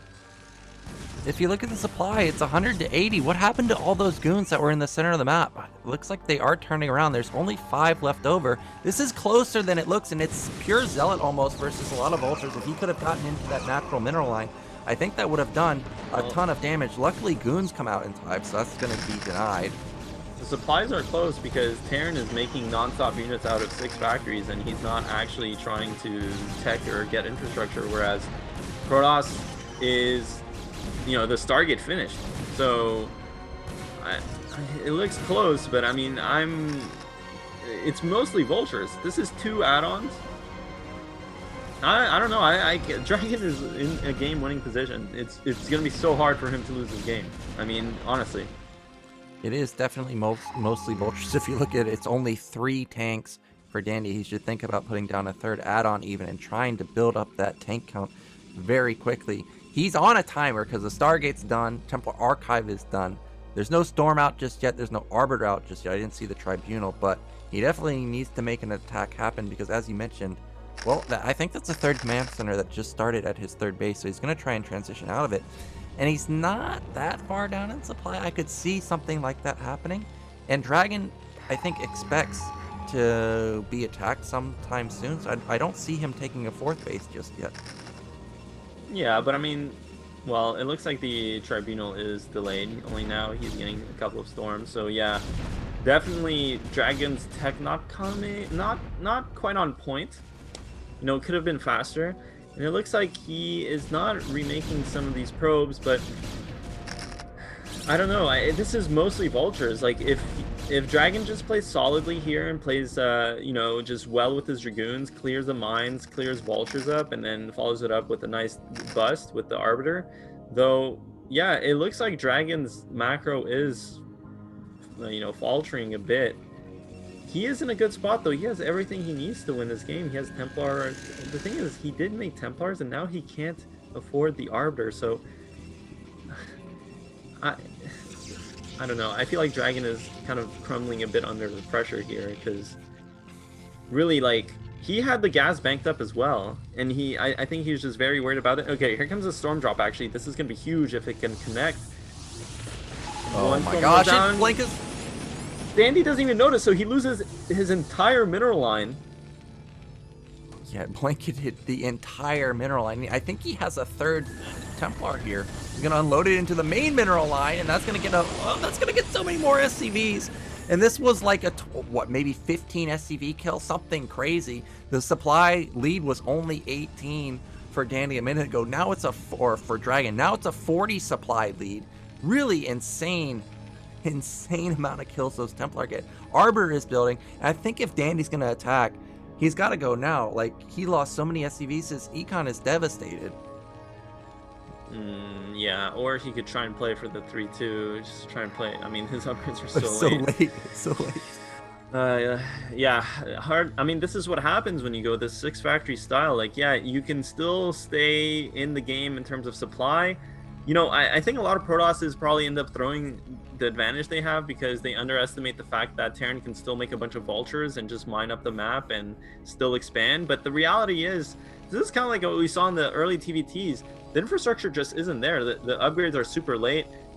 There's not going to be enough gas to also add a bunch of vessels into your composition. You're not going to have that many tanks. So even though Terran can play this out, take an extra base, and then still have a maxed army, it's going to be very, very vulture heavy, tank light, with very little vessel support and poor upgrades, which can be dealt extremely efficiently by Protoss that has both Arbiters and Templar, which we see Dragon getting into. So really, I mean, all Dragon needs to do is just play solidly here, not crumble to this one dropship, not crumble to the vulture movements from Dandy, and he should be able to clean this up.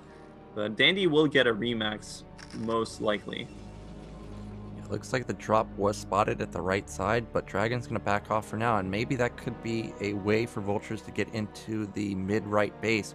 Remember, earlier at the 3rd base, there were no cannons, so hopefully Dragon has put up a couple there and will deny this drop from doing any damage.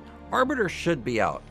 He's not going to have stasis, but it should be out, and stasis should be coming within maybe the next 40 seconds or so. And Dandy is starting to get scary because he's feeling confident enough to take 4th base. And if he can get that up and running, that's going to be 3 gas for him.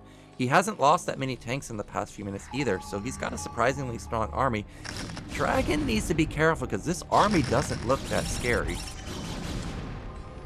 Yeah, Dragon is getting into kind of a questionable position. I'm just waiting for him to get Arbiters, though. Like, he is going to go for this bust. If he connects with some 6 Storms on top of that a clump of Vultures, though, he can push through. Oh, he's just going to go in and try and deny this high ground, so this is very kind of Dragon-esque in terms of the positional play here, not forcing too much. I do like how Dandy is always active with these Vultures onto the map, laying mines down. You know, if Dragon doesn't pay attention, he is going to end up losing a lot of units to this, but of course Dandy does lose this command center. He's still sitting on 1-1 upgrades. Still waiting to see when Arbiters are going to come out for Dragon. He does have that Tribunal up. But, oh, Probes are just going to miss the Vultures. Or rather, the Vultures are going to miss the Probes, yeah. Because the Vultures were just there, and they even ran over mine, so he easily could have spotted them. But it looks like we missed a Storm Drop into the natural, but still, Dandy's okay right now. He still has a high supply, he still has a high tank count. Dragon is starting to get ridiculous, so he's going to have 5th base going up at bottom right. That's one way to clear the mine. Just run straight through them with the Zealots. Yeah, that was 20 supply right there. Just gone before the fight even happens. And Templar is dying as well. This isn't the best engagement from Dragon. He needs to connect with Storm and Stasis. He does, finally, both. But look at this tank line. It's very deep from Dandy, but the upgrades just aren't there. You can see the Protoss units are dying. They're actually pushing through the massive amount of tanks. 2-2 does kick in. I mean, that is still good, but you really want that 3rd attack upgrade. It looks like Terran just does not have enough oomph to, like, basically clear this Protoss army out. Dragon gets on top of the tanks, and now Dragon's in 5 base or 4 base situation versus really kind of 2 base from Dandy, if that. Resetting Dandy's entire army, I think Dragon's done it. Yeah, that one move simply won him the game most likely. He does need to reinforce though, and that is what he's doing. These tanks are going to get caught. Looks like he's got 5 or 6 gates at bottom right, so this should be like a 15 gate Protoss going up against only 7 factories from Dandy because he's been on 2 bases for so long. He had bottom, middle denied look supply 150 to 84. So Dragon on the brink of 2-0ing our very strong South American Terran player. Yeah, I mean, you know what doesn't trigger mines, Mihai? Archons. Oh, that Archon right there. You know what's surprising? Like, why do Templars trigger mines? They're basically floating. I thought for the longest time they didn't. I mean, this was a while ago. I'm like, when I saw a Templar walk over a mine and then trigger it, I was like, what the? How does that make sense? He's literally floating. Yeah, it doesn't make sense. If the Archon floats, the Templar should be floating too, right? Yeah. Maybe they're like bouncing like the guys on the moon, right? They're just bouncing up and down and stuff. Yeah, they're astronauts. Yeah. Buzz Aldrin coming in with the storm. Well, there's another command center going down. And with that command center going down, Dandy's hopes and dreams are pretty much going down because you saw the mineral line at the natural. It's mined out. Main's mined out. 3rd base is, you know, by default, a low mineral base. That looks like it's halfway mined out. And that's not what you want to see. Floated base down to his 4th. So, Dragon has done it, and yeah, I mean this game is gonna go on, but unlike TvT, PvT is quite hard to throw. So, it took you a while. Well, I don't think those zealots running through mines are trying to do it. Yeah. 160 to 101. Dandy is gonna sneak this base, it looks like. Meanwhile, Dragon's taking a 6th base himself. I would like to see Dragon start expanding to top left. And the reason for that is that means it's a base that Dandy can't take. It also forces Dandy to make a move onto Dragon. Otherwise, he gets starved out. Meanwhile, this is a nice run by. Yeah. However, every unit is very important to Dandy because of how few resources he actually has. Yeah. I mean, that's it. GG. GG. So it's going to be Dragon winning 2-0. And a little bit of a surprising result there because Dandy looks really, or was looking really, really good. Remember, he took down Bonnet and RCG, put up a good fight versus the Wolf, but Dragon's going to manage to take him down. And now we're going to have a rematch of our first series. It's going to be kogeT versus Dragon, but before we get into that game, we're going to go to a quick break.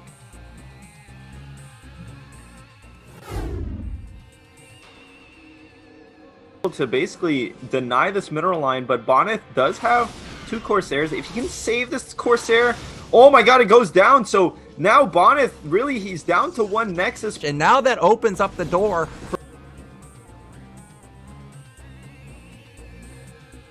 It's only Zealot Templar here, and he's actually going to storm and run right up here. OG's such an aggressive player. Storms have to be on point. That's a lot of Hydralisks, but actually Zealots here kind of overwhelming the Hydralisk count, and he is going to just straight up kill them. Meanwhile, more Zealots inside of this 3rd base from the Zerg player. Oh my god, this is catastrophic damage already.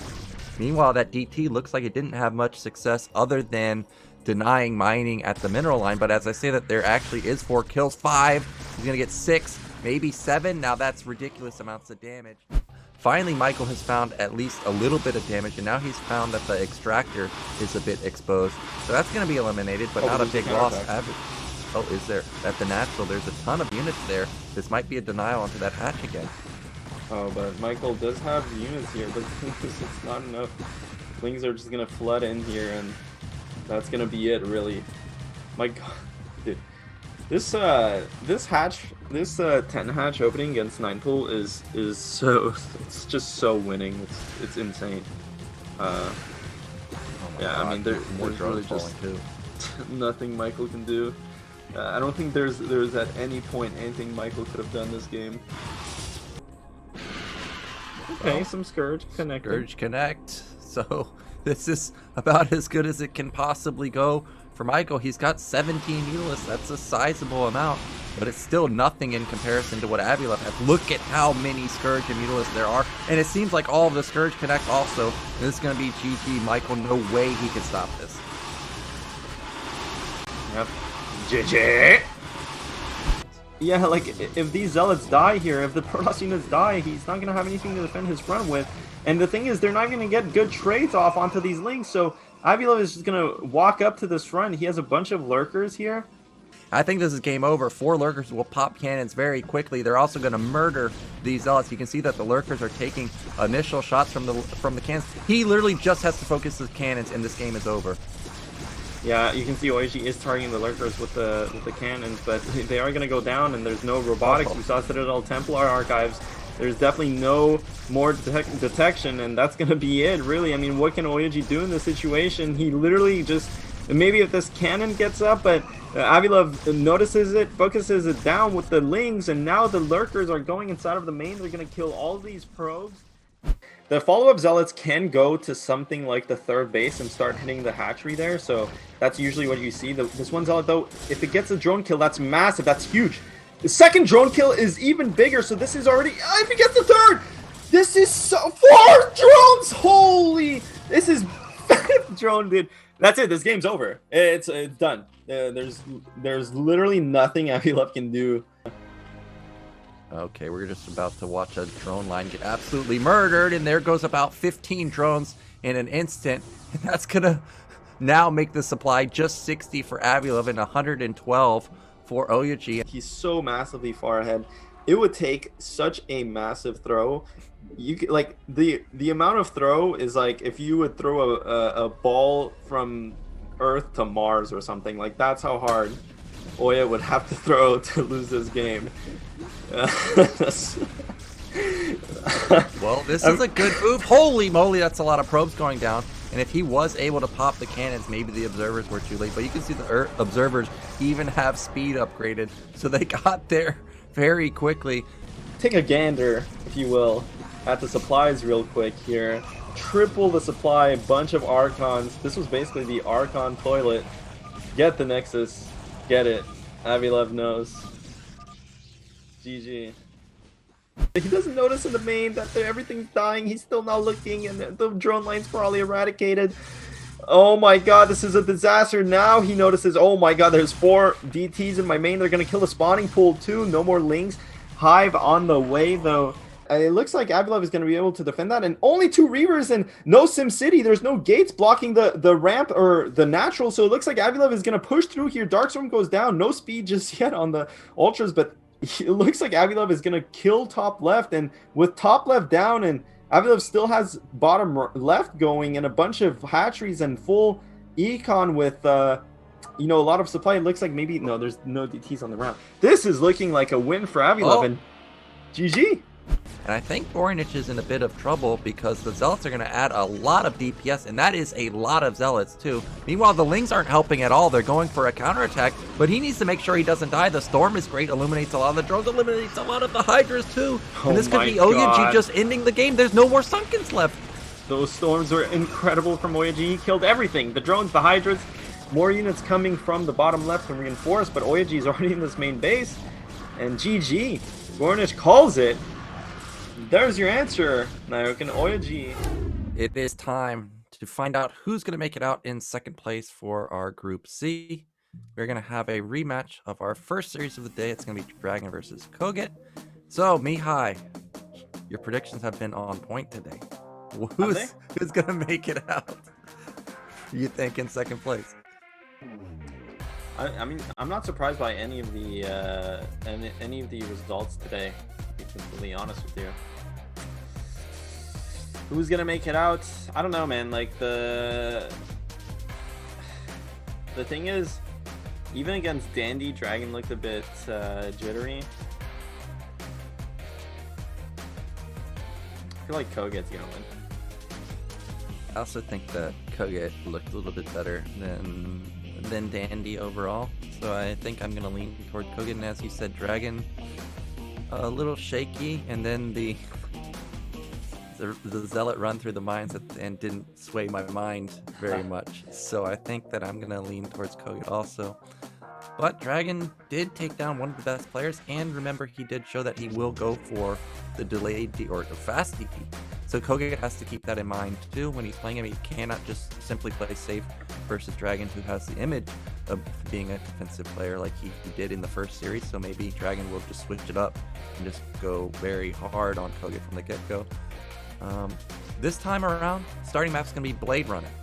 So we already saw shenanigans there, and you have to consider that kogeT and Dragon probably haven't played this map very much. But I know that Dragon, when he practices for tournaments, you know, he has access to good players, Terror, Eon Zerg, everybody that's in the Nas clan, and I know for a fact he grinds maps very intensely. So I think on Blade Runner in particular, he should have more experience than kogeT. Yeah, Dragon is the type of player that not only does he prepare well, like in terms of playing the maps he needs to play, but he'll ask his practice partners to play like the players he's gonna play. So even if they have their own style, he actually prefers that his practice partners try and imitate those styles. So definitely, Dragon has always been like his strength relies in his intelligence, right? Like he's very smart, very thoughtful about the game, and even when you play him, he's very meticulous about kind of like where he engages, how he engages. Now, his shortcomings are just really kind of execution based. Sometimes his macros are not on point, builds aren't necessarily on point, and we saw that in full display even versus Dandy. Now, Dandy, you know, he still took down Dandy, who is an incredibly impressive opponent to take down. So it's not like he doesn't have a good shot against kogeT. And again, we've spoken about this as well earlier. kogeT has struggled historically against Protoss. But the games he had this morning, I guess it's 4 hours ago. Nah, it's like 3 hours ago against Dragon, were very convincing. So yeah, so I think that kogeT definitely has a bit of an advantage here. Curious to me is just what's going to be the second and third map. What have these players prepared? Also, what's Dragon's second build prepared for Blade Runner? He's already shown the DT. That's not going to happen. You know that I've noticed? He hasn't gone 12 Naxxus. in any of the games. That's not exactly surprising from Dragon, but that could be something that he could throw in as a mix-up. You know haven't? what we might see from kogeT? 14 command center. 13. 13 command center. No, I'm just kidding. I mean, it is TvP, so probably not, but on Blade Runner 12 Nexus wouldn't be a bad idea. It really wouldn't be a bad idea, but I just haven't seen Dragon use it at all, so, and yeah, I'd be very surprised. Yeah, I also don't see him often use that, but that could be something that he could pull out as a unorthodox play for his playstyle. Yeah, I'm trying to think what other map picks would... Oh, we already had Terra pick Gold Rush, and since both players are in Nas Clan, I think you have to consider that if Dragon was to lose, I guess, game 1 or game 2, he could whip out Gold Rush. He could. Could whip out a lot of things.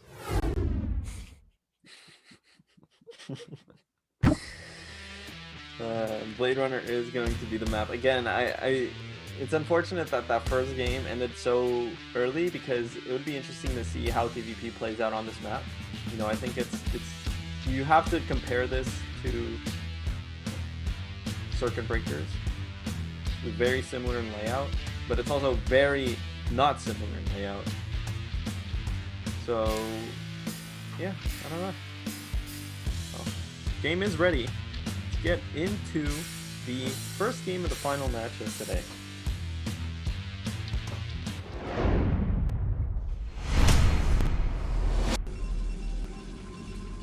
So, in the top left, we have our blue Protoss. It is Dragon. And bottom left, we have our red Terran. It is kogeT. You know what I've noticed? What?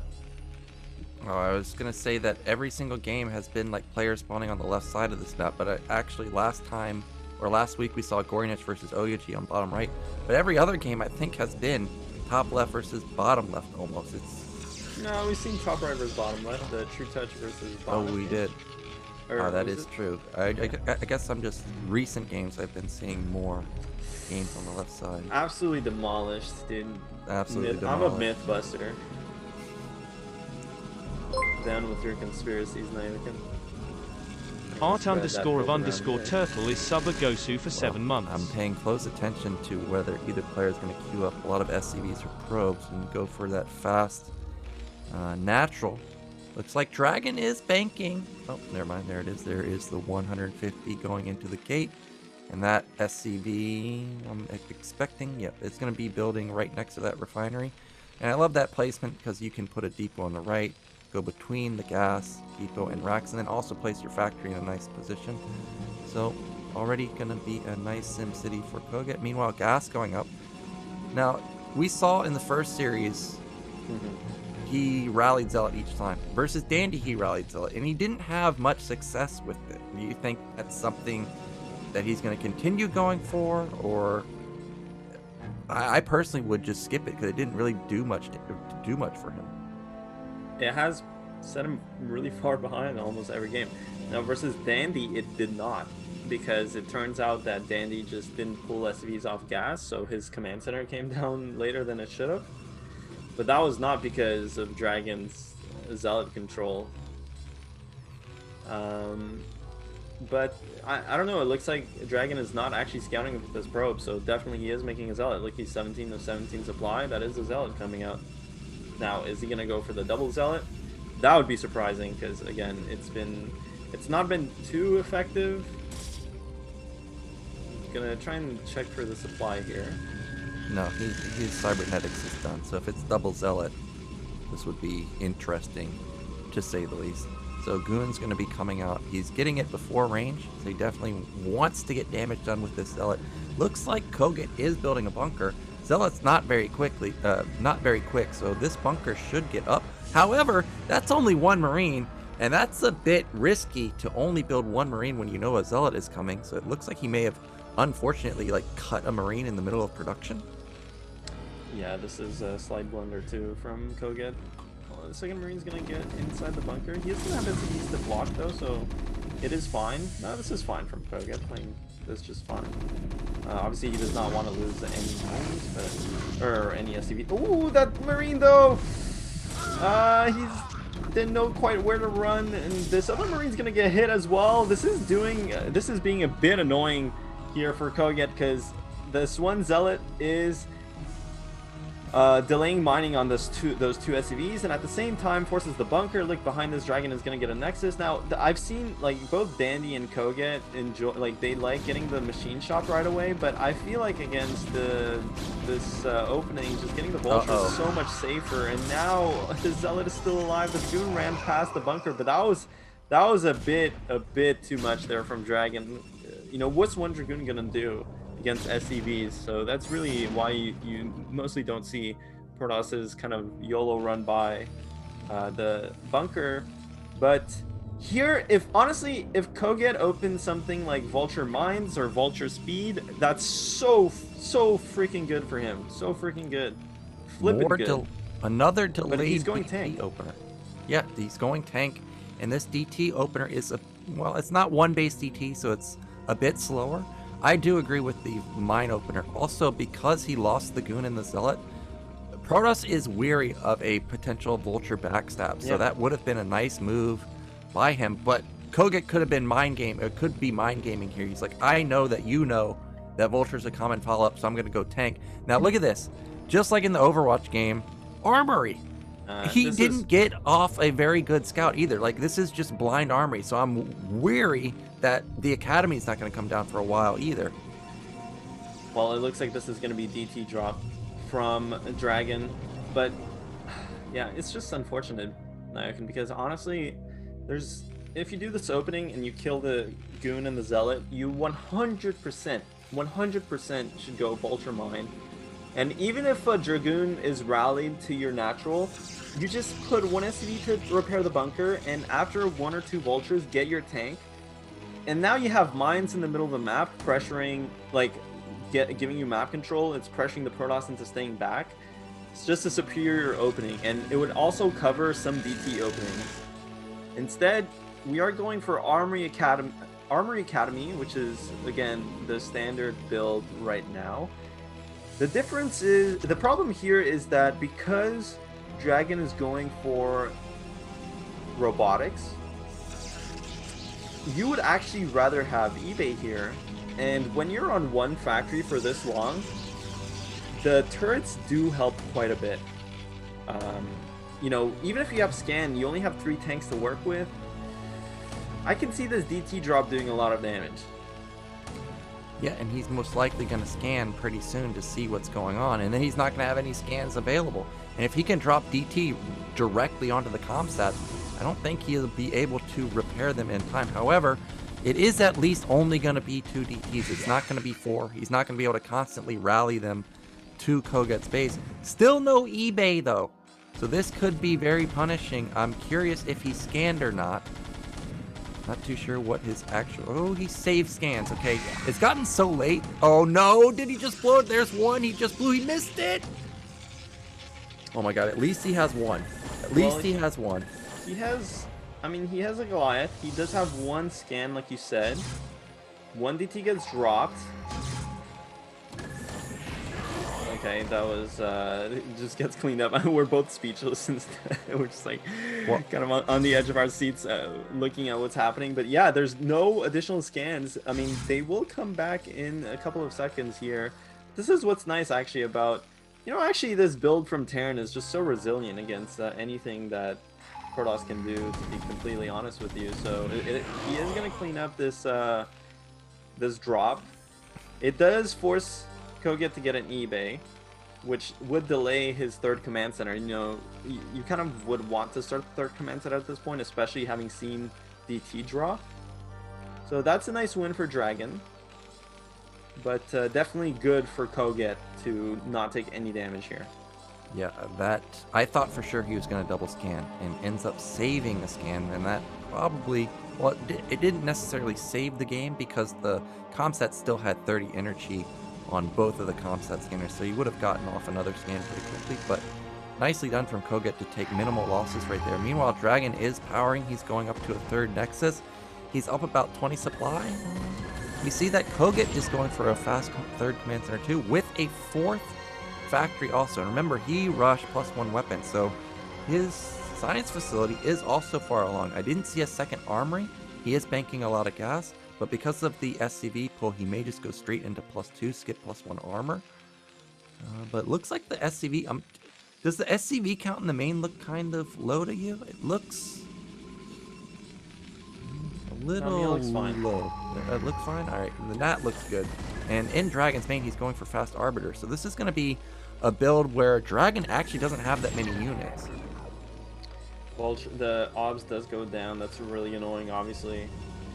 Though, luckily for Dragon, he's not doing the modern style of super aggro with multiple shuttles, because, you know, in that more gate-heavy kind of Templar style play, losing ops really hurts, because your robotics is constantly producing, whether it's making observers or making shuttles. So, you know, you can lose out on a lot of scouting. Whereas, obviously, in this particular situation, his robotics is free to just continuously make observers, so it's not that big of a deal. So it does eat up some gas. I mean, Dragon has a lot of gas saved up. He did get his second gas again very early, like he did in the previous games. So he will be able to get Arbiters out with tech, and maybe even get Templars as well.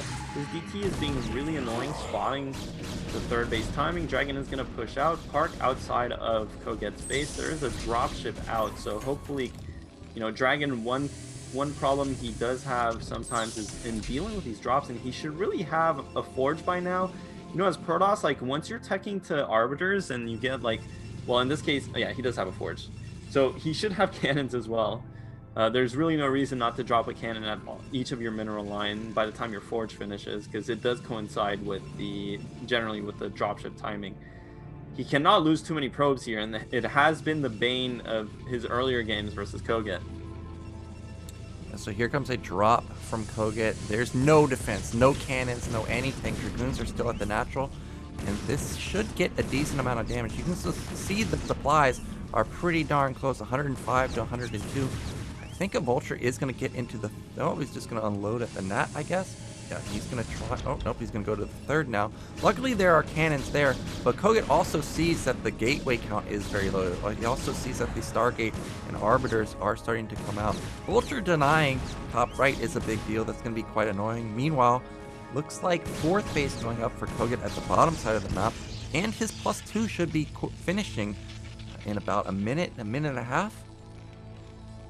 Yeah, I mean, it's going to be really quick. Of course, we saw he did go armory off of the one factory. This is just how you play TvP these days. I'm happy to watch someone like kogeT play it. You know, very high level player, and it's good to see other players. You know, in the non-Korean scene, sometimes a lot of the Terrans kind of rely a bit too much on the timing styles and kind of coin flips in that sense, but I do like how kogeT is playing an upgrade style, a very macro heavy style. We'll see if he deals here well with Dragon. He is definitely ahead. That drop did a lot of damage.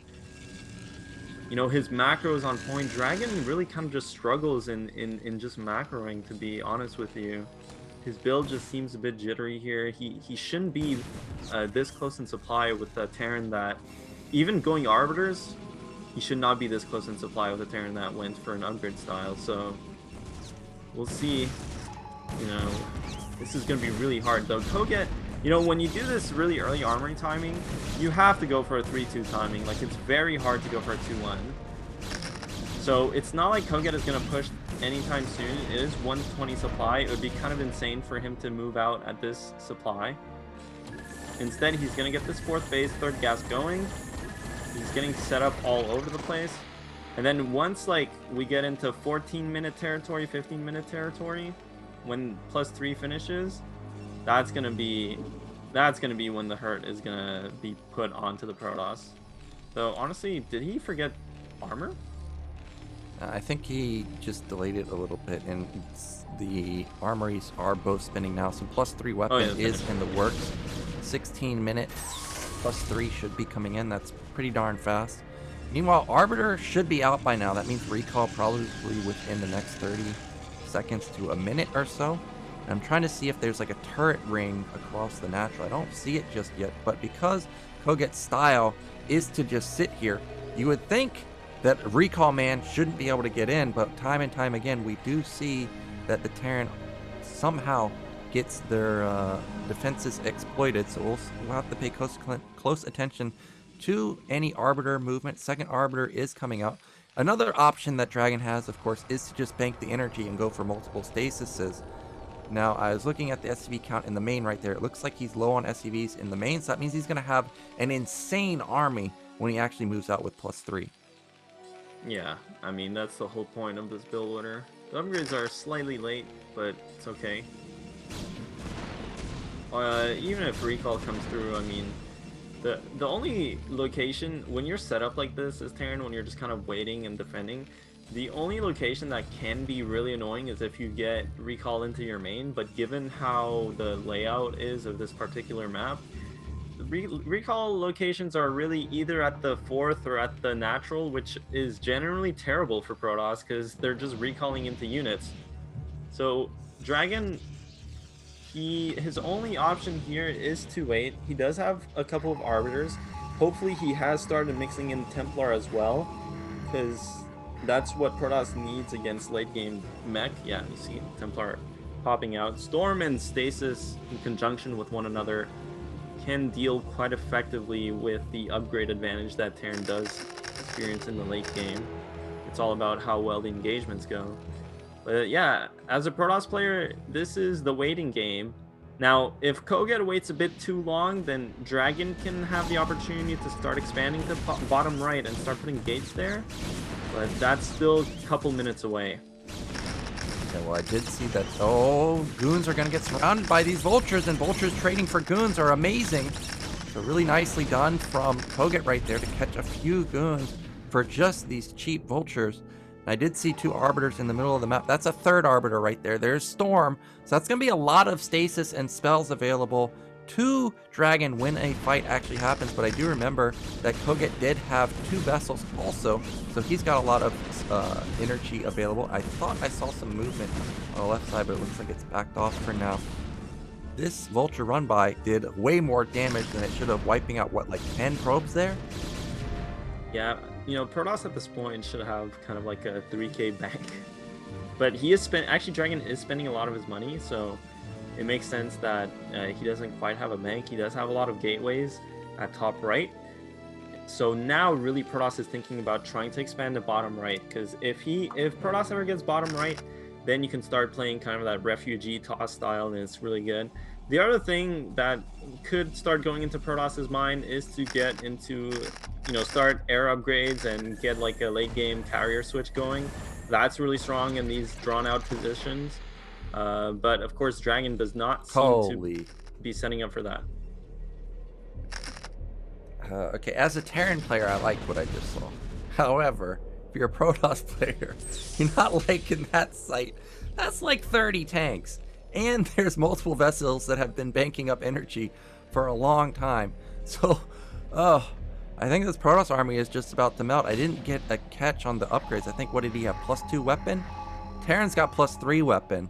So this is going to be pretty tough for him to fight, even if he has a lot of stasis. Now, he does, of course, need to be careful not to take 5 tank losses.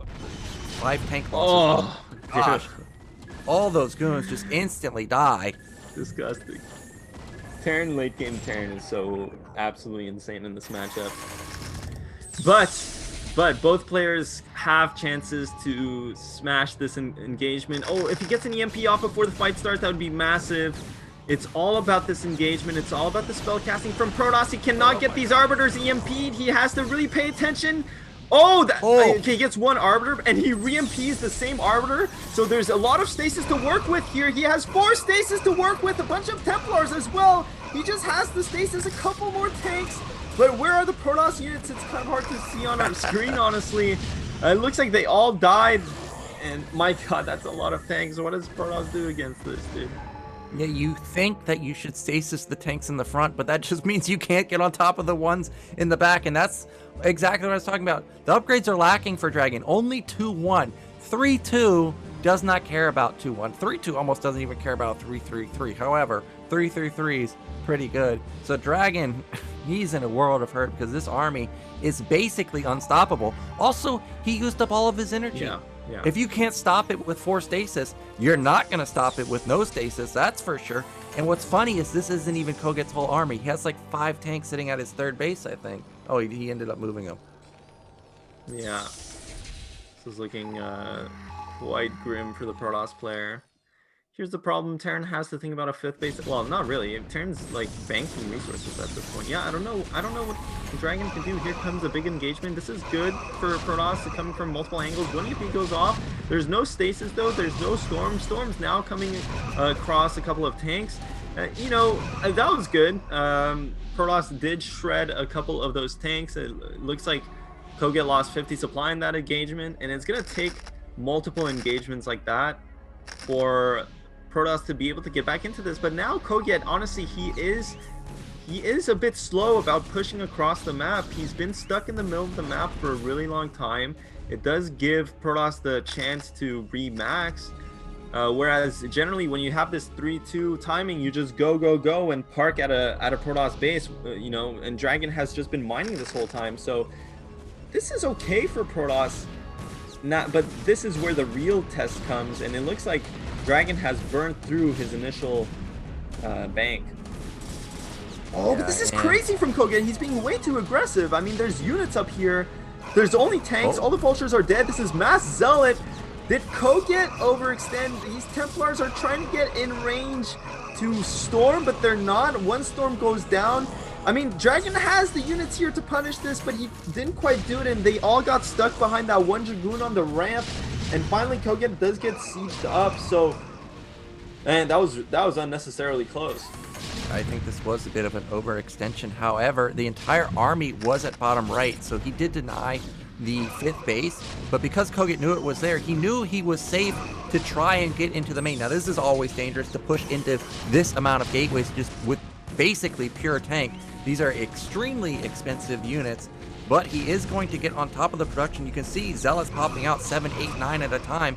Ends up taking down 2 tanks, but just barely not enough. But Dragon's army is starting to come back. Dragon has a lot of units. There's probably a lot of units that gets main. No vision. So we'll have to see. I hope he doesn't actually lose all. Oh my god, he stasis all his ops. I was gonna say, I hope he doesn't use too many stasises, because there are gonna be more Terran units at the Terran Natural at this point. You can see, I mean, kogeT is maxed, and this is only a fraction of his army, so the reinforcements, yeah, now they're coming. That's gonna be the real test here for Dragon. He needs to keep some of his mana for that next engagement, but it's looking, I mean, this is really scary for Protoss. He might be able to hold on, but I don't know. He doesn't have any units, and now he's down on supply. He needs to have the sickest stasis ever, but I don't think he has the supply. Yeah, the supply is just lacking. It's 150 to 180. The reinforcements from kogeT are non-stop. He is starting to struggle to get a 5th base. I'm not sure if that's the base at mid right, but look at this. Dragon ends up pushing it back. However, still a 50 supply lead for kogeT. Not too sure how many probes he killed. I think that mineral only kind of got wiped out, but in the top right main, it should be pretty saturated. I don't know, man. This is kind of situation where it's starting to slip for Terran a bit. It's starting to slip. He's mine out. He's about to mined mine out. His main natural. His 3rd is going to be soon to mine out. Now he's taking a ninja base. This is so weird. And this is what's the problem with this map. It's not clear where your 5th base should be. I mean, it clearly should be at the bottom side, but you kind of have to go hook around, so it is kind of a weird expansion to take. I don't know, man. This is looking bad for kogeT. I mean, he's still ahead in supply, but now look, the Arbiters are starting to be very efficient, and his army is totally disjunct or whatever. It's just not together. Yeah, disjointed, and all these tanks are gonna fall. More are streaming across the map. The vultures are gonna fall too, and these are goons. Like, vultures are not gonna kill goons unless they got an overwhelming amount of them, or they're able to lay a lot of mines. And Dragon somehow pushes this back. kogeT is going to get mid-right up and running, but as you mentioned, DragOn spotted it. So all he has to do is, after he clears these tanks, well, maybe he clears these tanks because that is a lot of units coming as reinforcements. You can see DragOn is scrambling to get more units over in time. I don't think he has enough units. That's a great stasis, but it just barely in time, or just in time for the other group to become unstasis. Still a lot of goons, but I think that these goons are all going to get wiped out. This is a very close game. Very close game indeed. Protoss is still mining off of a lot of bases. So over time, this is going to be okay because Terran is going to run out of steam, though kogeT has gotten the mid-right online, so maybe he'll be able to continuously reinforce his position, but a lot of his units, again, not sticking together, and these small fights are always going to favor Protoss, and there's still more units at top right. The stasis, I mean, there's no Goliaths here to deal with the Arbiters, so eventually these Arbiters are going to be really annoying. Another base from DragOn. DragOn playing really well. This is kind of his element in a sense, but he has a lot on his plate to deal with. This Terran army outside of his base, setting up into siege formation with the sick upgrades. They're going to be extremely cost efficient, and now it's looking like pretty bad for Protoss. But DragOn can just start maybe counterattacking mid-right, counterattacking bottom right. It's not so clear anymore that kogeT has a massive advantage. Well, DragOn did take mid-left while this was all happening. That is a fresh base at mid-left. So he does have that going. Also, the mineral only is up and running. So he does have a lot of resources. You can see finally he's taking a supply lead. He catches a few of these SCVs. A nice EMP wipes out a decent amount of the shields. But this feels like a caught army. That's not that big of an army. I think that kogeT's reinforcements should be able to kill it. Yeah, kogeT needs to kill top right in retaliation here. He does lose the one building command center. It looks like this ninja base at mid-right is going to be the bane of DragOn, because I don't think he's going to scout for a long time.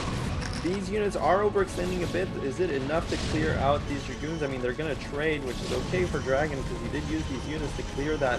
No, they're not going to trade, because Protoss units absolutely suck in late game versus 3-2 mech. Yeah, I mean, I don't know.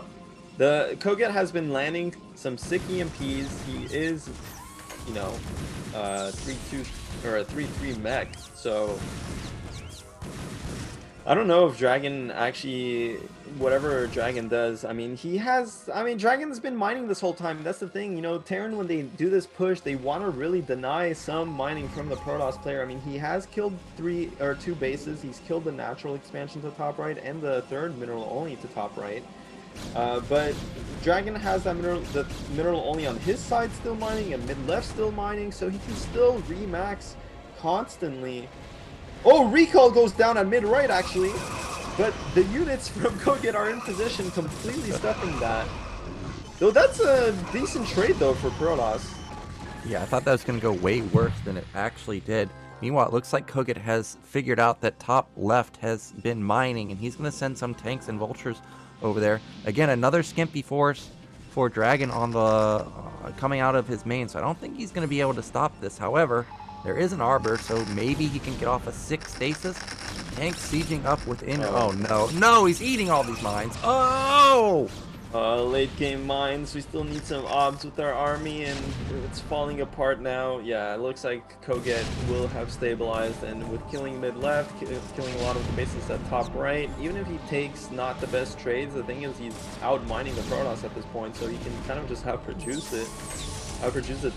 the Protoss. He doesn't need to be cost efficient, and it's so easy to be cost efficient with 3-3 mech. So I mean, kogeT is down to 1 base. That's the problem for him, but soon enough he will have the 2nd base rolling. The game's not over, but if kogeT gets bottom right secured, it's gonna be so hard for Protoss. Yeah, Protoss still has basically even supply. Stasis is pretty good. The army coming in through the right side has to deal with these mines though, so I'm not sure if they're going to be able to meet up in time for when the stasis goes away. It looks like he's trying to get these zealots through, but again, they're taking so many mine hits. Dragoons coming in. That's a lot of stasis. All the tanks are frozen. Yeah. And remember, kogeT's entire army, or half of his army, is over on the right side. Yeah, sitting defending this base.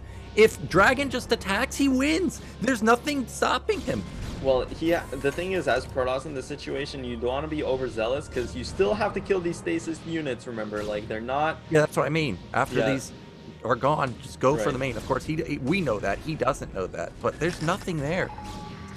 Yeah, if he goes for the main, I mean, the production is super important. It doesn't matter if Terran is mining, if you can just kill all the units that come out of the factories. But he's bleeding a lot of units here, not paying enough attention to his main army, but he will reinforce it. He knows what's up. This looks scary, though, for Protoss, because he's like, okay, you got units all over the place, but now he's going to finally push through this side of the map, and he doesn't quite smell the blood in the water just yet, Naok, and it looks like those 3 tanks, that defensive position by kogeT is going to ward him off, and rightfully so almost, because again, 3-3 mech is insane at this point in the game. You don't want to run into siege tanks like that. And now this base that has been reestablished by Dragon is going to get harassed by a couple of vultures. You know, this game is not over. This is still playable for Protoss. A lot of Terran's supply is in mid-right and in bottom right. So now it's all about whether or not kogeT feels like he can attack, or if kogeT just feels like, you know what, I don't need to attack, I just need to split this map and I will win eventually. Yeah, he is struggling to get up another command center, though. It looks like the 6th one is set up at bottom middle. It's just started mining. Protoss's army is still pretty darn big, and something that hasn't dwindled down very often is the arbiter count. It's still at 3, soon going to be 4. Those should have energy. That's a good state, or good EMP, hits a decent chunk of the goons and zealots. Dragon not going to push through there. Instead, he's going to back off for now. I would like to see another recall to the bottom right side of that. Not this base, mid-right, but bottom right. That's the biggest point of contention, because if kogeT cannot get the main and natural, he will mine out, because essentially he's mining on 1 base right now. Yeah. Dragon's mining on 3, because top right's mined out, but the nat's not mined out. Middle only's fine, mid-left is fine. Actually, he's mining on 4 bases. I don't know, man. Like, Protoss still has... I mean, all Protoss needs is a recall bottom right. You know, like, Terran is still struggling to get maxed. His mining isn't quite where it should be. Whereas Protoss is mining quite well, and he has a bank, actually. So, you know, although this looks good for Terran, I wouldn't count Dragon out just yet. He needs to think about... I mean, I know he tried to go for 1 recall, and it was unsuccessful. It's hard. It's really hard as Protoss in this situation, because it's just so hard to break through mines, turrets, tanks, even if there's only a couple of them. But he does have a lot of arbiters. Here comes a storm drop. That's a nice play, actually. He will kill a lot of those SCVs, actually. Holy moly, he completely disrupted that base from mining. That's a massive win there for Dragon, because again, kogeT is struggling to get maxed. I mean, I'm guessing kogeT has mostly given up on making too many vultures, and probably his SCV count is quite low, so this high supply is mostly army count. Here comes a follow-up recall right on top of all the tanks. It's mostly dragoons, but they do connect, and this is going to clear up this position. Meanwhile, Dragon is getting even more arbiters, maybe a second recall coming through. That would be absolutely sick. It will connect. Second recall goes down. The EMP does hit all of the units, but not before the tanks get cleared up. So this base goes down, and all of a sudden, I don't know, man, Dragon does clear this out. Bottom right is still a problem for Protoss, but he is making progress. Yeah, but at least he eliminated one of the mining bases for kogeT. kogeT's still basically 1 base mining bottom middle. He is floating to bottom right, his command center. But now, Dragon can take mid right. And like I said, Dragon still has 4 base mining. Okay, we can't lose arbiters. Those are so expensive, and it looks like he is going to lose it. And that one had 150 energy, so it could have recalled to bottom right. Now, still kogeT has access potentially to that mineral only. We know how cost effective Terran is. However, looking at the resources, kogeT, he has no money. Yeah. Dragon has 3K. He's going carrier. Oh, the big blimps are going to come out. I love that from Dragon, and that might be what he needs to end this game, because I mean, the thing is, though, does he have enough resources to keep these carriers going for a long time? He has one base here, he has another base to the mid left, he still might, okay, he is going to have a lot of minerals, so if he spends his gas on basically carriers, I hope his upgrades are good, because of course this is against 3-3 Goliaths, but carriers should be cost efficient enough to end Terran on these two bases bottom right. This is a really good move here from Dragon. Yeah, and so he's taking this base is, too. I love it. Yeah, mid-right's going up. He does have the bank, like you said, to support 4 or 5. Actually, he has 6 Stargates, really. He has 4 at top right, 2 at top left. He has double cybernetics also, so he's going to be getting his upgrades pretty quickly. And kogeT, Yeah. he has no idea about this. You can see he's scanning for the arbors and stuff. He wants to make sure that he can land EMP, make sure that he's not getting recalled. So he has no idea. And with mid-right, Dragon's going to have access to more gas. So he's not going to be gas starved. He's not going to be mineral starved. It's going to be a base that kogeT wants also. So this is fantastic from Dragon. Yeah, and even if he scouts this at this point, kogeT just does not have the supply to push and punish the Protoss. You know, when Protoss is switching carriers, Terran can have free reign across around the map, and usually they use that time to basically kill nexuses, make sure Protoss economy isn't too high, so that once the carriers do come out, you know, you don't have infinite money to replace the interceptors. It looks like he did scan the 2 Stargates at the main, but that's not a fleet beacon there, so he might just assume those are arbiters building. And yeah, look, he's just sitting back, and this is gonna play to Dragon's advantage here. I don't know what Terran does in this situation. Maybe he can make factories at bottom right and just make Goliaths non-stop, and eventually the Goliaths will kill interceptors for years, but I mean, it's not like these carriers come and instantly end the game, right? Like, turrets are up, Goliaths are up, and Terran will still have an economy to make more units, but the thing is, if Dragon gets 8, 10, 12 carriers and doesn't really have to worry about mined out bases, because basically about protecting his bases, because basically all the not mined out bases are on the right side of the map, this is a really good spot for Protoss. You can see that Dragon is trying to mine out, or trying to mine as much as possible from mid-right, because it's so close to the bottom right side of the map. kogeT is slowly creeping to that side. This base is going to be denied, I think, eventually. Dragon's going to have to wait for some more carries. He's going to get a nice EMP onto that Arbiter, but he doesn't know that the real threat is lurking behind those Arbiters. Yeah. I mean, this is gonna... I hope that Dragon has a couple of upgrades here on the carriers. I mean, he needs to have... he only has +1. That's not that great, and it doesn't look like he has the Interceptor upgrade just yet. There's not a lot of Interceptors. Oh, he does. Okay, so there are a couple of Interceptors.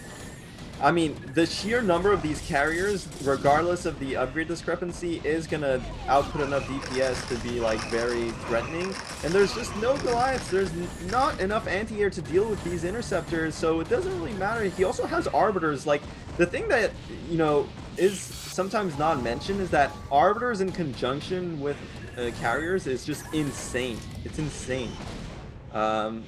Again, these Goliaths are doing a lot of damage, but just because of how few... Oh my god! Dude, Dragon is insane this game. He's gonna win it.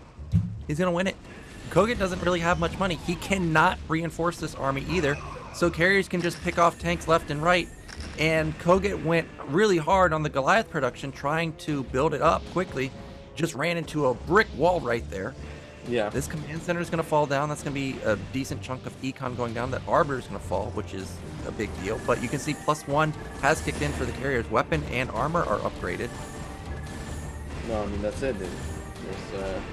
It was a sick move from Dragon to think about transitioning into carriers even in this game state, but it was the correct move, and I know it's something that he likes to do. I've heard him talk about how, like, when the game gets stale, when the game gets into a split map situation like this, carriers are a good option, and it's proven here again. I mean, kogeT, his economy quite, you know, if kogeT had been mining bottom right for a bit longer, if his economy didn't stale out from the drops, from the storm drops, from the command center snipes, he probably would have been able to punish this carrier transition, but because he had to rebuild his economy, because he was not maxed, he just never got around to attacking. And Protoss, when they're allowed to get this carrier count uncontested, it's just so oppressive. So nicely done by Dragon and kogeT. This is it.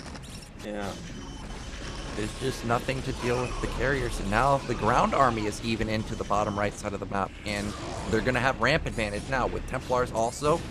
So this is just going to be lights out for kogeT. He's essentially not mining. Meanwhile, Dragon has a 4K bank. GG. So Dragon, he's going to take our first game. That is going to be a tough pill to swallow for kogeT. Yeah, losing that game hurts. He was so massively ahead.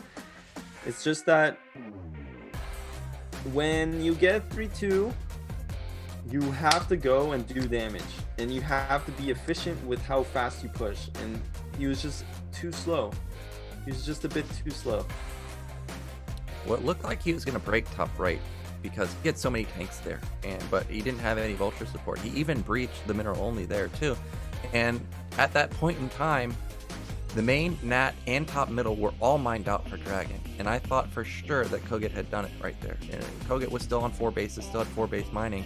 But Dragon, under serious crisis, he was able to come back. The stasises were really good. And as I pointed out in the game, the Arbors, they got EMP'd, but they didn't die that often. So even though they got EMP'd, they came back 2 minutes later and still had a stasis.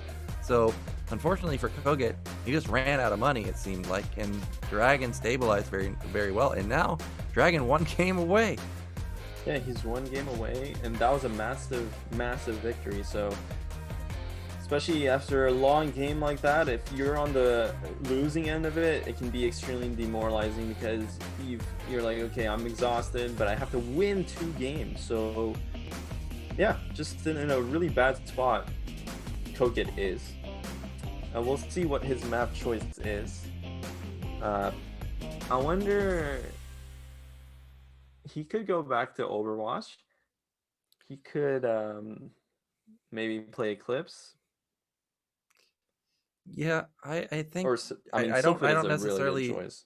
I don't even think any map really matters at all, because even if you're unfamiliar with the map, kogeT has good multitask, it is good micro that he could just go for like dropship play. Like, let's say he's never played Gold Rush, right? I'm just throwing that out there. Drops are still going to work. You never played Eclipse? Drops are still going to work. Great. So I don't necessarily think it matters. I think it comes to comfort ability. Like, does he feel like the Zealot Pressure did a lot of damage? No? Okay, then I don't feel obligated to pick a map like Polyploid or something. Like, I can just bring it to you on a 2-player map. So I would actually like to see Overwatch, because he played it really well. Also, it has that, like, small bridge. So if Dragon tries to get over-aggressive, you're gonna get punished really hard. So I would like to see Overwatch or Eclipse. Yeah, well, we'll see. We will see. Okay. Yep. Debated again. So Dragon, I remember he failed the DT. Well, he didn't necessarily fail the DT drop, but it definitely didn't do as much damage as he wanted. And for him to recover that well is very impressive, especially on Blade Runner, where kogeT literally just decided to take 3 and 4 bases because it's Blade Runner and he can do it for free. So really nicely done from Dragon. Yeah. Yeah. Well, enough of that. Enough of that. No, I've been one. Oh, there it is, Sylphid. Oh, there you go. So we're gonna have Sylphid, another great Terran map. Oh, we're already ready. So let's just get in, see if Dragon takes this 2-0 or kogeT brings back to 1-1.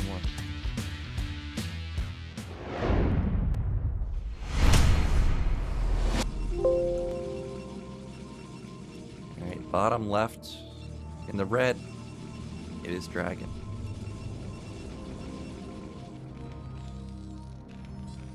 And in the blue, It is kogeT fighting for his tournament life this game.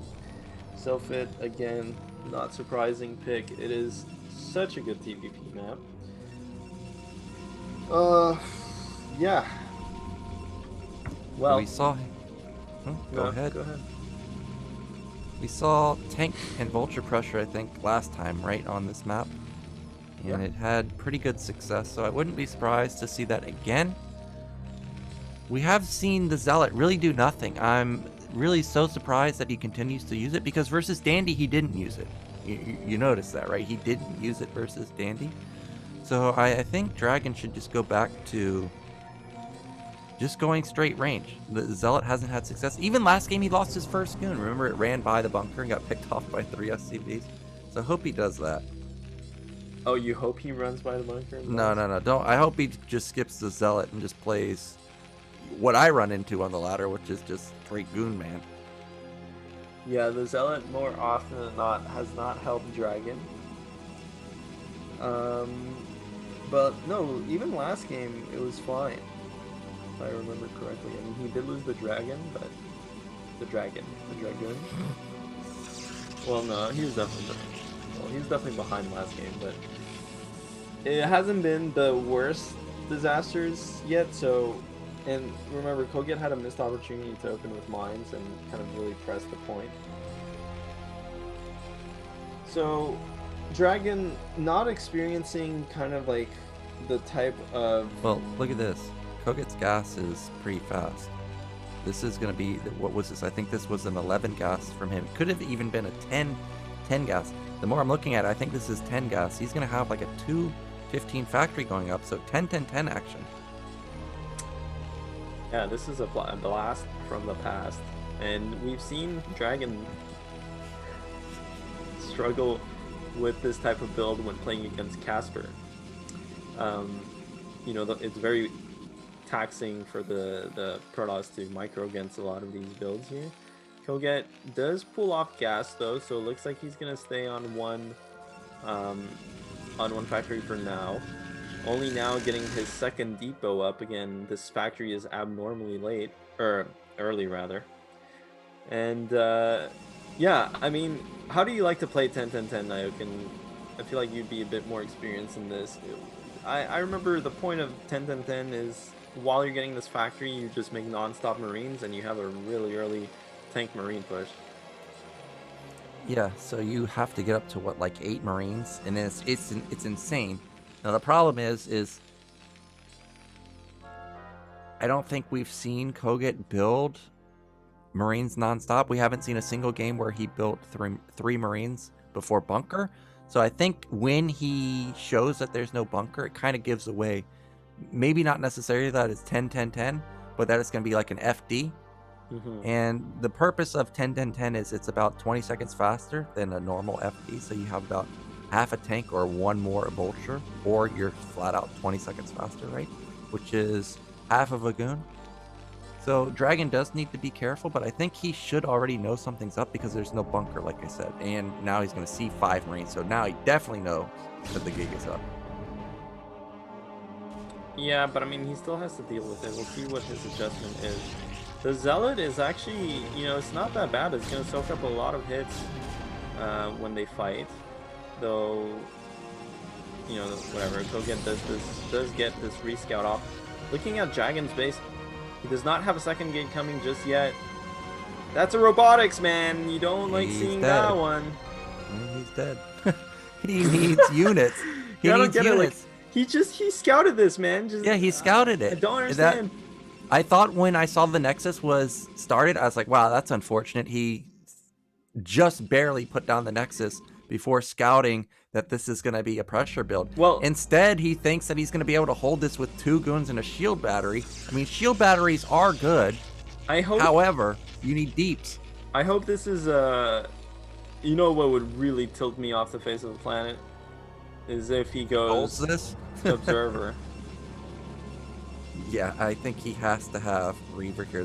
I mean, he's getting a second gate, so there's no way this is observer. If he just rushed Reaver here, like, it would actually be okay, because then, like he guarantee wins this game if he holds this. But with the observer and 2-gate, like, and now there's no clock really. Oh, this is so bad for Protoss. I mean, he shouldn't have won the robotics. He should have won second gate, obviously. But the point is, you're looking at this and you're like, what is this robotics for? Yeah, well, the shield battery is pretty good. However, 2 tanks still are alive. Is he gonna hold this? I'm shocked that it's dealing as much damage as it did. Now there are 3 goons. However, the magic number is, of course, 4 to 2-shot these tanks. You can see how effective this push is when you're only versus 1-gate production. Vulture trying to get into position, not able to get any mines connected, but look at how low those Dragoons are. If he pops these 2 low goons, wow, I also just realized that Dragon lost all those probes. Either way, he's taken insane amounts of damage, and that's a nice pullback right there. Eliminates most of the goons, and now he can just fall back. Yeah, I mean, honestly, if he hadn't... If he just went for the YOLO play and got robotics here, or got the support bay, siege mode. I feel like he could at least have some counterplay, but as is played, he does not have a counterplay, so he just has to be like, you know what, I just lost all of my probes, and we can play from here. And really, that second gate did nothing for him because it was so late. Like, he was basically defending it off 1 gate, so it's so unfortunate that he opted to go observer. Well, is it though? Because now he can get out onto the map. Maybe observers are, well, maybe Dragon's just a legend. Yeah, imagine facing 10-10-10, you stop it with 1 gate, and now, yeah, he lost a decent chunk of pros, but his Nexus is so far ahead of this command center that he's going to catch up. Look at supply. He does have a supply lead. Of course, most of it is in army right now, simply because kogeT doesn't have much production. Now, we were talking about how we wished it had have been Reaver follow-up. The Observer is going to be a nice follow-up because now he's going to come in here and see that it's going to be a 4-fact follow-up. I'm so surprised at this because kogeT must be cutting like crazy to be able to get up this much production this fast. Yeah, for sure he is cutting. Well, I mean, yeah, it's weird. I mean, he had that one factory for a while. If he's not cutting, that means he's skipping the eBay or the Academy. I actually wonder if he does have eBay or Academy, because if he doesn't have an eBay or an Academy, then yeah, it looks like he's not actually cutting anything, at least SAV wise. He's just literally going for no eBay, no Academy, which is incredibly risky. But obviously, due to his early game pressure, he was able to scout that, first of all, the Observer is out, so he knows there's no DTs coming along, and he also saw there was an expansion, so kind of narrowing down the possibility of an early Reaver as well. And I'm guessing kogeT is thinking, even if there's a Reaver coming, I'm going to push here before it gets there. But honestly, if there's a Reaver here, Dragon would be in such a sick spot, such a sick spot, because you know, well microed Reavers just deal so well with these early Terran timing attacks. Oh, some lag coming in here. This is only 2 tanks though, and they don't really output that much damage. So these Dragoons can kind of sit here and fight the Vultures. Well, He needs to go. These Dragoons are at the top side, and now Vultures can run in just like that. And now they're going to take more hits from the tanks, and with Vultures into the main, oh man, this is so punishing. He's got to send so many goons back to deal with these Vultures. Probably going to have a full probe pool pretty soon. Also, this is a full scout for kogeT. He sees there's no Citadel, there's no Reaver, there's no tech at all. Oh man, this is just kogeT again picking Dragon apart, and he's forced to pull his probes from the natural. Yeah, I mean, Dragon went for that 3rd base off of 2 gates, and kogeT went for the blind 4-fact, no Academy, no eBay. But you know what, YOLO, no armory, I don't care about any of this infrastructure, I'm just gonna kill you. And that pretty much just completely countered what Dragon was doing, because he's only on 2 gate. Oh man, I'm telling you, it's such a hugely missed opportunity to not go for a Reaver in these positions, and Dragon got completely punished for it, despite the fact that he held that really well and he was in a decent position. If he had sat on 2 bases and kind of shored up his position, he would have been fine. Now, even if he clears this up, he lost so many probes. There's just no way. I mean, maybe there is. Well, there's still so many Vultures, and there's also 1 tank still just sitting there. Maybe he can hold on simply because he has 4 gates, but he's dealt so much damage to the probe line. 3rd Nexus isn't even running. He has it, but it's not running. He can't transfer probes there either because vultures are just sitting there and waiting. Finally, kogeT is going to back off. I'm trying to get a guess on how many add-ons he has. He has no gas. So I'm like wondering, is he just not mining his nat gas? But I see it's blue, so it's been taken. Yeah, he just now started mining it. Well, he does have the armor now, getting into everything that you need as a Terran player. He does have 6 factories, a bunch of vultures running around. He can do whatever he wants. This Nexus is dangerously low. If we see another drop like we saw earlier with the tank vulture drop, Nexus could definitely get picked off. Meanwhile, you can see kogeT trying to make something happen. Attack at the third base, trying to run by into the natural. Gonna be denied for now, but with double add-on, with more gas coming in, he's going to be able to build that tank count up pretty quickly. And like I was saying, he confirmed there's no citadel, there's no tech, so really he's just worried about being overrun by pure gates. And I don't think that's necessarily going to happen with just 4 gateways. Yeah. Well, looking at this, how does Protoss come back? He does have 3 Nexus going, so he will be able to catch up in the worker count. Now, do you think he should try and tech or get into gateway flood, or maybe try and take a fast 4th base? What is the way back into this game for Protoss? I think your only hope is to gateway flood and like try and engage over like a minefield. Then maybe you can get like a huge mine strike, because right now these vultures are dealing ridiculous amounts of damage. It's not even a big commitment either. Also, you know what? You notice that I thought I just noticed that he only double pyloned and it's not a complete wall there. He learned from the earlier games, but that's also another complete wall, so drops would be devastating. But 6 fact for kogeT. He's looking to end this. Academy coming in, so DT is not going to work. I don't see this being stoppable. Yep, here comes the Terran Blitzkrieg here. The tanks, the steam. Well, he does have a shuttle, and because he's killed so many probes, army count may be closer than it looks. However, it doesn't look like it. Looks like there's just way too many tanks. Well, the shuttle is going to get on top of these tanks, but he needs to go with the goons now. Oh, okay, this is actually really good for Protoss. This is about as good as it gets, but there's just so much screening in front of these tanks that they can get 1 or 2 volleys before Dragoons even get on top of them. That means that they are going to win this fight convincingly. So, I keep mixing Dragon up with Dragoon. I was going to say Dragoon pulling his dragons out. Dragon pulling his Dragoons out. Very disciplined. That's part of what is very strong about Dragon's playstyle, is that he is very, very patient with the engagement. But kogeT is playing very well here, taking his time, sieging a couple tanks at a time. Vultures in front to screen for the tanks. Tanks finally get in siege mode, in range of the Dragoons, take the shots. The blue goo goes down on the ground, and it's looking really bad for Protoss, being down 30 supply. Yeah, this is just going to be kogeT more than likely pushing to victory. There's no... Oh my gosh, he's bleeding off a couple goons there. Siege mode just way too strong. And Dragon is going to tap out. And that's going to be 1-1. And now it's going to be going down to the decider match, just like it's been...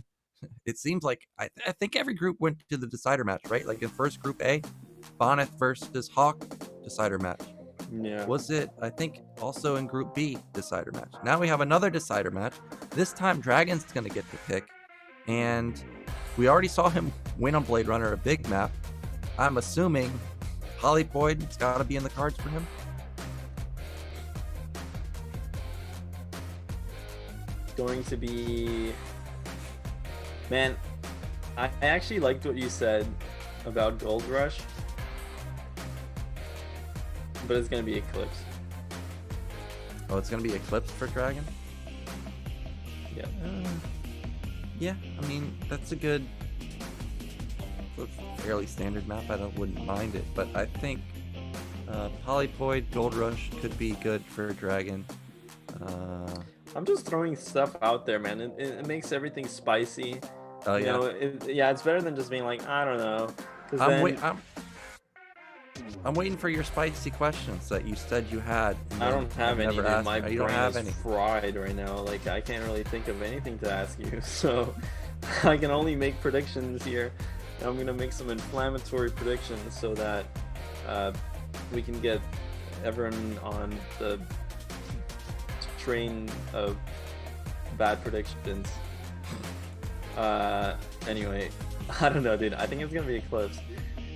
I think it's gonna be Eclipse. If it's not Eclipse, it's Gold Rush, but it's 100% gonna be Eclipse. And then Dragon is gonna pull through from the flames that he created on breathing all over a bonnet or kogeT. I've seen some videos where it seems like NA has a history of pulling through the flames. Is that right, Mihai? You're in that Ascension video in the flames. Yeah, I was thinking of it. I was like, what are you talking about? Well, tell me about your thoughts about Ascension. You're playing in that, right? Who cares? We're here Who to cares? watch Come on. BSL StarCraft. Well, you're playing in it. What are your thoughts? You gonna win your group? What is my group? Oh, it's Striker and Models. Yeah. As I So mentioned boring, before, boring. Strikers improved quite a bit. So that I should be take hard. it back. I don't care about this answer, man. I'm gonna destroy my group. It's gonna be insane. Oh yeah. Yeah. Who's in your group? Jay Yoon's Bowen, in your Jay group. Yoon. I've seen replays of him just building an evolution chamber. You might as well just save 7 minutes and just leave right that was then. like 2 years ago, dude. I have Ascended. Has anything changed? Yeah, I have Oh Ascended. yeah. Yeah. Oh, you've I was Super ascended. Saiyan. You've ascended. Oh my gosh. Yeah, my hair is golden right now. You don't know. Is it? You know, like Medinho. Okay, this is gonna be probably. You know, like Medinho, he has like the Viking hat, and then he has the Mickey Mouse hat. Yeah. Well, you don't see me playing tournaments and like have my camera, but if I did, my hair is glowing gold. Just Okay. yeah. All right. Well, I look forward to see it glowing gold when you play in Ascension. Our final map is going to be Polypoid, Dragon, last hope of NA in Group C. Let's see if he can make it out.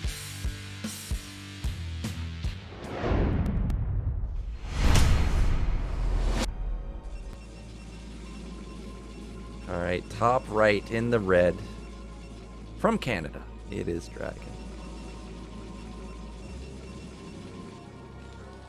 And in the blue in the bottom left from Poland, it is kogeT. So, as expected, Polypoid, I think he thinks, like, well, had good success on the big maps. Let's bring it back. And still, we have not seen 12 Nexus from him at all. We've seen 11 Nexus and stuff like that from him in PvZ. I would really like to see some type of build like that. 12 Nexus, 13 Nexus, whatever it wants to be. Just go for a greedy build. And we haven't seen 13 CC from kogeT just yet. Yeah, well, that would be funny to get 13 CC. That would be funny. That would be the ultimate end to today is 13 command center first in TvP. I'll actually lose my marbles if that happens. You know, when Transistor was a map, there was a game I watched of Flash versus Brittany. And Brittany opened 12 Nexus and scouted Flash first. Saw that it was 14 command center. So Yeah. then he built another Nexus before gate. And Flash Dude. scouted Brittany last. So Flash scouted the double Nexus and he's like, what's this? He tried to rally one Marine and an SCV to build a bunker at the third Nexus. But Brittany had a Zealot out in time. And then you know what Brittany did after that? He played with Vision on and he won. You know what's funny about that? What? I didn't listen to one word you said after I heard Brittany. That's what you always do. You always just zone out on me. Why? Why is he even here? What you said? Well, I might as well just solo cast this. So, okay, we've got Gasless from kogeT. Meanwhile, nothing abnormal from Dragon. It looks like this is going to be... I think he skipped... No, I don't think he skipped the Zealot. He's at 16 out of 17. Probe should be coming in pretty soon. Oh, no, he did build the Zealot, so it's going to be popping out. And Fortunately, it's going to be cross spawns, so this is not going to deal much damage. This right here is what's so good. This build right here that kogeT is doing is so strong against Dragon in general, especially on a map like this. It's very likely that this Zealot first comes out, doesn't do anything. By the time he's across the map, there's a bunker down, and kogeT just has Raxless going. Terran is so far ahead in that situation, so incredibly far ahead. So, you know, I would have liked to see Dragon whip out the 12 Nexus here. Obviously, in retrospect, in retrospect, with hindsight, or rather with the map hacks that we have as observers, it's easy to say that. But the fact that Dragon just always does this build opens him up to exactly what kogeT is doing. This is as close as it gets to the 15 Command Center, of course, because 15 Command Center would just straight up die to the Zealot walking across the map. Though even on cross spawns, it's possible that maybe you can hold even with the Command Center first. But in any case, like the bunker is going to be done. And now this Zealot here just, I mean, it's okay for Protoss, you know, but it's not. You know, you really would rather have his his Nexus is going down now, so this is a really good spot to be in as Terran. Yeah, this is about as ideal as it gets. Zealot gets produced, does nothing. You get your command center up and running with building minimal amount of Marines. Behind this, you also have to keep in mind, last game, after that pressure build, kogeT went for forfeit. So I think I would expect to see that again. So if I was Dragon, definitely, we haven't seen Reaver all day long. This is the time that I think you must go Reaver. Of course, this is cross spawn, so maybe he won't go for a push, but I think more often than not, kogeT ends up pushing when he gets an opener like this. We'll have to wait and see what he wants to do.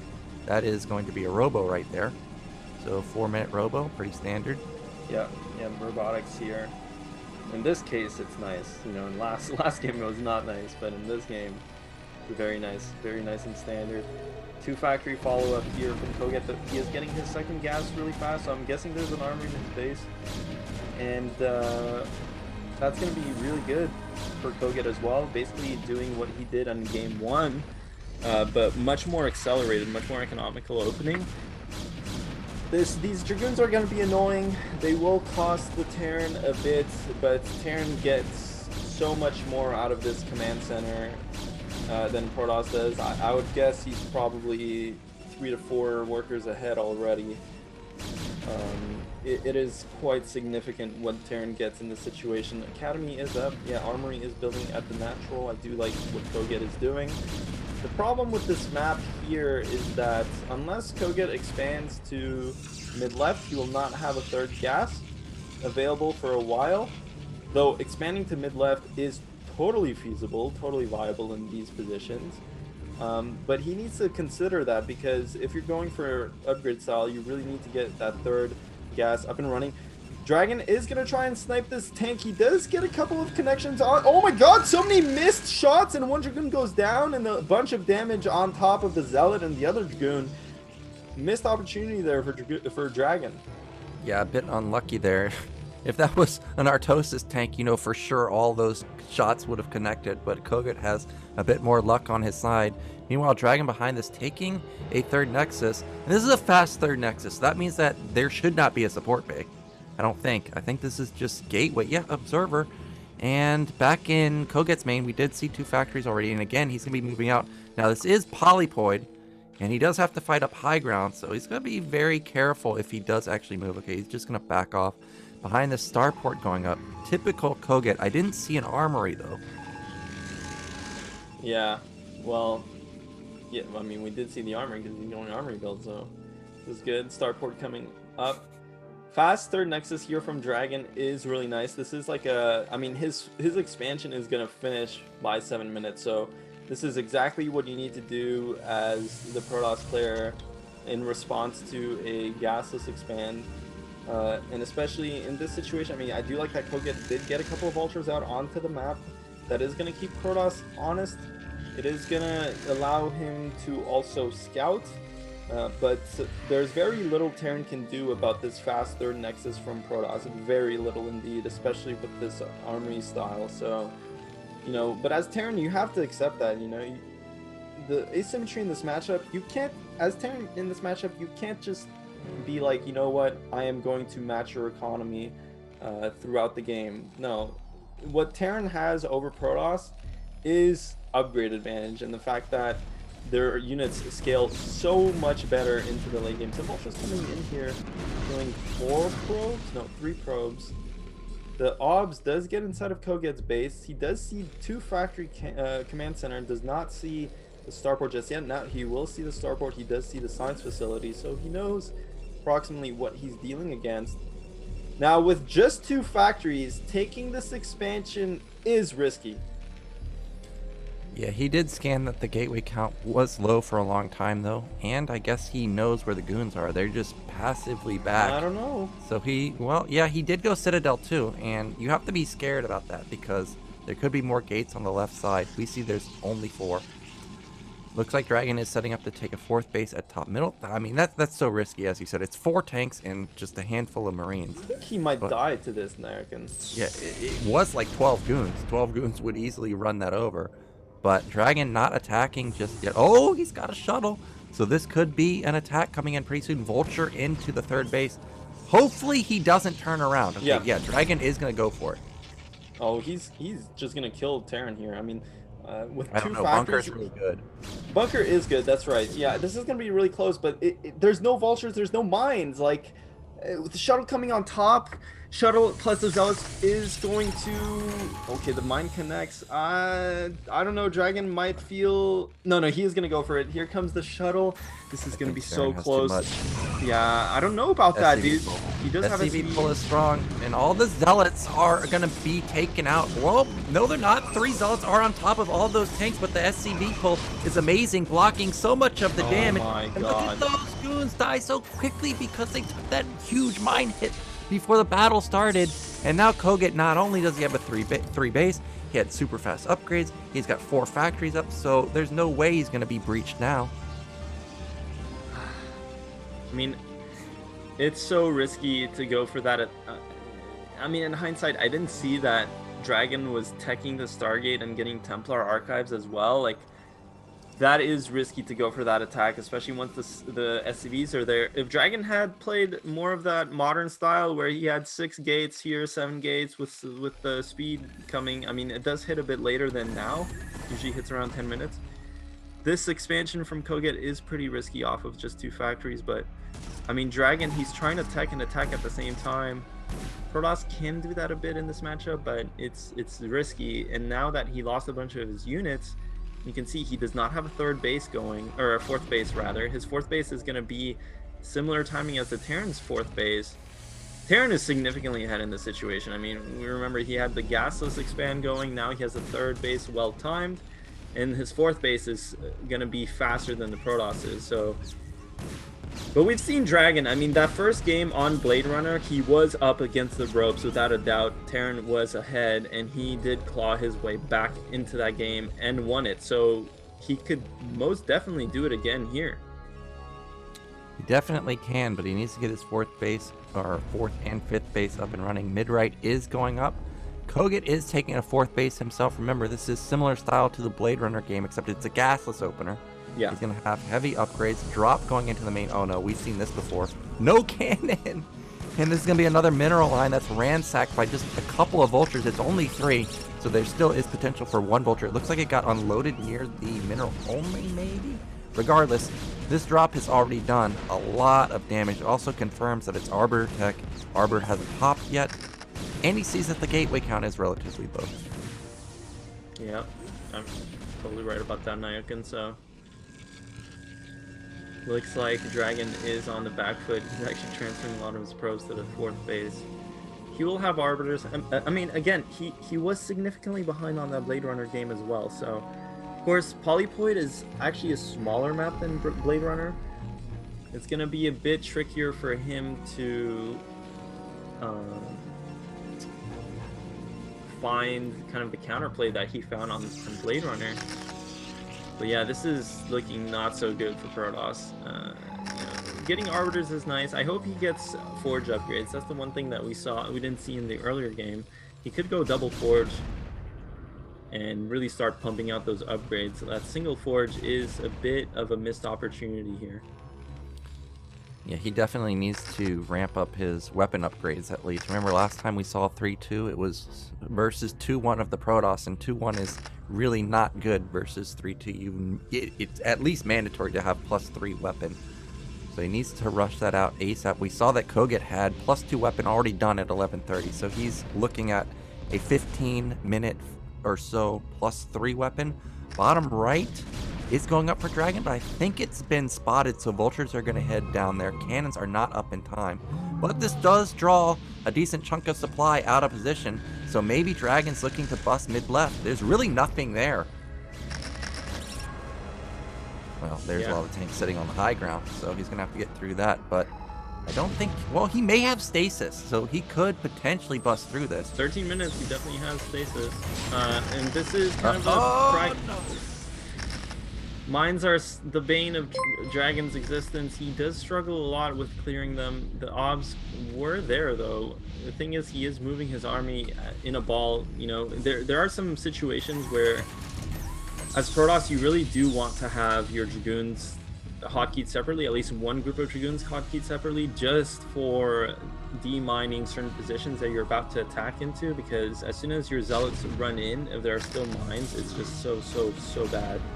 It looks like he's doing that here a bit, but still getting hit by a couple of mines. You can see it is a huge problem for him, and now he is at 160 supply against the Terran 180 supply, and Terran has 2-1 upgrades, so this is going to be really scary for Protoss to deal with. He does have stasis for sure, but is it going to be enough? This Nexus, I think if he focuses it, it might die. No, okay, he's not going to be able to kill it, but this draws all the units to the bottom right, and now instantly counterattacked by kogeT. And kogeT could have also... He could have just mined up the path that Protoss would take to go back to his main, and that, you know, Dragon was taking forever to get back into his base. But kogeT just quickly taking position on this high ground. This is so killer for Terran. Yeah, and he just bled off all of those Zealots, so they cannot support in this fight. It looked, as you mentioned earlier, disjointed attacks. That's not even the whole army. There's a trailing army. That's a great stasis in the back. However, there's just not enough units. Templar come out, but I don't think they have Storm. Yeah, and the one Arbiter actually got EMP'd before he got his stasis off, so that could have been 2 stasises, but it doesn't really matter because the Protoss army was fighting high ground as well. Yeah, that's gonna do it. I mean, Dragon will have one last hurrah with these Zealots, but Terran also has their reinforcements coming across the map here, and kogeT wins. Yeah, kogeT does take it 2-1, but not easy for him. Dragon made a nice comeback in our final series. Oh man, just the mines, man. Like, there were so many times they connect, like when he did the bust. I kind of agreed that he might be able to bust there, but after the mine connected, I was like, I don't know about this. It's a combination of things. Like, yeah. I've seen Dragon do that exact timing, but he has 2 shuttles and he's delaying his tech. This time around, he's busting while going for the Stargate there. Trust me, Terran cannot take that base with just 2 factories in many situations, especially if you don't have Vultures supporting with the mines. But of course that was gasless, and of course, you know, then we look back at Dragon's base. He's teching behind this. He's going into Stargate. Like, if you're gonna go to Stargate, it's really hard to be aggressive because the SCVs are the difference maker there. So yeah, kind of unfortunate because Dragon was so close in this series to making it through. Even last game in the Sylphid, on Sylphid rather, he had a pretty good advantage, I would say, after defending, but overextended. Well, I mean, he had chances, you know, but unfortunately didn't quite pull through there. And kogeT, you know, kind of showing his resilience as a top tier tournament player. He does win and gets through along with Terran. Yeah, and kogeT pulling out the new modern 3-2 style while also pulling out what he's known for with the drops. The drops every single game did damage, whether it was in the main or the natural. It always got probe kills. So he's looking really on top of his game. He can macro, he can micro. There wasn't really anything that I saw that was like, well, this seems, abusable. He looks like he's definitely on form. And of course, remember, guys, TerrOr made it out in first place with one of the best games I've ever seen. If you didn't see TerrOr versus Dandy on Gold Rush, definitely check out that game. That's going to wrap up Group C. We got 2 Terrans out of the group, Miho. And we got through the TvT group. Longer broadcast today, but we survived. For now. It's 8 a.m. in Korea. So yeah, I don't know how you're doing. It's a bit long. You're like insane. You're an insane person. You look fresh. It's like you just woke up. That's what happens when I watch games like this. Something in between the games, or? I got pizza behind me. That's what I've been eating. All right. Well, that's going to wrap up Group C. Of course, we want to thank our sponsors, Esport Fund, and we want to thank all of our supporters that are watching, especially our Patreon supporters. If Zero could bring that up, that would be great. So at the $100 level, we have Starlove. At the Bombastic Colonel level, Grail and Striker. $30 level, Tupacalypse and Gruglog. And at the $20 level, X Civil War X, Christian Eddington, Mad Cat's Fury Road, Martin Harzmar, LML Lingam Pump, and Kamchak. Remember, if you become a supporter at the $10 level or above, you'll get all the replays of the BSL. So definitely think about becoming a supporter. And I think that's going to be it for today. Oh, also I want to mention that tomorrow after the cast, we're going to have the round of 8 groups drawn. And remember that first place finishers are going to face second place finishers, and they cannot play somebody that they played in the round of 16. So Bonnet's first True Touch can't happen in the round of 8. Yeah, and also, again, there is the new shop, guys, so if you want to go buy some sick merch, make sure you go visit. You can use code BOMBASTIC for a 20% discount. And honestly, like the quality, no joke, on this clothing at least is phenomenal. I enjoy putting in my t-shirts, and Zero did not pay me to say that. I actually genuinely enjoy it. And also, there is a new YouTube for BSL. All the casts can be found there. That is going to be on youtube.com/zero, ZZZero. And you can find all the broadcasts there. So that's mighty convenient. Hopefully that also gets found by the YouTube algorithm at some point. Yeah. That's it for today, guys. Tomorrow we're going to have Group D. That's going to be an exciting group. All Protoss players. Boa, Quark, SPX, and DeWalt. How could I forget? Of course, I'm sitting here thinking, how does he not get DeWalt? Dude, my brain it's like smooth right now. It's so smooth. It's incredible. Yeah, well, tomorrow will be exciting. So definitely check us out tomorrow. For me and for Gypsy, thanks for watching, and we'll be back tomorrow with some more BSL action.